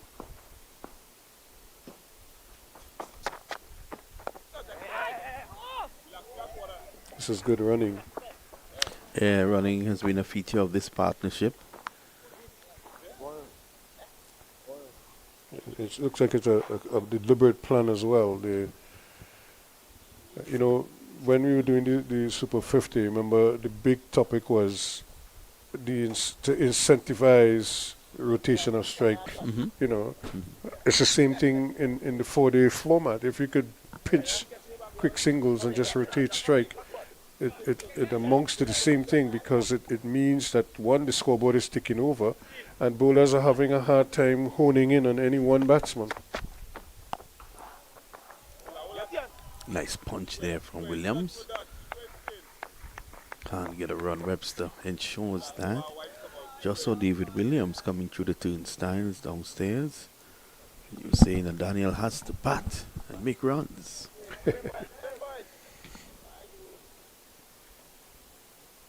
I had a mechanic. He passed away a couple of years ago. I don't know who was taller between him and David. And we used to call him half man. Half man. Half a man. Driving Yeah, through great the offside. shot, yes. Yep, The that's man four. at point never moved. Overpitched. Asking to be punished. Well, if your mechanic is... We used to call him half, because they say he's half a man.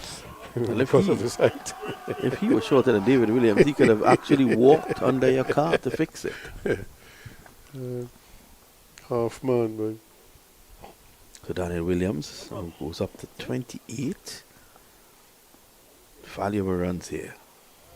yeah, this lead is building, and North has to be very careful here, because you can't just, you know, throw your hands in the air and say, you know, just let them score runs. You have to deliberately try to limit their scoring. And, one, you cannot bowl both sides of the wicket. And here they go again. It was a little bit closer than... Direct hit there could have been interesting. Because invariably batsmen try to breaks when they're running into the crease like that, because they see the ball coming as well. It's a good pickup. To look where the bat is in his hand. He's now trying to dip it, and the ball is gone already. A direct hit and he was out. Yep.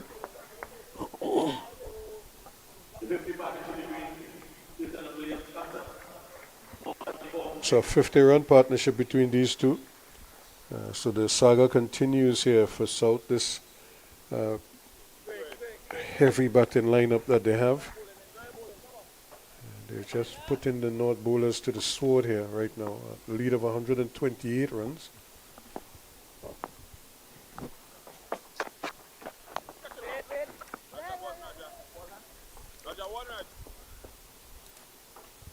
And Vinod is getting to the point where it's almost as if they're scoring off every ball. Yes. You know? You can see that both of them, they're well set. They're naturally aggressive players, Williams and Thuton.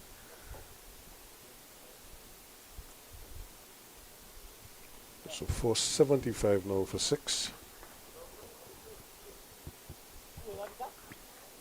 Notice been out there for 140 overs. Yeah, there's a long grind. The good thing is part of it is the night. You know, they have the benefit of much cooler conditions, but the dew presents its own challenges, especially to the bowlers and to the fielders too, because we've seen a couple of balls kind of slip through the grass. Not too much, Carrie. Not too much, yeah? Yeah. Convict, good convict.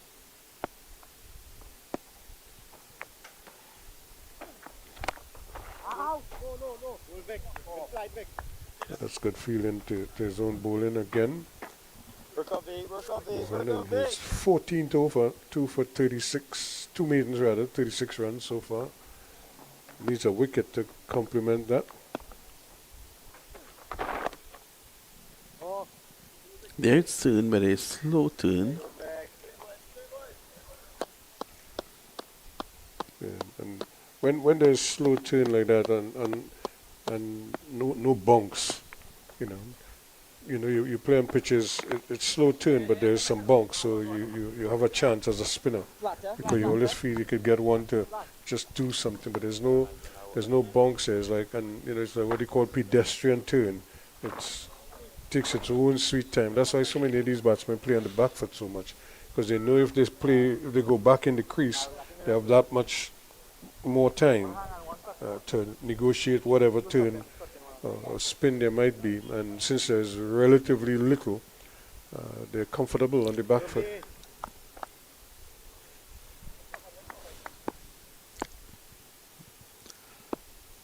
The lead has gone up to 130. Without too much fuss, they don't seem bothered at all. If anything, they're just going on their merry way. Wait on. Oh. Now this is good for Mohan. He's not afraid to give the ball some generous flight. Thank you. Thank you, Vic. Again, just teasing him outside the off stump there, but that ends the over as Daniel Williams remains on 29. 48 is to Tilton. It's for 76 now for 6. Yeah, good innings here from Salt. Good, better than solid reply. 343 North would have been sitting pretty, but out of that, Jason Mohammed dealt with 224 by himself. 98 to Cooper, 51 to Gooley, now 40 to Thuton, so he is also nearing a half century, and therefore 76 for 6. Which is a formidable total. It's the kind of totals that you hope that Trinidad and Tobago could achieve in the regional tournament. Of course, they may get a much better quality bowling. Oh, it's a good delivery. Speaking about quality bowling, that was a good delivery. But I was just making a point. Trinidad and Tobago will be missing some players, but so too will be the other teams. So while you're without some of your quicker bowlers and some of your key batsmen and wicketkeeper, so too will be some of your opponents. So it may be very well kind of balance out itself. And like I said, if Jason Mohammed continues with this form, Gooley, Cooper, then Trinidad and Tobago could very well. And says here's a big away swinger, and I just It's actually down the jump track. on the pad, did it? Which is a loud It's appeal. a huge away swinger. Yeah, he did. It passed him on the full. That's what happened there. He never touched it. The ball actually passed him on the full. He was driving well away from his body, and the ball just kept going.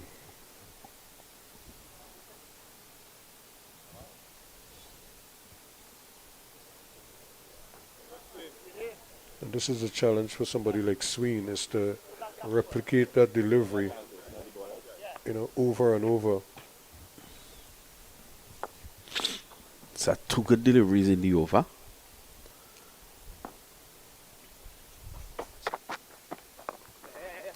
Then he comes a bit too straight. Yep, once he starts there, he's opening himself up to be picked off.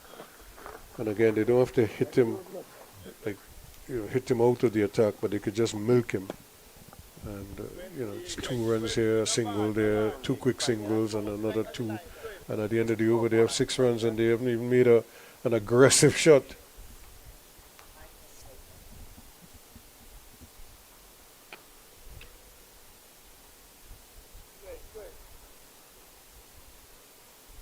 But this has to be very demanding on these players, because they're not getting success. Oh, another delivery. Just that. Look at how Right far amount of outside, movement. look at how far outside the off stump he is to play this shot, Vinod. Watch. He already covered the off stump. Yep. He doesn't even need to play at that delivery, because he's already, his initial movement, his trigger movement covers the off stump. He can afford to let that go, especially if you realize that the bowler is getting away movement.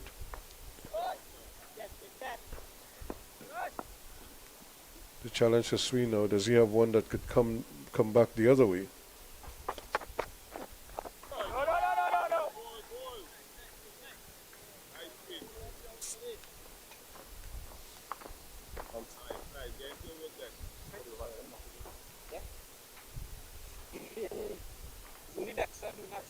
Sween is in his 15th over. Hasn't bowled badly.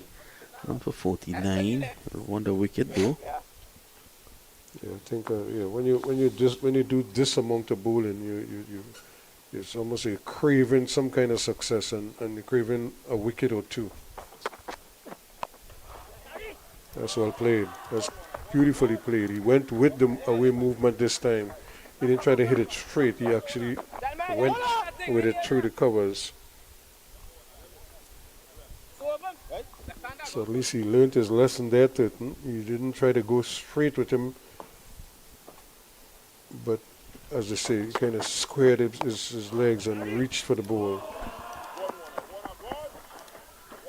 Not trying to hit it too hard, but just making sure that there's contact. So they end up at 480 for 6.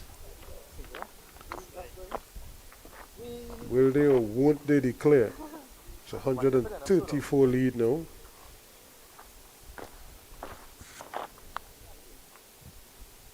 According to a good friend of mine, we will declare war.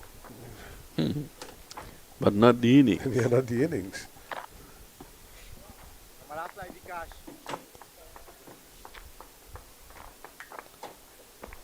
So Mohammed continues from the far end. Marathon spell now for him. See some drift. Thank you. And to his credit, he's bowled on one side of the wicket. He hasn't really drifted into the pads, and I hope I don't jinx him and he then puts one on the leg and gets swept. That's a good shot. Runs coming here for Williams. That's 4 runs. So he goes on to 33 now.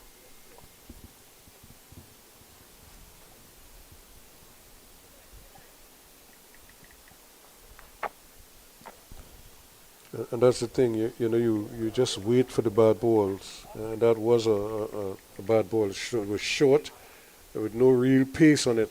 And all he had to do was just pick a spot.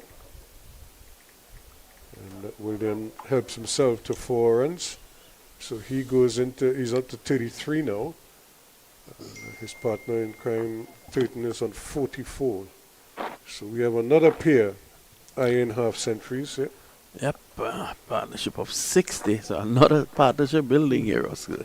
Yeah, which is good to see. And like I said, if you're a national selector, you're smiling right now. You probably won't be smiling too much when you have to sit around the table and pick the 13 for the first game. But as it is right now, this is what the coaches and the selectors and I'm sure would have been asking of the players. Show intent when you go out there to bat. Read the situation, think on your feet, assess the needs of the team, and you know, understand your role.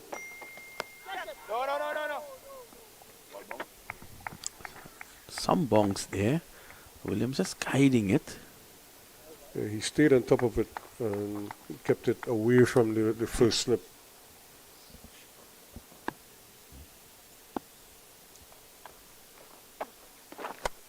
Short again, and give him the treatment again. Bad delivery. Really bad. Rank long hop.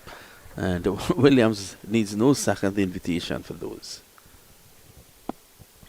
So just like that, the lead jumps up to 142 now. It's 488 now for 6. And he goes to 37, and Thurston is on 44. So South continues to drop the hammer on the North bowling. And having said that, here comes the rammer. And the rammer has made more appearances on the pitch than Mikel Govayan and Durambaran combined.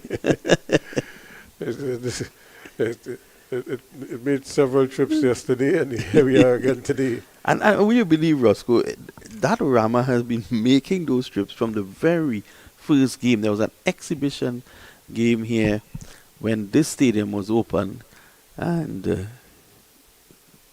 that was when the Honorable Prime Minister, Dr. Keith Rowley, opened the venue. And that was when it had a big crowd. Yes. And I got stuck in the traffic getting here, like with 2 hours of traffic. Right there, I'm right there, you know, and I can't get in. Well, the Rama made an appearance there, and it continues to. And then I had traffic trying to leave as well. Yeah, that was, and that remains an issue. This is why this venue hasn't gotten test status. One road in, one out, so to speak. I know that there have been plans to put a road to the eastern side of the ground. I don't know how far along is that, but I think the high-ups at the Toronto Cricket Board, they're not too hurried to do that just yet. To go like towards Princestown way, or to go? No, to come back to reform and onto as an appeal for court, a catch down the leg side, brilliantly taken there. Not out says the umpire. Gomez continues to have a good time behind the stumps. So you take that road, you come through reform, and then back onto the highway.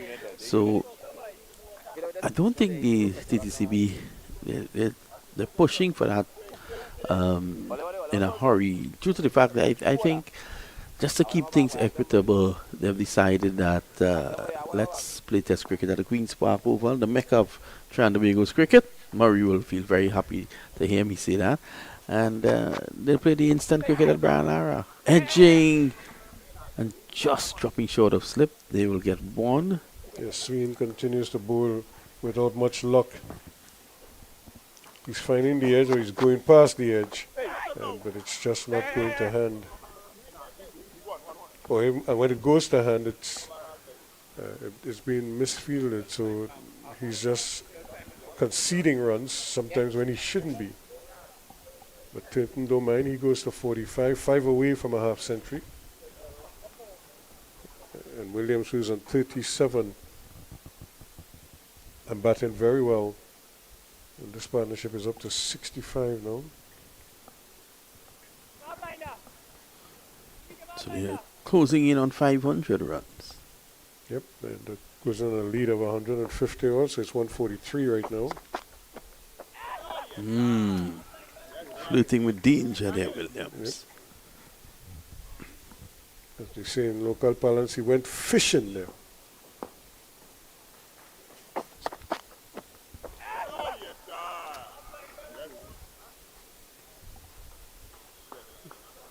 Do you like fishing at all? I think I've been to fishing once in my life. Down at the army base in Chagaramas. Chagaramas.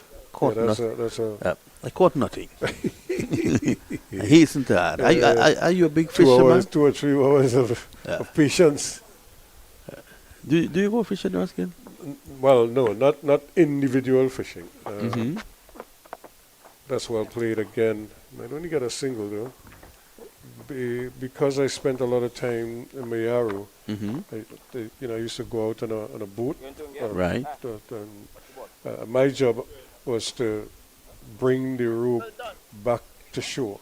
So I'd have to dive off the boat, swim to shore with the rope, Mm-hmm. and then they would pull, because the net, the seine, is attached to the end of the rope. Yes. But this rope is like about, I don't know, probably 100 feet long. Yeah? So you pull the rope first, and by that time the boat would go around the fish and do a similar thing. So you start to pull from both ends, and then you come close together, so the net comes in, and that's how you fish. So when you pull in seine, that's basically the principle Yes. behind it. That's not an easy job at all.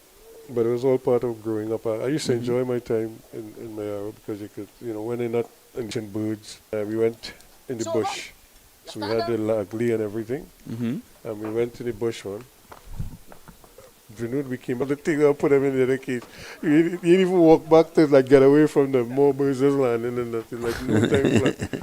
The game just kind of meanders along as South continues to put on the runs here. They're up to 144 now. 10 away from 500. Well, Liam, we've been asking and asking and asking. And finally, prayers have been answered. So Andrew Rambaran is going to get a look in. It's about time. 144 overs later, Andrew Ramran is marking his run up.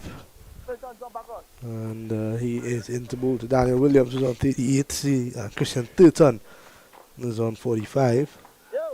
And he is, when you consider, he's bowler number 10. Number 10.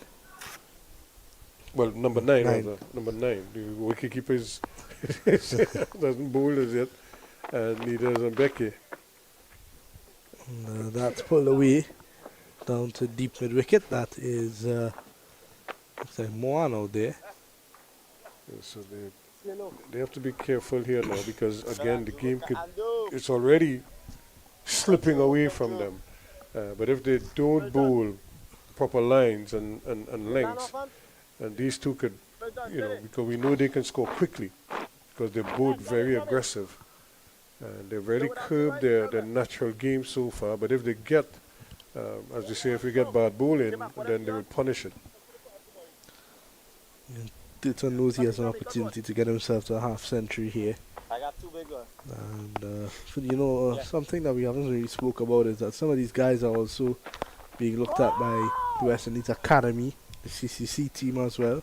And some of these guys will be on trials with CCC. And you know that the selectors will be looking at this game to see what some of their prospects are doing.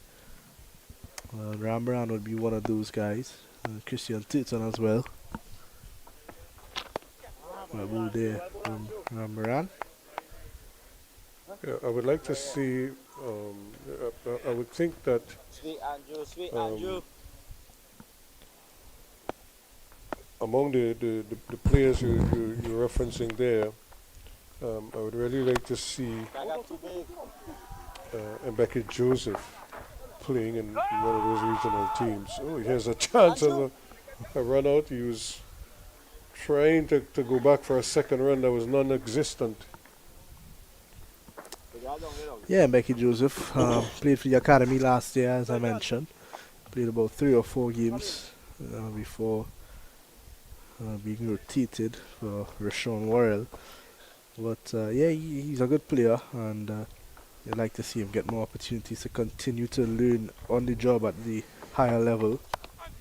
And off the outside edge from Williams, and Webster gives chase.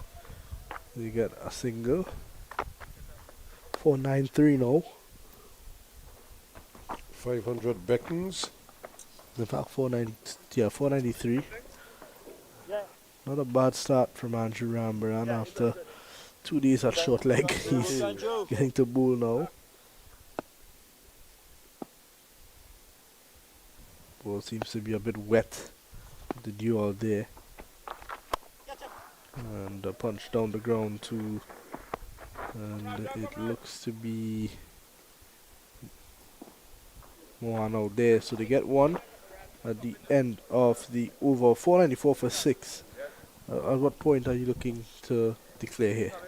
I really feel that once they get past 150, whatever you get after that is kind of gravy, and will just enhance, your situation. But if you could get an hour at the North batsman this evening, tonight, I think that could very well make a difference, especially if you could make inroads.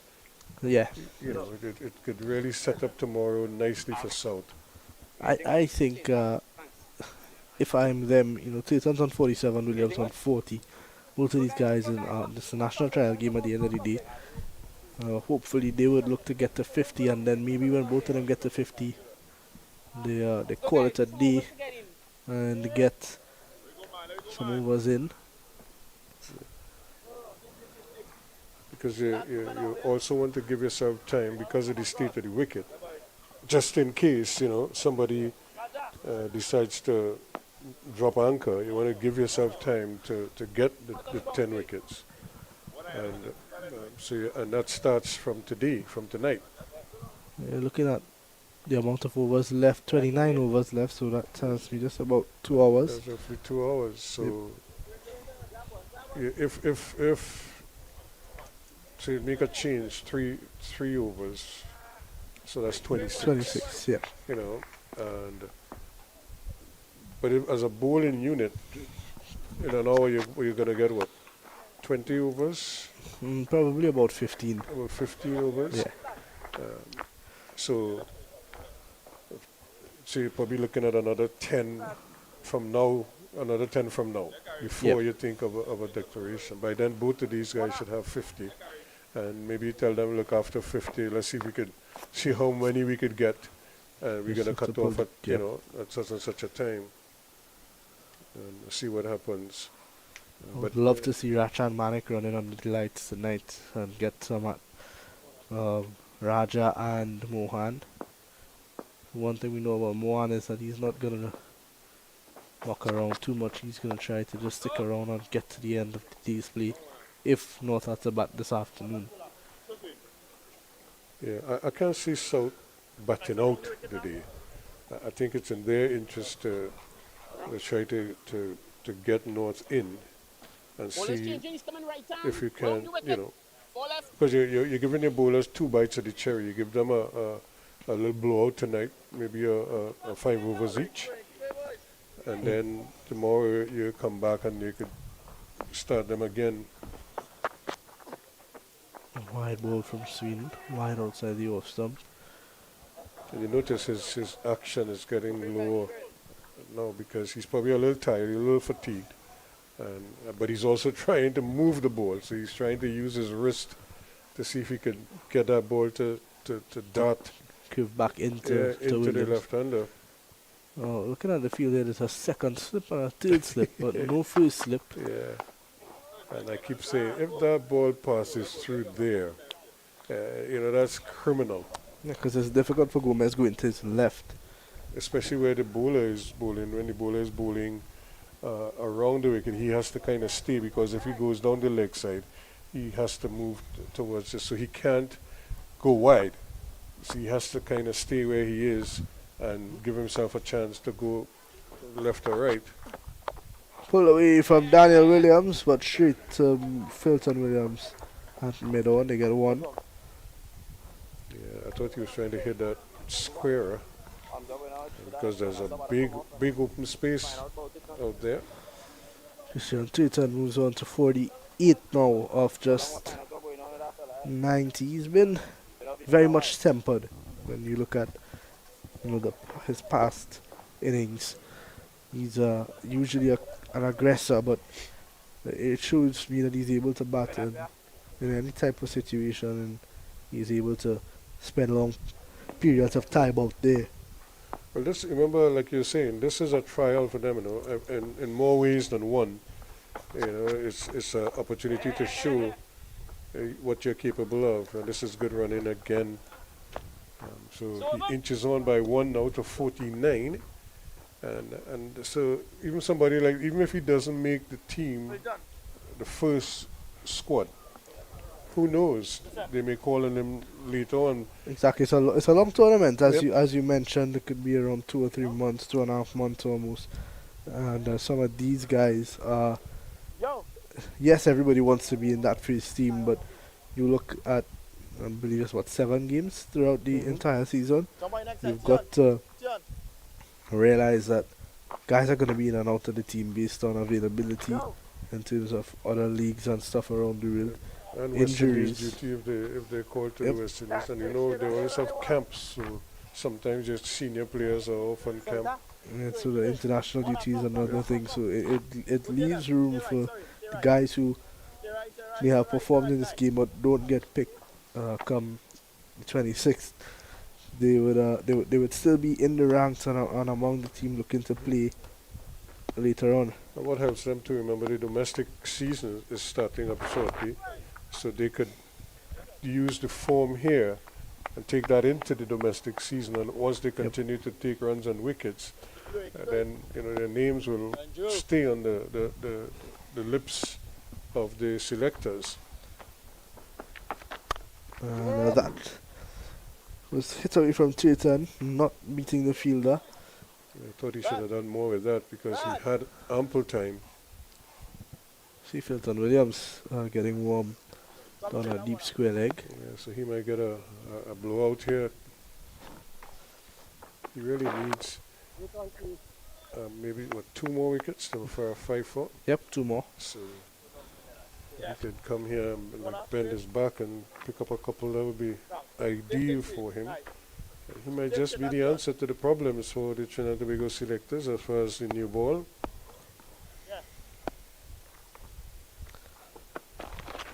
Swept away from Chaitan, but not getting connection.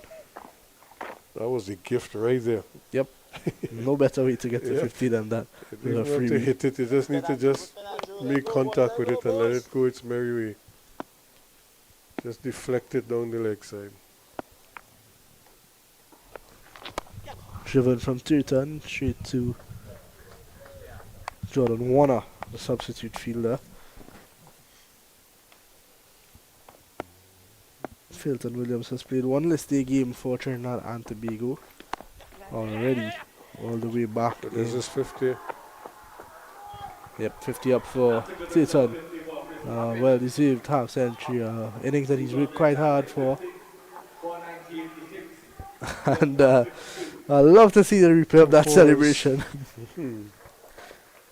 That was an interesting celebration to say the least from Christian Chaitan. But a well played innings. 97 balls and 2 fours, which means he had a lot of running between the wickets to do. Yeah. And they ran well. They certainly ran well between the wickets. Again, good positive play in the part of these two. And their partnership now is up to 74. It's 152 is the lead now. So all the numbers really adding up for South. 498, they're 2 away from 500. Williams is 9 away from his half century. Speaking of Williams, we take a look at Filton. He played 1 list day game for Trinidad and Tobago. Back in 2016, he would have been, he's 13 now, 2016, he would have been That's about, 9 years, that's 10 years ago. he would have been 20. And you look at that game, he played against Jamaica, none for 20. He had in,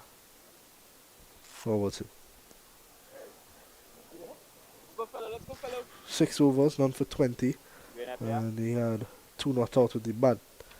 He would have played alongside Riyad Emrit, Marlon Richards, John Rush Jagisa, Akilu Singh, Katwaru, Jason Mohammed would have been the captain. Evan Lewis played in that game as well.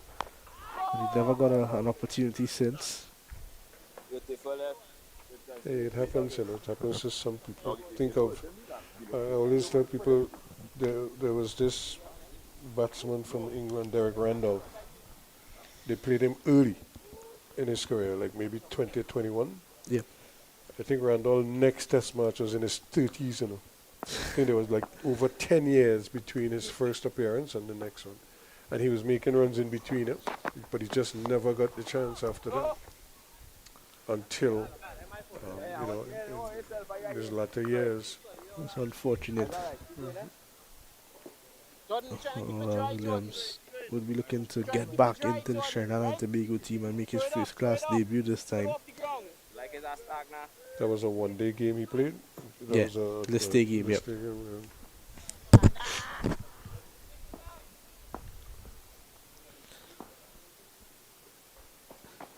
Still 31 this year, down the leg side.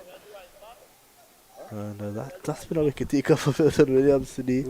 Got Rambaran fending one down to Gomez. Last night he had that controversial out decision. Two not out. dismissal. Yep. It was also down the leg side with Jet Gully.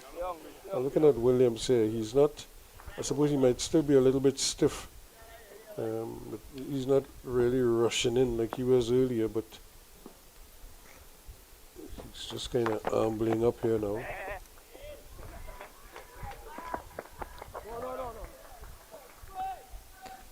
Dejon Charles does the fielding. 499 now, so they're one away from 500. The lead 153. It's coming around the wicket to you.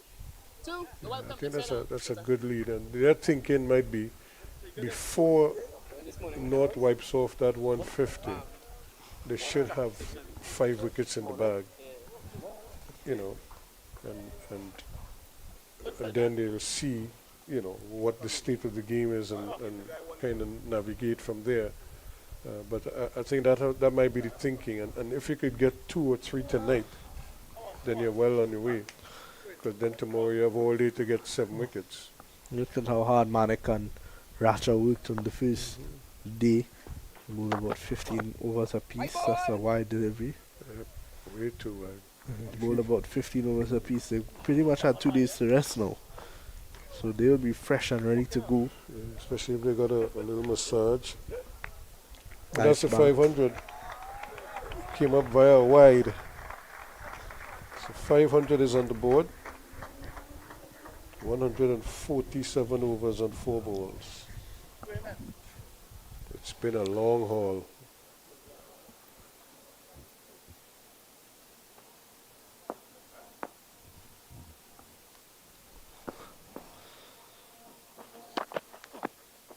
Down the leg side again, Trilton Williams still not quite getting his radar.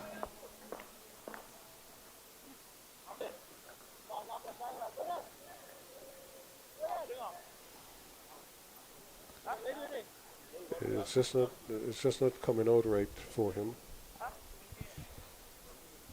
So 51 to 13. He became the 3rd player to go past 50 in this innings. Number one of them got to 98, the other one got to 56, and of course the 3rd one got to 224. Just a little bit of runs for him. As Williams flashing on a wide one. A bit of a lazy shot there from Daniel Williams. But that's one of the sort of disconcerting thing about a bowler who is kind of spraying the ball around. You're not quite sure where the ball is going to go. Yeah. You know, and so when you see it, you figure, oh my, I could get to this one. And next thing you know, you get a thin outside edge or something on the way through to the keeper. It's the end of the over, not a particularly memorable over. 500 for 6 at the end of it. Rambaran to continue. 3 overs. In fact, 2 overs, 5 runs. He's doing over the wicket to Christian Teuton. He was interfering with the stump. Here and I heard him knocking Yeah. on his stomach.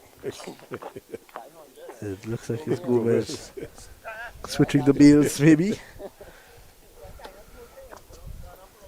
I've only seen that ever work once.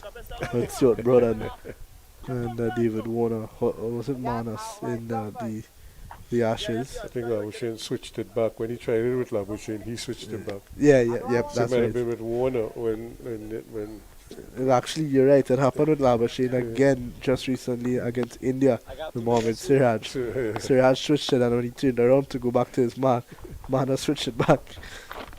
Swept away from Titan, but no connection. I'm surprised the amount of times they've been sweeping at the ball and missing. Or even flicking at it and missing. Yeah, something about down the leg side, they've not been able to capitalize on those deliveries. And if they did, because Jason Mohammed missed about 7 or 8 of those, if he did get contact, imagine how much he could have scored. Yeah. He's still on a good few Gonna balls. have to hurry here. Ew. It's good running. It's risky, but it's good running.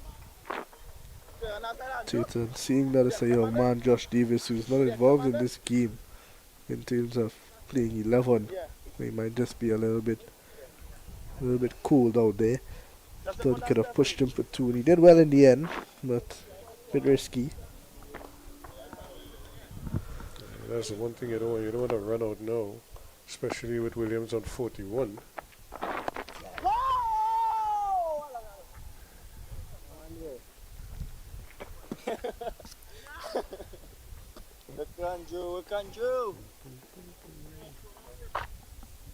And the lead moves up to 156 now. Which is a very, very handy lead. Tuck on another one. It's just been easy pickings for everyone who's batted. Well, that's the thing, yeah. When North bats a second time, you know, you want to see if their batsmen can, you know, make it look as easy as the South batsmen are making it look right now. And that is always a challenge. Maybe it's a new ball, or maybe the bowlers, the angles that the bowlers might take could change everything. Next thing you know, North suffers a major collapse. And you want to know if it's the same wicket. Cut in the gap between the bowler and the Webster at short cover for a single. Williams moves on to 42 and he's going to retain the strike for the next over. The end of 149 is 504 for 6. After 149 overs, Let's see the batsmen are getting a change of gloves and maybe a little drink, but I'm sure that is coming with instructions. I was just about to say, I think it's more instructions than anything.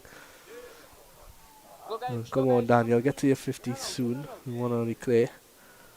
Get some bowling done tonight. 25 overs remaining in the day's play.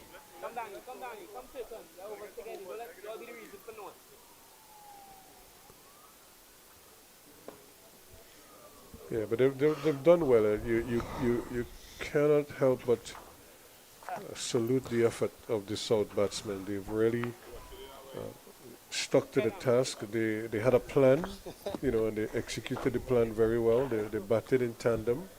But we had 2 partnerships in excess of 150. One was 173, and I think the other one was 183.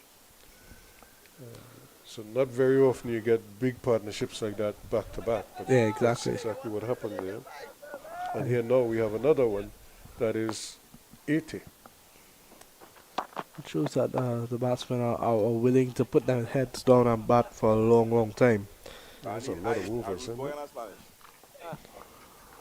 Into the 150th over.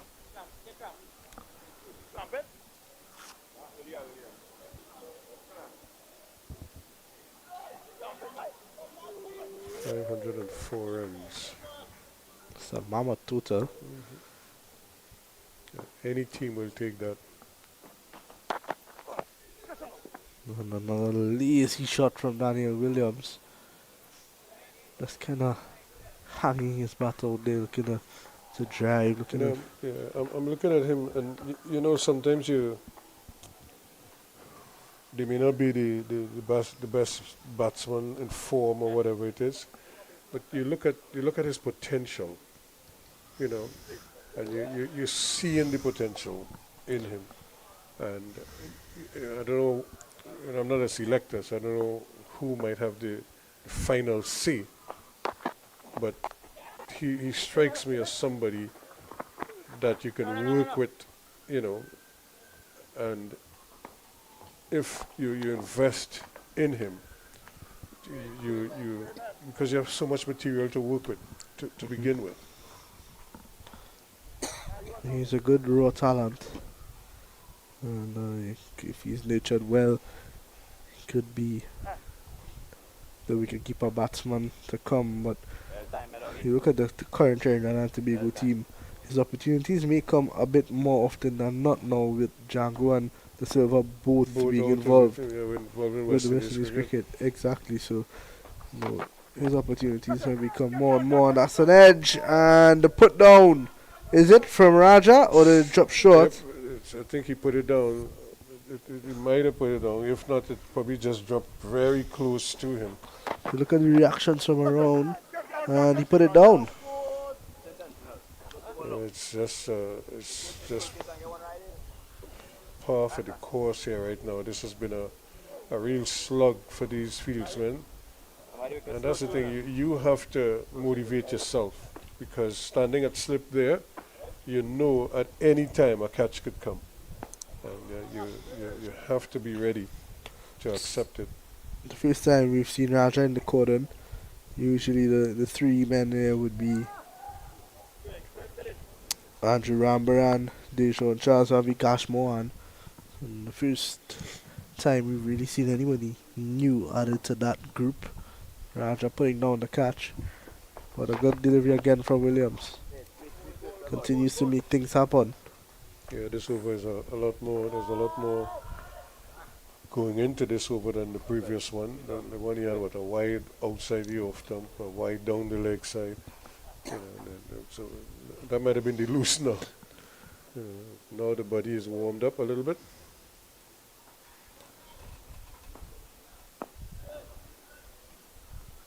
And that was one of the things I love about Colin Croft. And Croft didn't need no loosener. You know. He was ready to fire from the time the ball was in his hand. Crofty was ready to go. He didn't need no. Well, I want to say he would warm up in the field, but as soon as you gave him the ball, if it's slip partner, get ready to catch, because you know it coming. And it coming fast. 5:05 for 6 at the end of the over. And Williams is 43 now. So I think he is the center of the focus right now, is to whether he could get to his half century. Yeah, that was the thing I used to admire with Colin Croft. Crofty, once you give him the ball, Crofty was ready to go. Because I used to be standing and slip, and I saying, but he don't warm up. It's because it's coming in on. Yeah. Rembrandt continues round the wicket to the left-handed Daniel Williams. Long off in place, deep mid wicket, long on, deep square leg. And the slip in place as well. That looks like carry pay. Webster, a short cover slash very short mid off. Backward point, a cover, a short mid wicket. Here is Rembrandt. We're going to squeeze a quick single here. That's good running again. So that's one more to Williams. Now he goes to 44. So he's inching his way towards his half century. Yep, I think that's the best way to describe it. Just poking the ball around. It's just good, sensible cricket, because he's under no pressure. They already have this enormous lead of 160.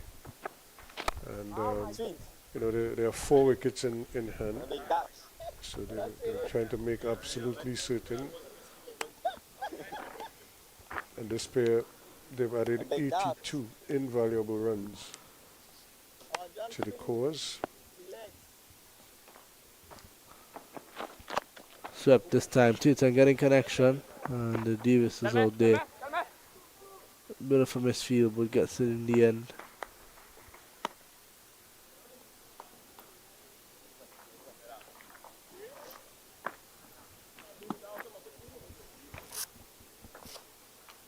So it is really now up to North to really try to lift themselves. They're a little bit flat. Just before the break, there are a couple appeals that didn't go their way. Come from Titan again. Good idea though. So you kind of like have to put that in the back and look ahead, look forward to what's coming next, because it's not been an easy. It has not been an easy task for them to be out there all day and all night. Keep going, boys.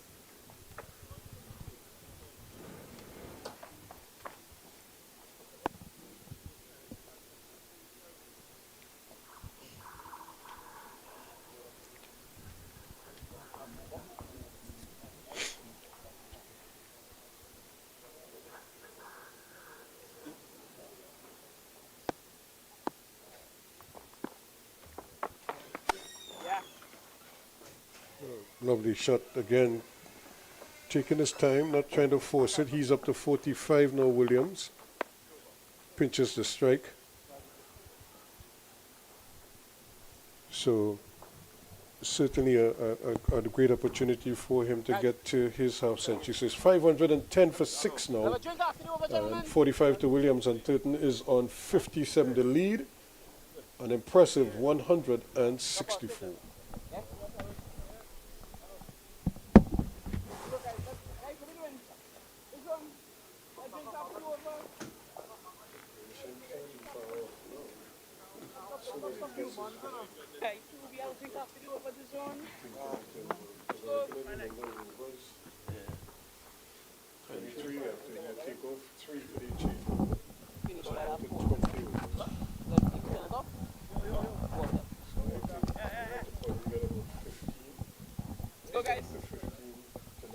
Yeah. So 510 for 6, and that is where we are. It's been ages since I've seen such a huge score on that scoreboard here at the Brian Lara Cricket Academy. It's going to be Filton Williams, who's taken 3 for 70. It should have gotten 4 by now. Williams nearing his half century just allows this one to go by outside the off stump. So Filton Williams would know a lot about Daniel Williams playing on the domestic circuit, so he knows that Williams at times loves to go for some big shots. So he's tempting him. There's a deep point and a man sweeping on the cover boundary. For anything that has lost it through the offside, there's a slip in place. So he's going to look to feed him wide as he did the previous delivery. Full and wide, and let him have a go. So Williams Come Danny. has done a lot of work, 26 overs. If the national players needed to get a workout, before the regional tournament, they're really getting one here.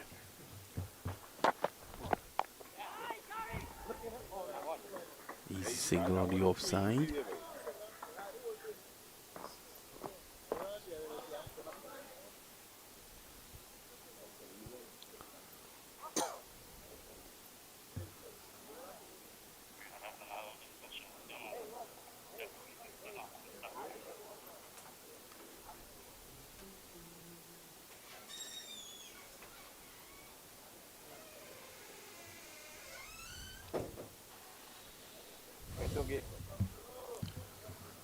Still the patrons not really coming in to look at the North-South Classic. There were about 10 guys downstairs in the northwestern stand. Jason Mohammed's dad is there. He's there every time Jason plays. Naz Mohammed. And he'll be very proud that his son got 224 today. See Carey Pay there having a read with Filton Williams. 2 slips in, please. And good to see Williams still getting some backing from the skipper. 511 for 6 now. Pull away from Christian Tatum. And 1 bounce into the boundary for 4. Joshua James can't stop that. Lovely shot indeed. Adrian Ali would appreciate that. He messaged me, said that he's hoping that Tatum gets a half century or at least comes not out. Well, so far, he's getting both. He is not out at the moment on 61. He has that half century. Score is 515 for 6 now.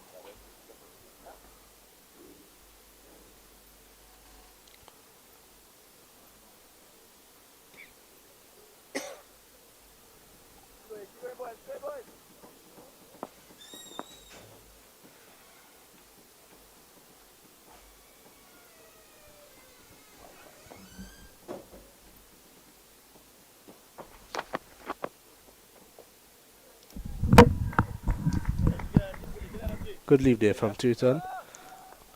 So that one a bit uncomfortable, so he didn't play.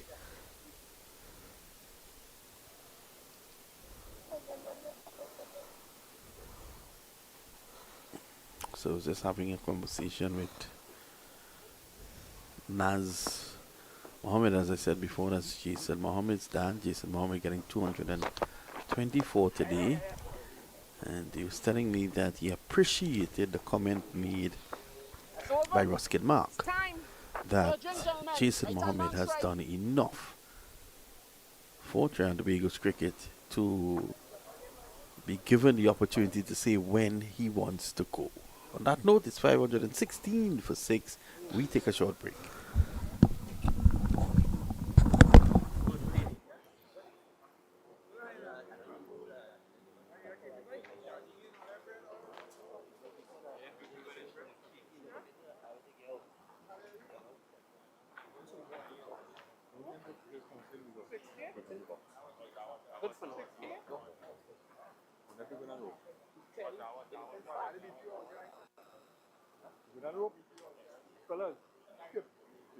Let me stand up in this area here.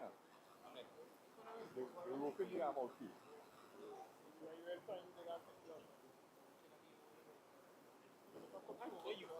Please don't think I was talking to you. I wasn't talking to you. I saw that.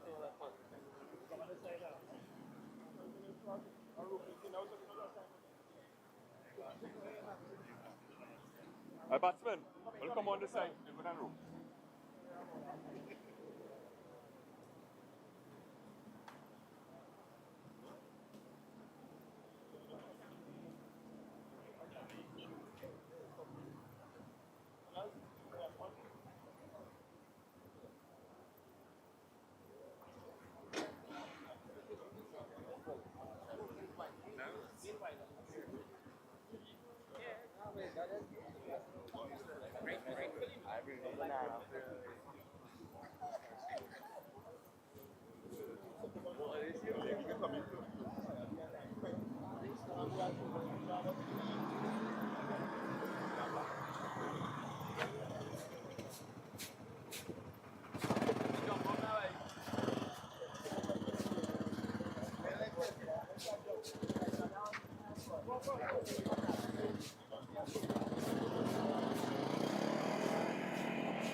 Bring less than that.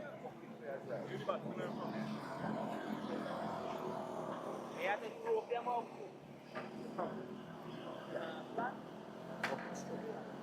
Rope them.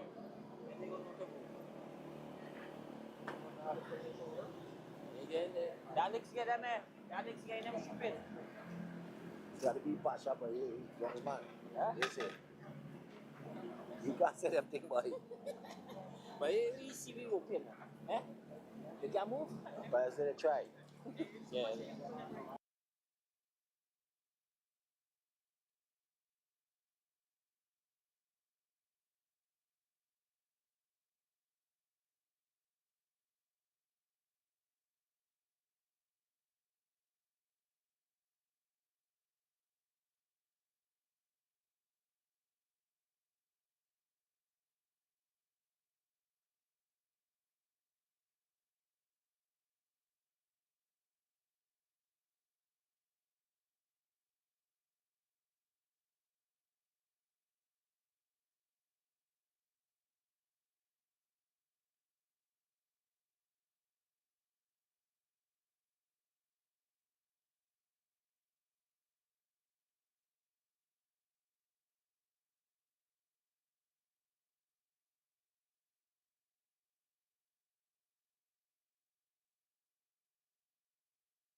So we're back after Jinx, and 5-16 for 6. And Rambaran set to continue from the southern end. And Titan, he's moving along nicely on 62. Williams on 45. And Titan drives first ball after the break. Straight to carry pair. Cover.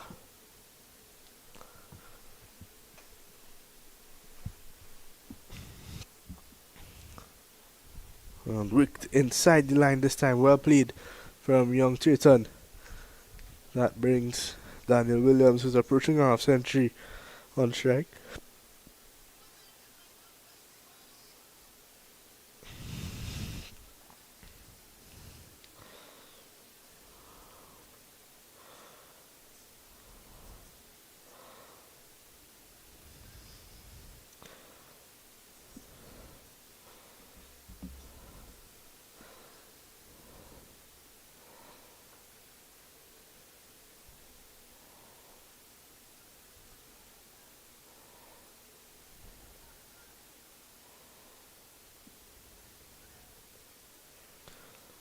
Here is Ramaran now to Williams again.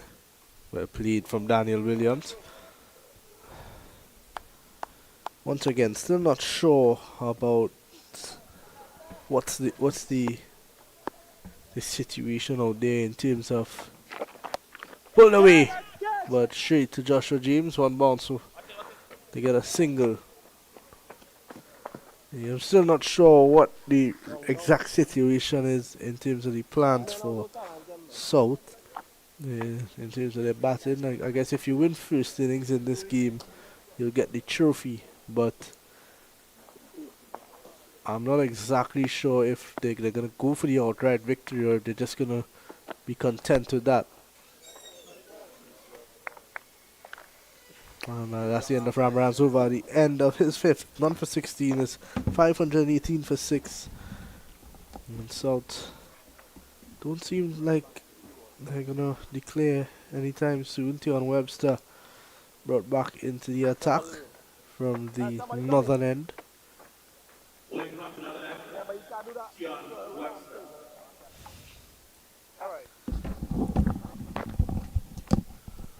Not a bad effort by Rambaran. The 5 was none for 16. Webster is back now. Still no sign of the young man, Changing bowling. Bowler's coming Mikel, right arm over the wicket to you. over.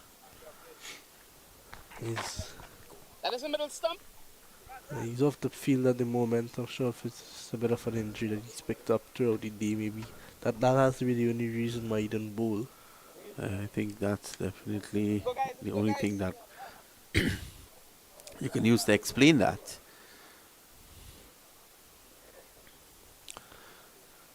We've not seen Kari play a bowl for a while, so it seems like he's finally just said, you know what, let's give guys a chance. Rambram just got a nice 5-over spell. Now Tion Webster decided he just wants one slip, and Rambram goes into a cover point.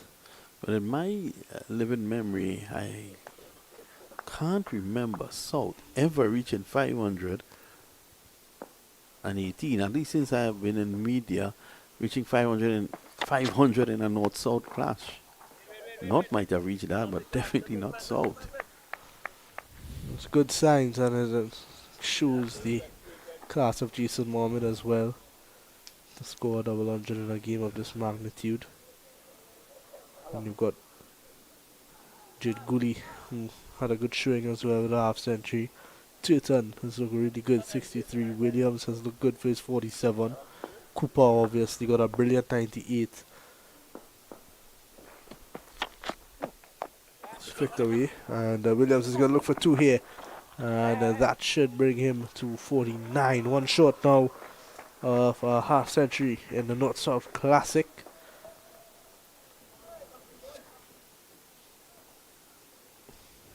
Josh Davis with the ball in hand there on the field. Those guys have been batting for a long time, almost 2 full days.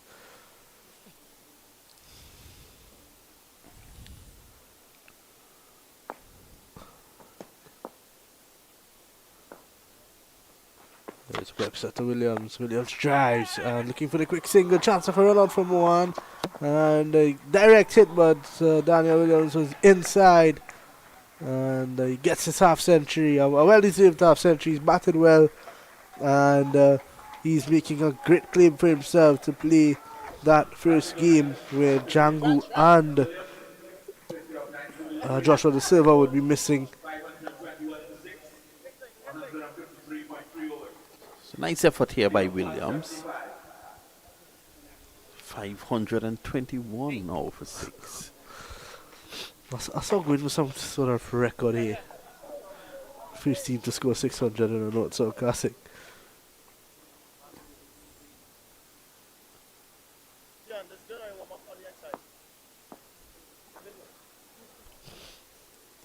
Turton, who seems to be batting with an off-stump guard. Ooh, that one. Moving away but not getting up. Keeps a bit low, yeah.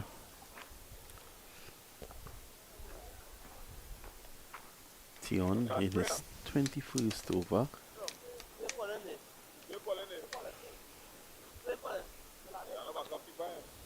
Don't think Tion Webster has done so much bowling in a while.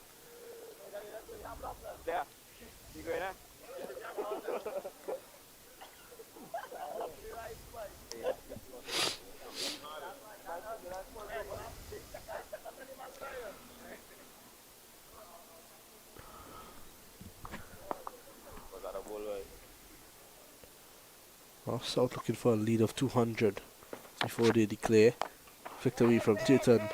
Well fielded from Carey Pay. Good to see Carey fighting in the outfield despite the score. That's you've got to be feeling pretty dejected as a unit out there. And you just sat down and watched Jason Mohammed bat for 2 days. And now you're watching Turton and Daniel Williams bat for so long. You almost felt like, okay, we got Mohammed out, we got Gully out, let's run into the teal. And then this happens. Must be frustrating. North-South Classic cricket.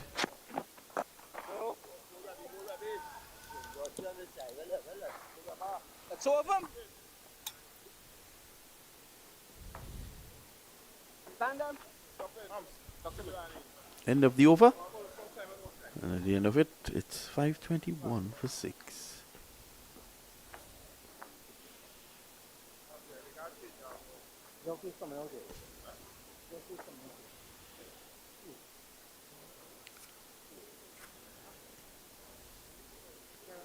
Tony, take some treatment there.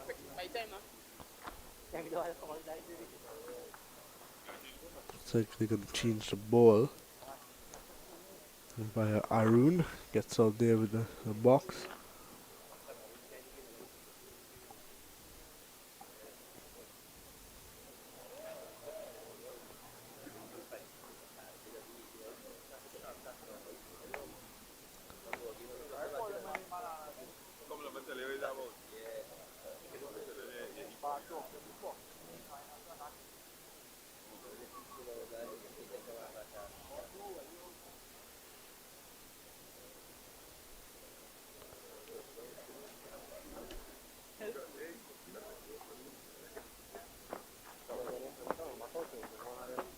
So it's a short break here at the moment.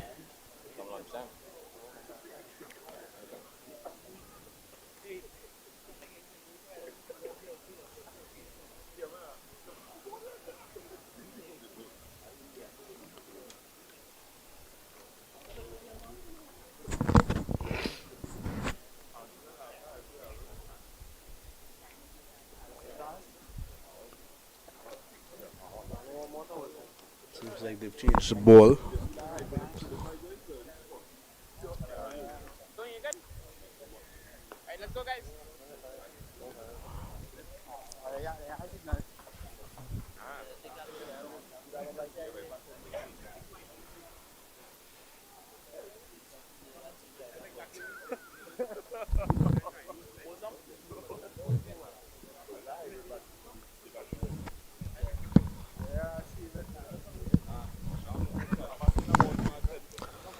Ramaran is out of the attack and welcome back Carry Pay.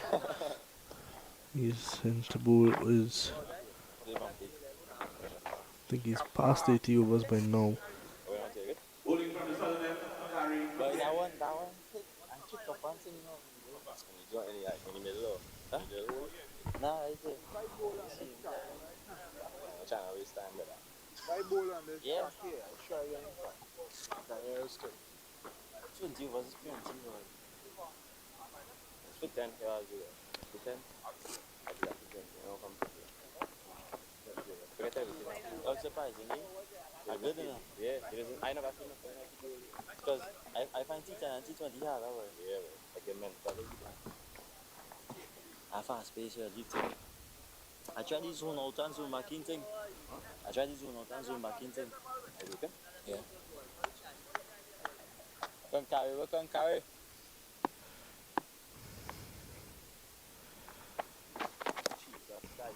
Well left from Daniel Williams.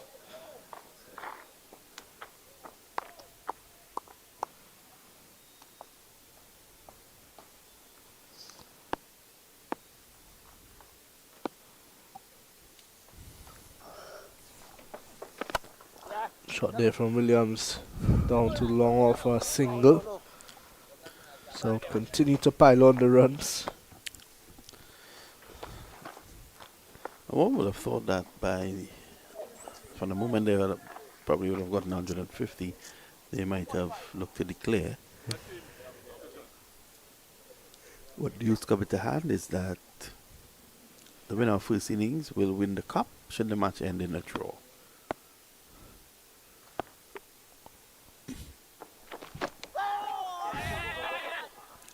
Pay appeals, but that's running close to the boundary.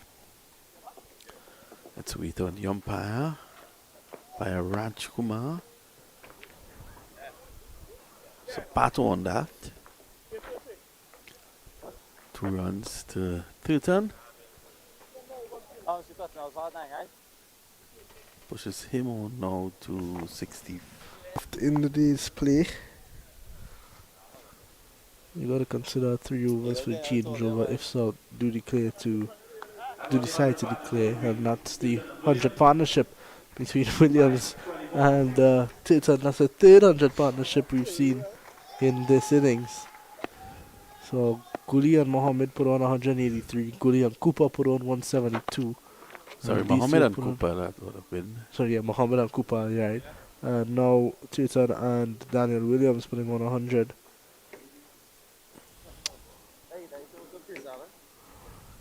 Carry pays into his 32nd over.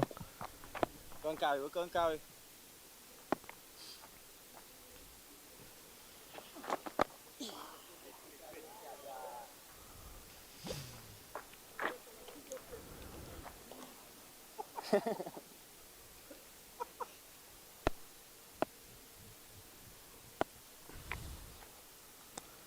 Pair.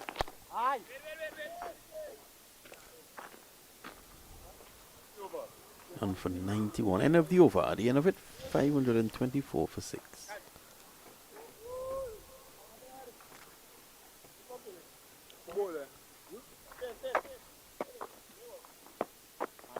Looks like Tion Webster to continue.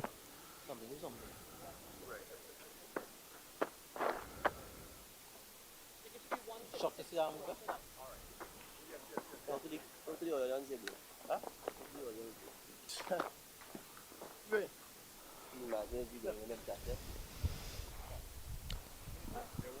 Webster's bowled well, 21 overs. 6-7, yeah. 1 for 63. South players seems to just, sorry, the North players, they seem to be going through the motion at the moment. I found it very difficult to take wickets.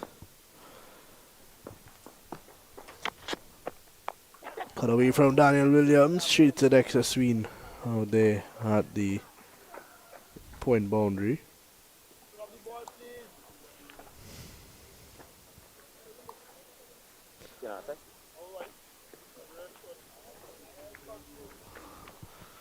Might be time to bring back the big Raj to bring that breakthrough. The Raj didn't bowl too badly. Yeah, that's Not at fair. all. And they got them that big partnership breaker of Jit Gully.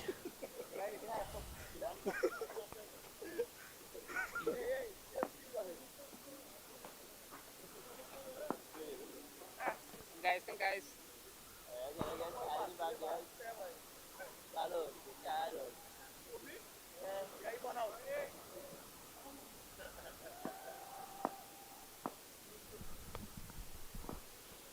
Here is Webster to Titan. Back in defense. Too easy for Titan there. No ballers really look for trouble. Christian Titan in this innings. He is so good. There was one chance. I thought he had gloved when Williams took, Gomez took the catch when he went for a sweep shot. That was against Vikash Mohan. And the umpire ruled that it was not out.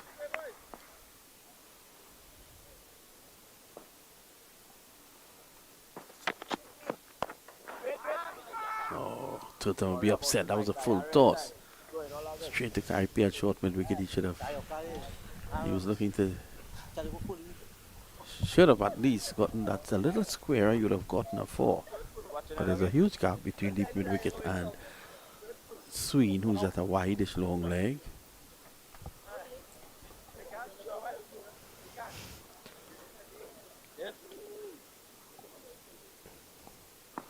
To see frustration in the face of Tion Webster.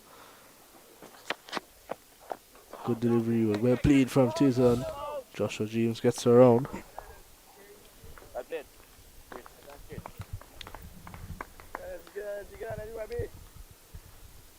What would Riyad Emmerich be thinking at this stage of the game?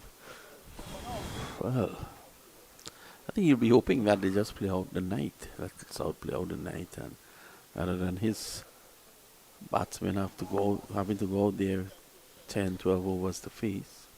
At this point in time, if they declare the end of this over, they would have a total of 15 overs at least to negotiate. But again, the dew has become a factor here. So at 9:30 cut-off time, I don't think it'll get in all those overs because as we speak at this point in time, is half 8. And at this point, it's 526 for 6.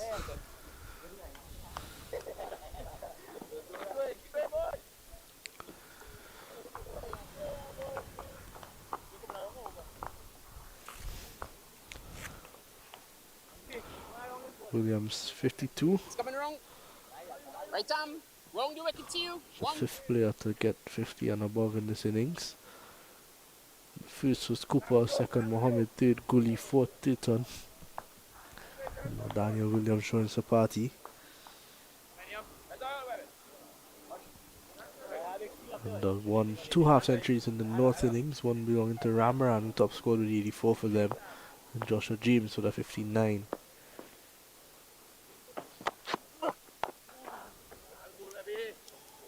These guys just love batting. Right hander.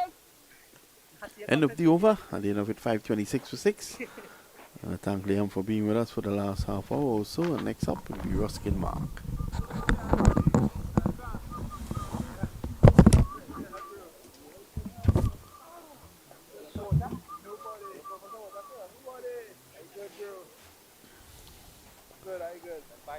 Carrick continues from the far end. He has bowled 32 overs, 5 maidens, none for 91.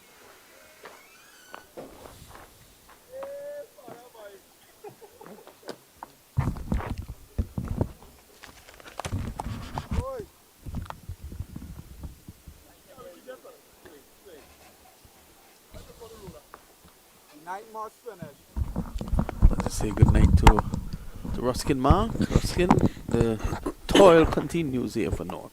Yeah, thank you very much. Yeah, it is. It's been a hard grind for the North bowlers. They really haven't had the kind of success I'm sure they would have been anticipating. They would have been hoping by now to be batting and having bowled out South and looking to probably bat themselves into a position where they had a chance at winning this game. Right now it's only one team could probably win this game from here, and that is South. And but I'm a little bit worried about their approach here. I would think by now they would probably be throwing the kitchen sink at the North bowlers just to try to, launch a quick assault before the declaration. I'm looking at the overs. If you take away 3 from that tally there, they're down to, the 14. Yeah, they're down to 14 overs. So you may be thinking you want to give yourself maybe 10, 12 overs tonight to just to see if you could do some damage with the new ball. And the thing with that is your bowlers get 2 bites of the cherry, because you can bowl them maybe 3, 4 overs each, and maybe if you try a spinner or something, this is good running. There's 3 runs they eked out there. These two, they ran really good between the sticks. All over again. So you get 2 bites of the cherry. It'd still be a fairly new bowl. So I'm not quite sure what the thinking is. Ruskin is guys Selector, so they really don't want to throw their wickets away. 5-run partnership. Williams is on 52, 13, 69, and I think that 52 would go a long way in the national selectors looking at Williams for that vacant wicket-keeping position when the first round of the 4-day rolls around. But I think he certain to address that particular, to pique their interest in terms of what they're capable of doing. And I remember, while this might be the final selection, you're not judging them solely on this performance here. They would have been in the trials, so they would have, you would have seen them doing their work there as well. And from indications is that Williams didn't have a particularly good day behind the stumps, but he's kind of making up for it with this innings, with this batting performance here. But like I said, if you would have seen him prior, when he was doing well behind the stumps, I don't think anything that in this game would change your mind, about that. I think what they really wanted to see was how well. Here is the edge. He's out. Go on. Caught behind. Brilliantly done. Take it easy. I was just going to see Gomez didn't hurt his chances either. Yeah. And here he goes, taking a simple catch there. Big drive here by Thuton. And he has to leave. 69. He will think that he might have thrown a century away here. There are no devils in the track. And another wicket has fallen. 529 now for 7. And Manik goes out to have a knock. Yeah, they just, like South has probably just decided they're just going to bat out. And whatever they get, they'll live with that, and then they'll try to see if they could do some damage with the ball tomorrow. They may very well work in their favor, but I really would like to see them, give their bowlers a little blowout here this evening. It may still happen, but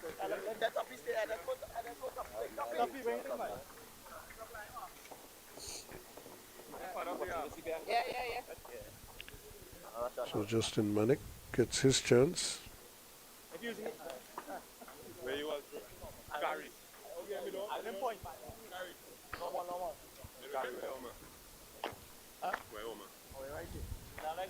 in the middle stump right now.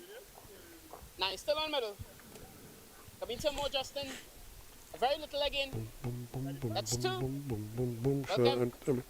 and one of the things too, this psychological part of this is not. It's probably expecting a That's declaration. off stump, yeah? So they, like you said, they're probably just going through the motions, thinking the declaration is going to come soon. And South is saying, well, you all wait on that. It's coming right, Tom. Well, You know. Williams will want to have a say now. He's on 52.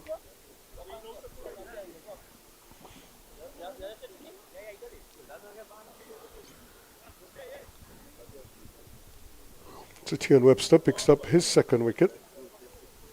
He now has 2 for 65. He's bowled well enough to get some wickets. But again, like so many others, the short ball has been the one Achilles heel because the wicket is so unresponsive. Wicket is very, very slow indeed.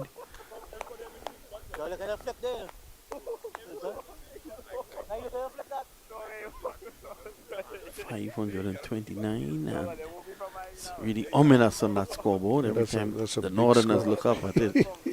You see, can we score anything like that?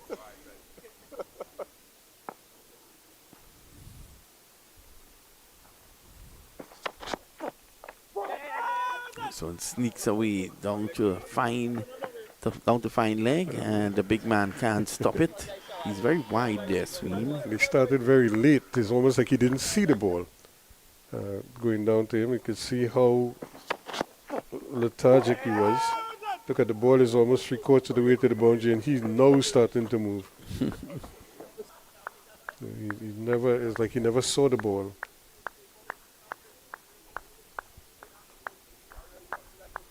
So another boundary.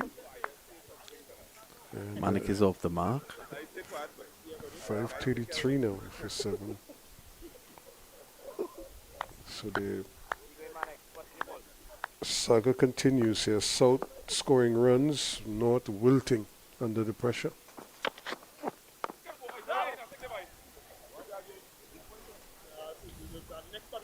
I wonder if anybody is going to come and play like an aggressive innings. Well, they haven't seen You know, that. so somebody should just come and say, look, let's change the script here now. Let's just flip the script here a little bit. Let me see if I could cash in here, play a T20 innings, and score a quick fire 30 or 40 in like 12, 15 balls. Set the place alight.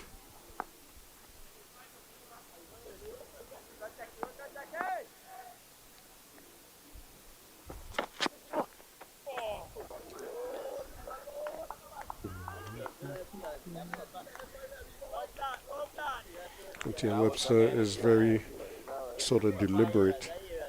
Maybe the fatigue factor as well. But look at his walk. He's taking his time coming back. He's bowled one. This is his 23rd over. There's no urgency in his whole cadence here. He's just taking his time.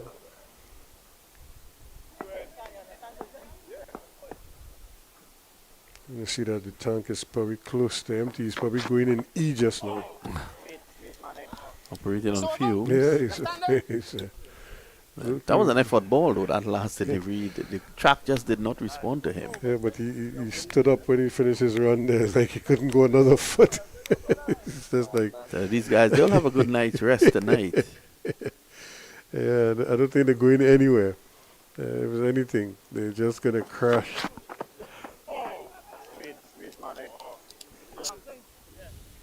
So this is a massive total, 533 for 7.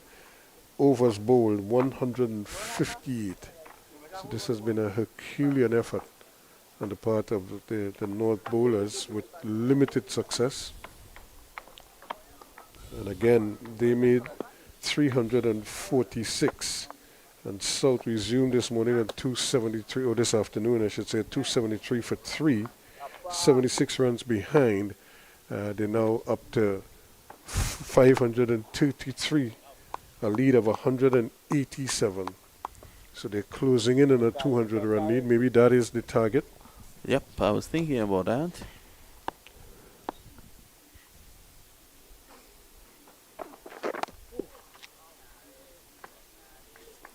And Williams continues to dig in here. He's probably thinking maybe if I could come out not out, I will look better than 60 and out.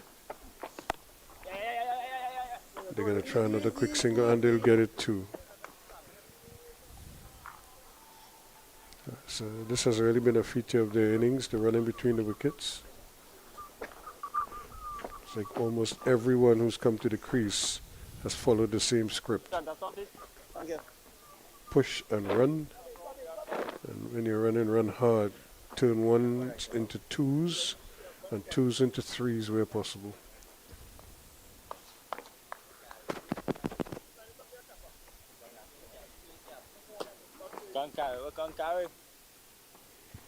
So Manik gets a chance now to face pair. And of course, short leg is in position.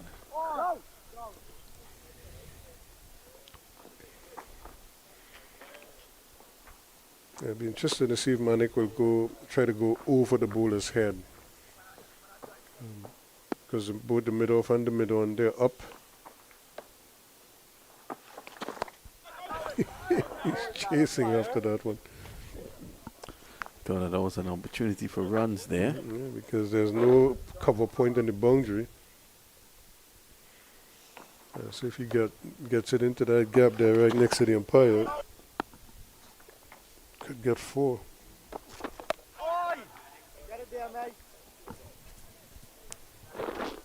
So the end of the over, he survives. 534 for 7. So we still have 15 overs left in the D. And like I said, if they're going to do a declaration, be minus 3 overs, so we're down to 12 right now. So Vikash Mohan is going to take up the attack now from the northern end. It seems. Or is he just holding the ball for Webster? In fact, Webster is going to continue, it seems. Yeah, that's still your middle. Oh, so he's probably going to spread the field to give him the single to see if they could get that Vikash. Welcome.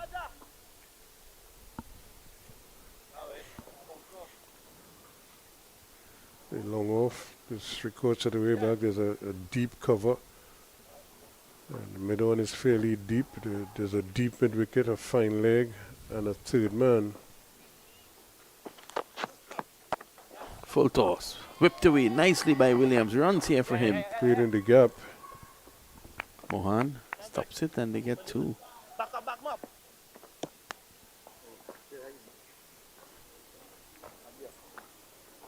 could see Webster really just deep in thought here, just trying to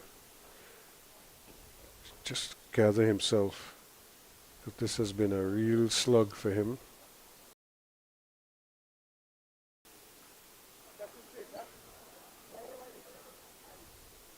Minimal success to show for all this effort. Really say fast bowling is hard work. It is. It's harder work on a non-responsive wicket.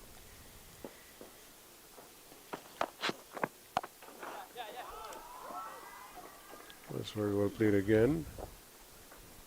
So they're just, it's like all the batsmen are just coming and finding their rhythm and pushing on. Williams inches on by one more. He goes to 58 now. 56. 56 now. And Manik, who had that boundary to get off the mark, but he hasn't scored since.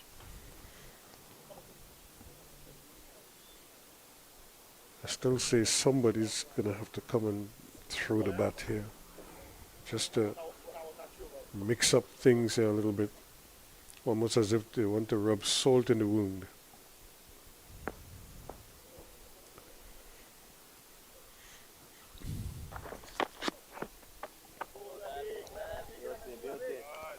Webster not obliging, not giving him anything to work with.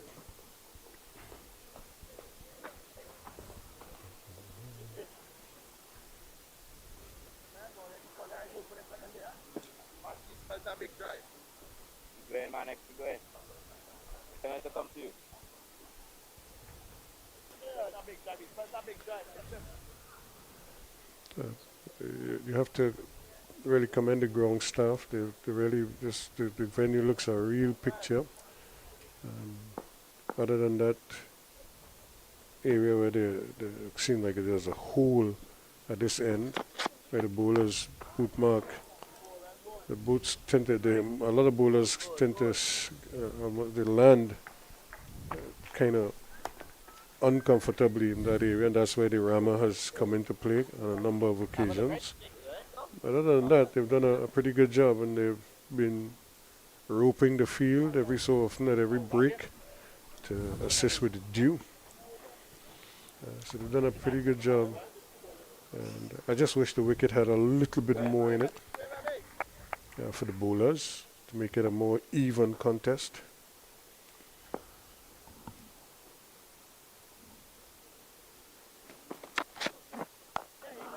Especially for the faster bowlers. There's absolutely nothing there. Webster just keeps plugging away, line and length. Yeah, before he was almost running back to his mark. Now he's on a slow crawl.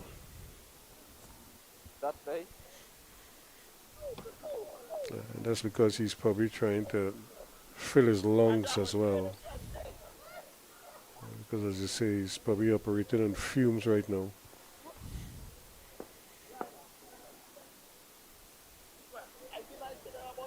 So every second counts here.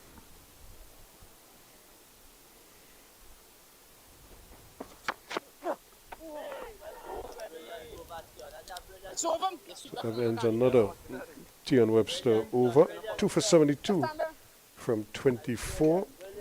And it's 537 for 7 at the end of it. So Williams remains 56. Mid-pitch conference between the two. He and Manik. The lead is now 191 runs. So they're 9 away from the 200 total.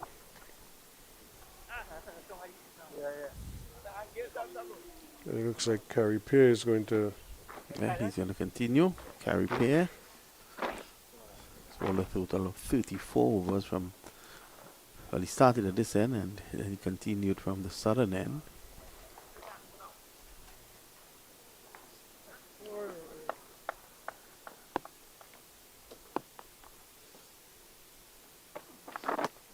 It's a loud appeal for an LBW, and he's out. It came right back at him. Got that one to turn a little bit, and not much, but that is the end of Williams as he goes back for 56. A shot on the back leg. Yep. So Williams has to go. He knew that. And A lot of celebration there from Harry Pair.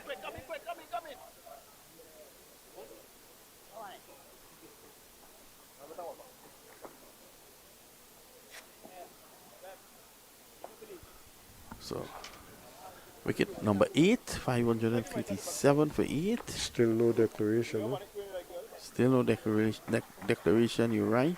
And there goes Justin Gangu going out there now to bat. Gangu, who is no slouch with the bat. Gangu is considered an all-rounder. I'm surprised Manik went in before him. 527 made, a lead of 191.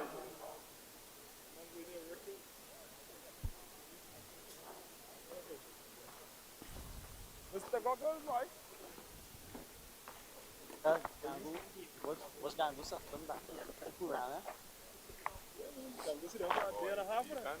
Yeah. So South are probably going to bat out and take whatever they get. But they do have this very, very healthy advantage. A lead of 191 runs right now. Still have 2 wickets in hand. Carrier finally puts a tick in the wickets column. 1 for 95 in his 35th over.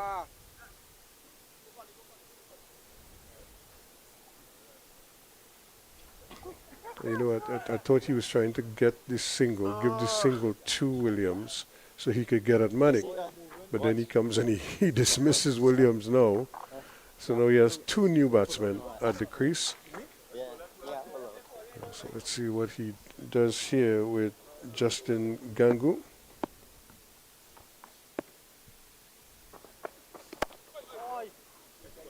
Immediately he's on target. You want to play 40 or you want to play 40? Don't carry. No. I'm sure Pierre will probably like to mop up the tail here quickly. Or he could do the next thing, kind of delay the thing and just don't, because coming to face the cut and a miss. Coming to face a couple of overs here now is not the ideal situation for his openers. So if at the end of this over they have to come out, they'll have 10 to face.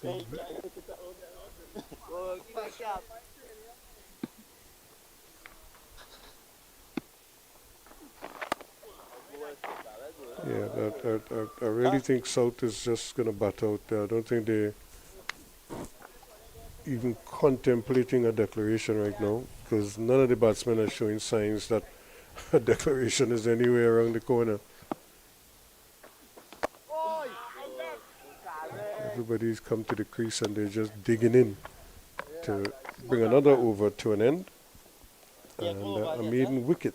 So And with that over 537 for 8, Ruskin, I leave you. And you'll be joined by Liam as we look to wrap up the number 3. Yep.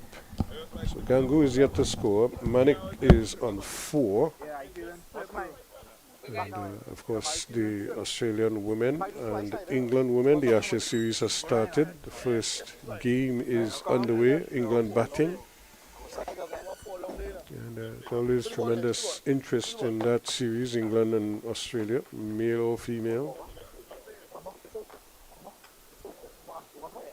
But they always want to kind of get one over on the other. Hence the reason why the Ashes is so important. And I'm sure a lot of, just like the India-Australia series just concluded, held people's interest. The women's Ashes will also have cricket lovers sort of glued to their sets following the scores. And with England batting right now, Australia will have to chase. Not sure they're a good chasing team. They tend to post good totals. England, meanwhile, also like to set targets, so they get first bite. And that's another good. Yep. So welcome back, Liam. And it certainly is a. It looks as if South's just going to bat out. They don't seem like they have any interest in declaring. It seems so. Maybe it's about giving all 11 guys a chance to bat. But I really wish they played like a competitive game and try to win the game. You know, they already won in first innings, so I don't think South could lose from here. So they have nothing to lose, literally, and everything to gain. I think last year's game was rained out. So no chance of that here. We've had 3 really nice days and prospects of more of the same tomorrow. Yeah, looking at the weather for tomorrow, there doesn't seem to be any sort of rain around. Even when we had a little drizzle yesterday, they never went off. Nope. Or anything like that. They just played through it. And The ground staff were ready to come on, but they didn't need to. yeah, they were left like stranded over there. Nothing to do. Go back and sit down. The rain just drizzled for a bit and then subsided.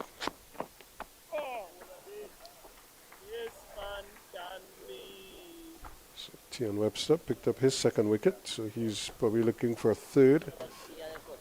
Yeah. Went past the bat of Rambaran a short while ago.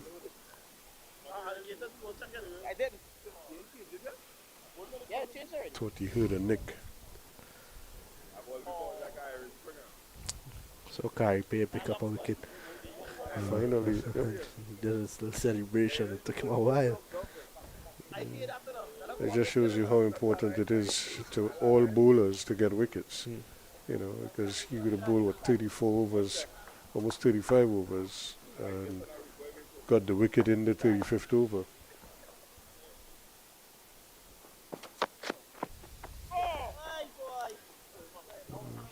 Webster again touching down on a good line, just that 4th and 5th stump region, that corridor of uncertainty. Batsman just, he's just playing inside the line just that little bit, Justin Manick.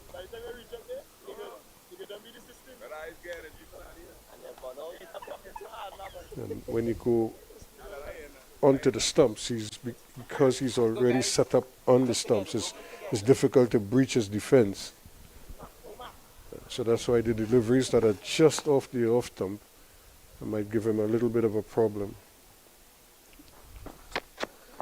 Full toss from Webster. Malik is off. I guess his 5th run now. He's probably trying for a Yorker there. Or you could blame that on the dupe factor. The ball not can't grip the ball properly. That's middle stump, yeah? Justin, Tiana's coming right arm. Wrong the wicket to you. 1. But when you bowl under these conditions and the ball is wet, how do you control it? Do you try to grip it more? You kind of just loosen your fingers on it. Well, sometimes when you grip it more, it makes it worse. Yeah, so to me, it's just about keeping the ball dry, and then sometimes, depending on the stage of the game, try to hold it cross seam just to get an extra more grip. Yeah, funny enough, sometimes I used to just relax the fingers. I just use the wrist to get it there, because you're right, if you grip it too much, you can't release it sometimes. Gango drives to swing that backward point.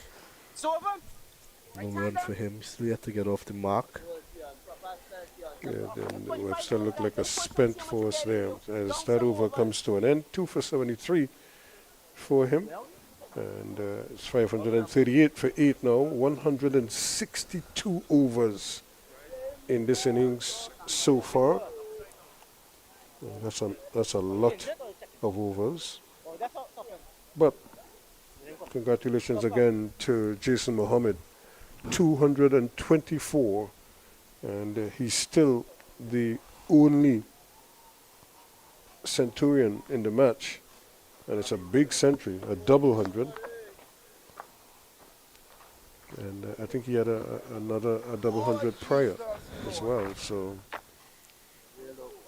I'm sure he's relishing the situation as it stands right now. They're taking a look at the ball now, so they may be forced to change the ball because of the dew factor. I really am surprised that sort of taken this approach to this game. Yeah.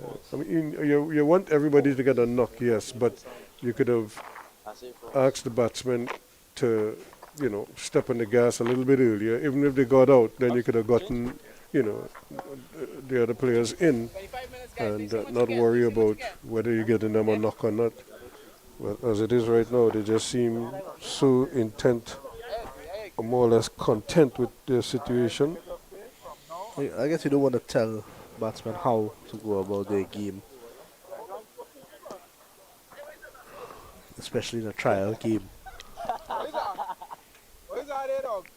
You never played cricket with Joey Curry. Joey will run fire, and they would put you in there, and this pace coming at you there. 538 feet. Yeah, man. You know, by now you would have had your quick bowlers there flying coming. Still 12 overs left in the day's play. Yeah, even if they get bowled out, you still have to -3 from that for the changeover. I'm not sure if they're going to get that. Even to they 12 get that, overs, yeah. yeah. So.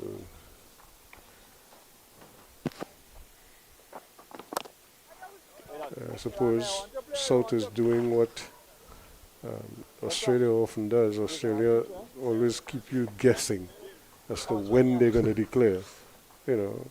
Because I would think about an hour ago, North might have been thinking, well, the declaration will come any minute now, you know. So they're just going through the motions. And here they are still out there in the field. On the outside edge for Manning there. Joshua James picks up the ball. Yeah, it's not the... It hasn't been the most enterprising of cricket, but because we understand the nuance and the situation of the game, you could appreciate all that is happening there.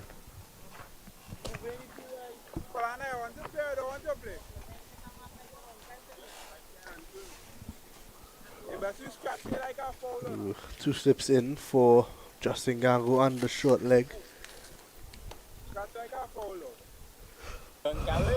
Paying to his 36th over now.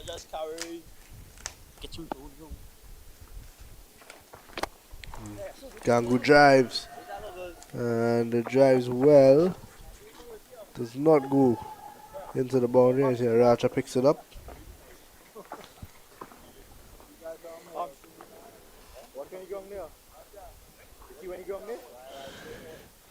So the lead is 193 now. So still crawling towards that 200 advantage.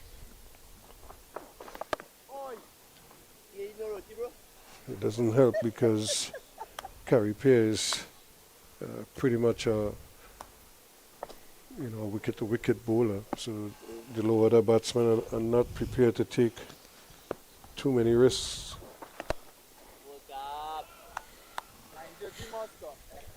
This defense, they found the delivery of the over at the end. It's 5:41 for 8. 36 overs, 6 maidens, 1 for 98 for Pear. Well, he may be the second centurion. I'm just looking to see. And we had 5 for 74 and 1 for 67, 2 for 58, 1 for 54. So he might be the next centurion to join Jason Mohammed. Only his runs are runs conceded. Some of them to Jason Mohammed. It's going to be Mohan replace Webster. 15 overs, 45 runs. He's now coming to bowl from the northern end.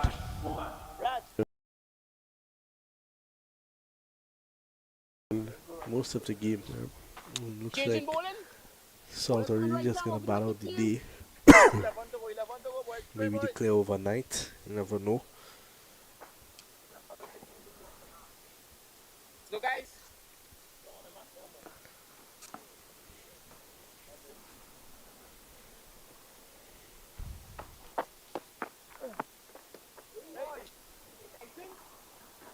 Yeah, there's no real aggression or any kind of enterprise being shown here. It's really just about keeping out deliveries and hoping that you get a bad ball to put away. But you could do the push and run thing, just nudge and take off. Well, fly to delivery and Manik long forward and defense.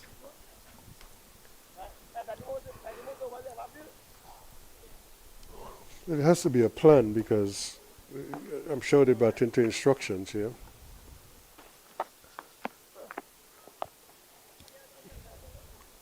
And again, once you stay on the back foot, it's so slow.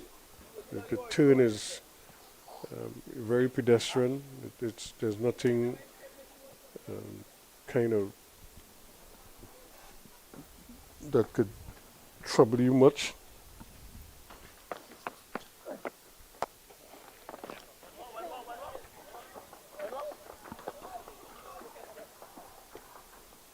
Just looking to see if Racha has padded up.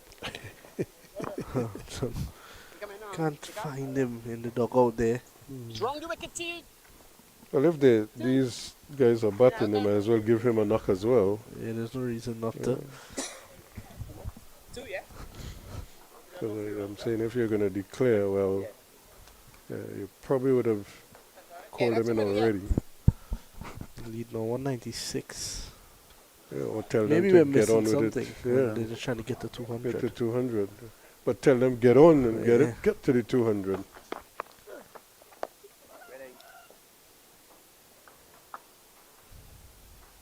Wait for the round before, okay?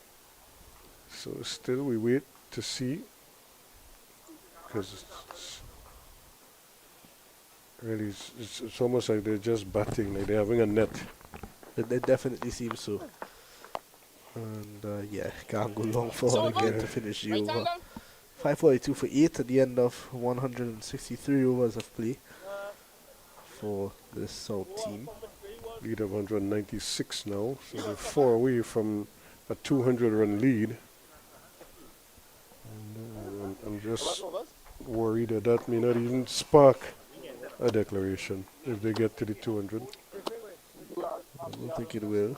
Pair to continue from the southern end now. Now it's time, man. Let's go and sleep. I don't sleep when Batsmen had themselves a little mid-pitch conference, planning strategy. I would like to see Carey Pierre maybe pitch the ball up, flight it a little bit, and see if he could entice them to.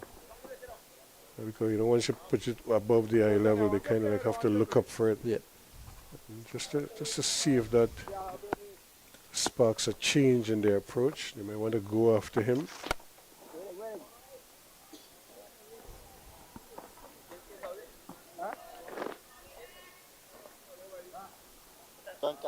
Carry.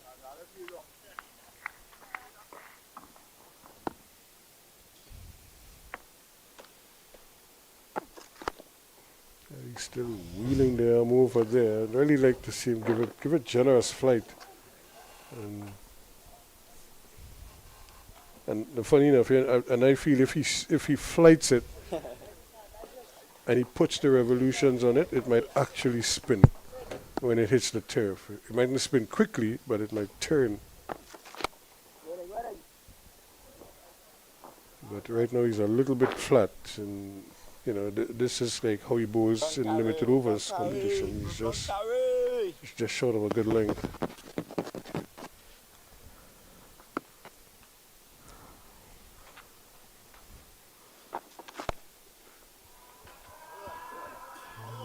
Manik seems to he's being egged along here from his teammates.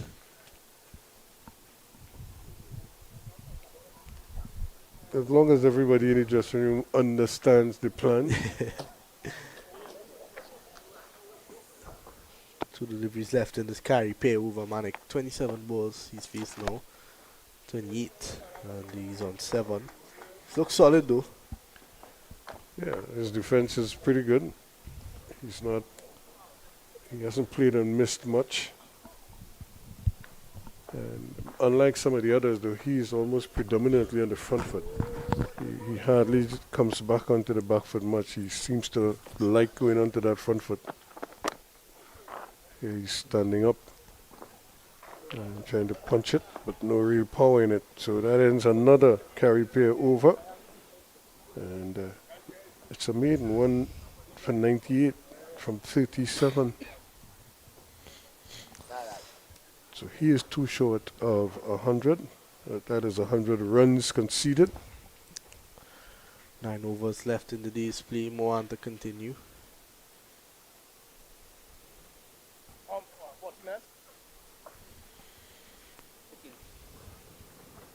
Just trying to understand The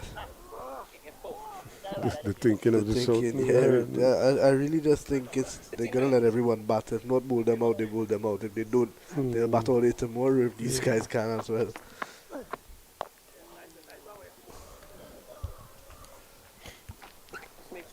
Justin Gangu is on 2. Justin Manik on 7. 2 spinners in operation. Mohan and pair. Good delivery from Mohan there.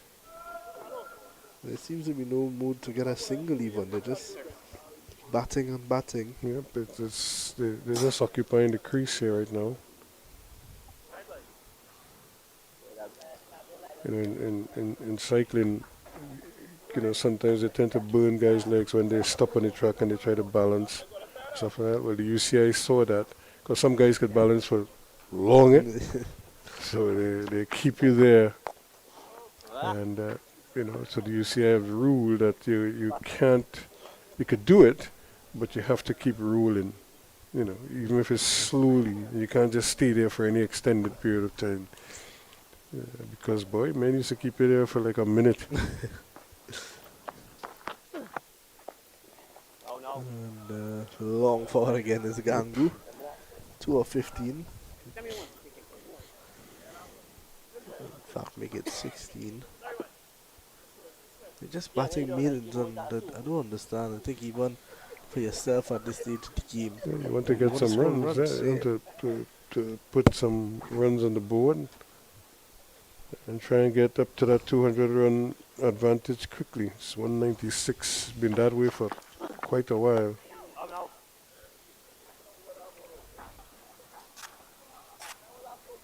Gary? Anyway, at the end of the over, 1 figure. Huh? New ball is due. You should take it if you want.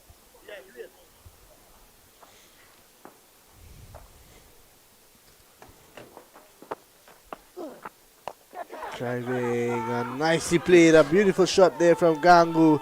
And something to cheer about for South. 4 runs. Yep, and that will bring up the 200-run lead. Well executed. And that is the declaration, it looks like.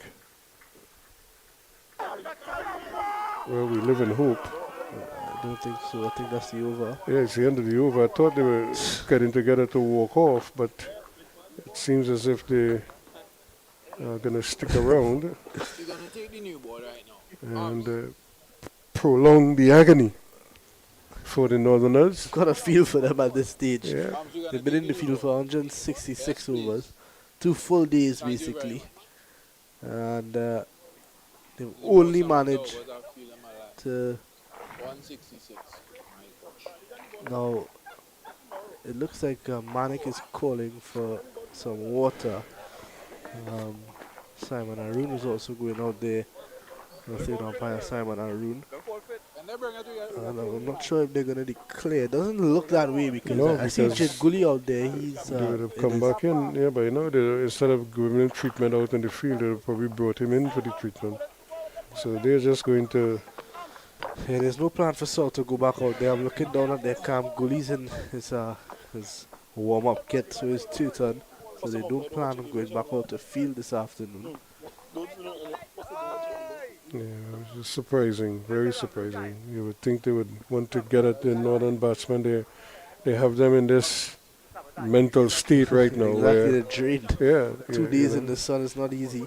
So what you want to do is pick off a couple of them tonight, and you're in business tomorrow. Doesn't seem to be their plan. So 8 overs left in the day's play. You think we're gonna get those 8 overs? And well, more than likely, unless they get the 2 wickets, you know. So that might be the only way North could get to leave. Factor in a game like this, 546 runs scored, but the batsmen are familiar with the bowlers. You know, when you go against a foreign opposition, you know, your luck could change because they don't know what you're bowling. And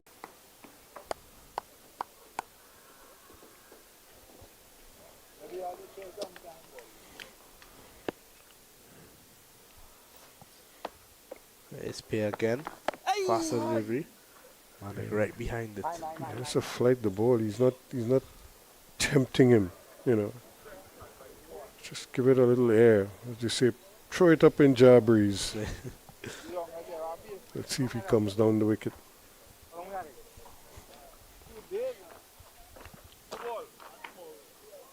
And the second new ball has been taken now. Yep. Well, that's interesting. They've taken it in the middle of the over. Yeah, and Carey Player is gonna start with it. But is that allowed to take? Yeah, it? you can take it at any time. Take the new ball at any time. You can bowl one ball with the old ball and then take the new ball. Okay. Just as you could take one over and then start it, you could take a ball, 2 balls, whatever. Anytime in the over, you could take the new ball. He's taking it now.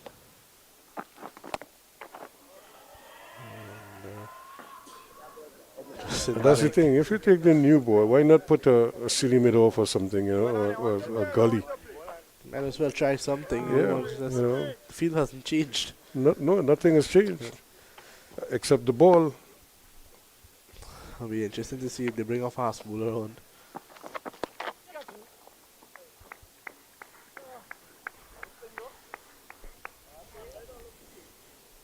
It's been impressive to see both teams bat and bat for a while. North could have batted a bit longer, but now South doing a good job in terms of batting and spending time at the crease. Most of the batsmen have shown the ability to do that. And that's what you want to see going into a regional tournament. And Mane keeps Pair out again, so back-to-back maidens for Kai Pair. He doesn't want to concede 100 runs. He's holding on to that. 98. He's 2 away. Never seen up. Most people want to rush to 100. He's very reluctant to get to 100. Manik calling for the sub for Rizali. Take a wipe, take a wipe and go one time, right? Go one time. Get the towel out. Yeah, he's perspiring out there. It's a little bit humid by now. Yep. So we have 7 overs left. Looks like it's going to be more huntable with the new ball. Might as well try something. Let's go, guys. Actually, I would have given James a bowl with the new ball. I mean, it might as well. Yeah. And tell him I need him to bowl a couple short balls. I mean, real bouncers. You know. Bowling at the tail, you might Yeah. as well shake them up a bit. Yep. Number 9 and number 10 out there now. Yeah. See what happens. They're just gonna block. Yeah, so they're not prepared to take any risks. So they'll just block or deflect the ball. They're not making shots. So that's why I'm thinking a fast bowler. All you're asking them to do is just put it down there and, you know, and then pepper them with some short balls. Let's see if they could maneuver.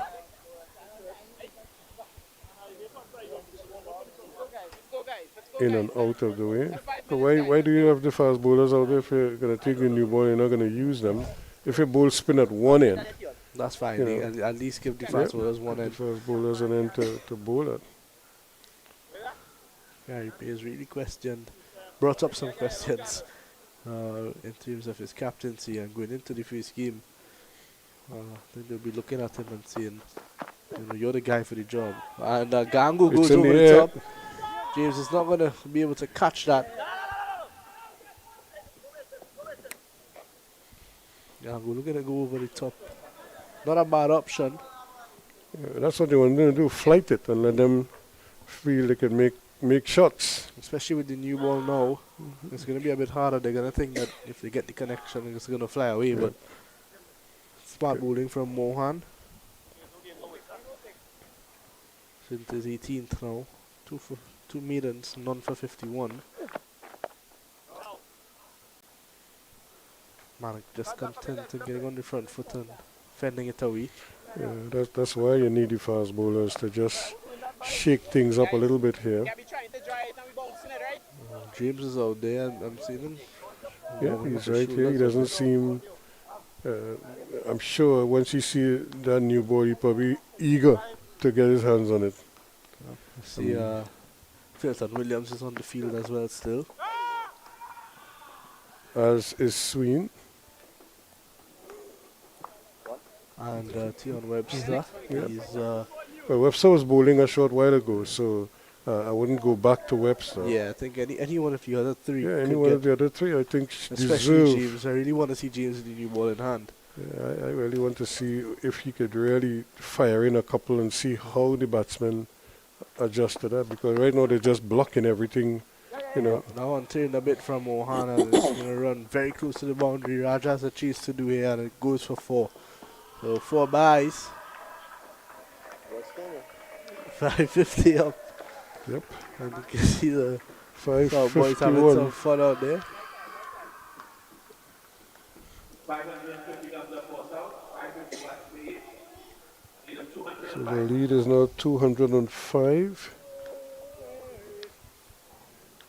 You can see Jed Gooley there with MBK Joseph Christian Tatum and Daniel Williams. 1 to go, Gary. We have 3 minutes again, guys. Come on.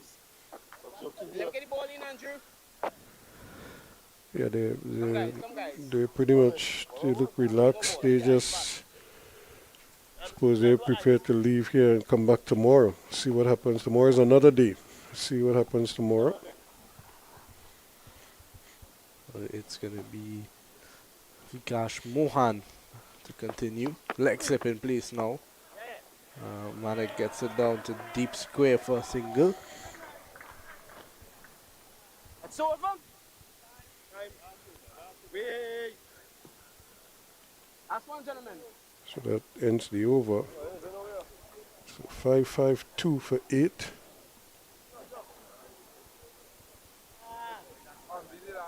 South 552 for 8. 550 coming of 1,030 deliveries.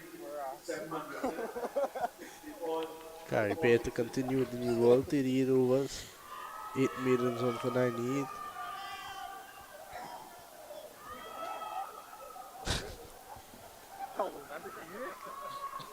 Yep, 168 overs. There's Payne to Manek. And Manek very well played there on the back foot again.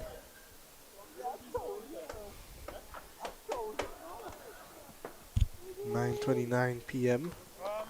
Yeah, the cutoff is at 9:30. So yeah, supposed to be. So this might be the last over. Yep. Manek nicely behind it, and the South boys enjoying it. Having a time out there. And it's like the runs are not important right now. It's just don't get bowled out. That seems to be the whole thing right now. So Gangu is 7, Manik is 8.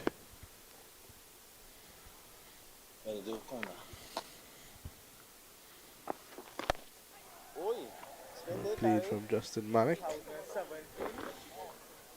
2 deliveries gone, 3 deliveries gone in the over. In fact, 4. Gary Payne avoiding that century of his own bowling. For quite a few overs, he's bowled about 3 maidens in a row now. This could be the 4th.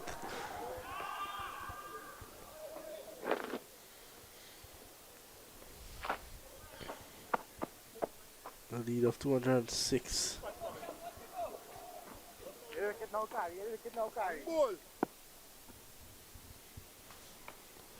And well played from Manik, and that should be the end of the day. It is. So, an interesting day of cricket to say the least. We're not quite sure what the approach was from South, but whatever they've done, they've completely drained North. 2 days in the field, and they've not declared yet. So at the end of the day's play, 552 for 8, we saw Jason Mohammed get to his double century, a half century for Jed Gooley, half centuries for Tilton and Daniel Williams. And at the end of the day's play, South 552 for 8. And after a few words from Ruskin Mark, that'll be all from us here. Yes, 206 is the lead. It has been a real attritional day for the Northerners and just for the spectators as well, because they would not have seen too much by way of enterprise, but what they did see was a study in concentration on the part of Jason Mohammed, Jid Gooley as well, and then we had this nice little partnership that came up between Williams and Tilton that also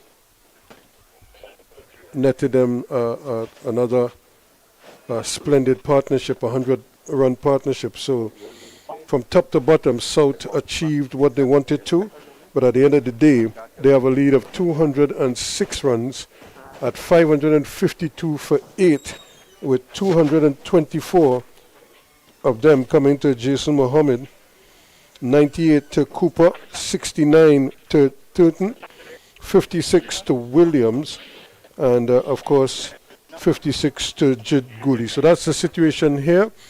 A tough day at the office for North.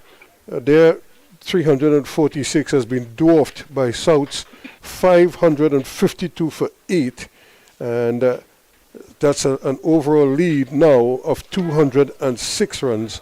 And well, we hope you could join us tomorrow. We're not sure what South is going to do. The anticipation is that they will declare overnight and North will bat, but as it stands right now, Gangu is not out on 7, 8 not out is Manik.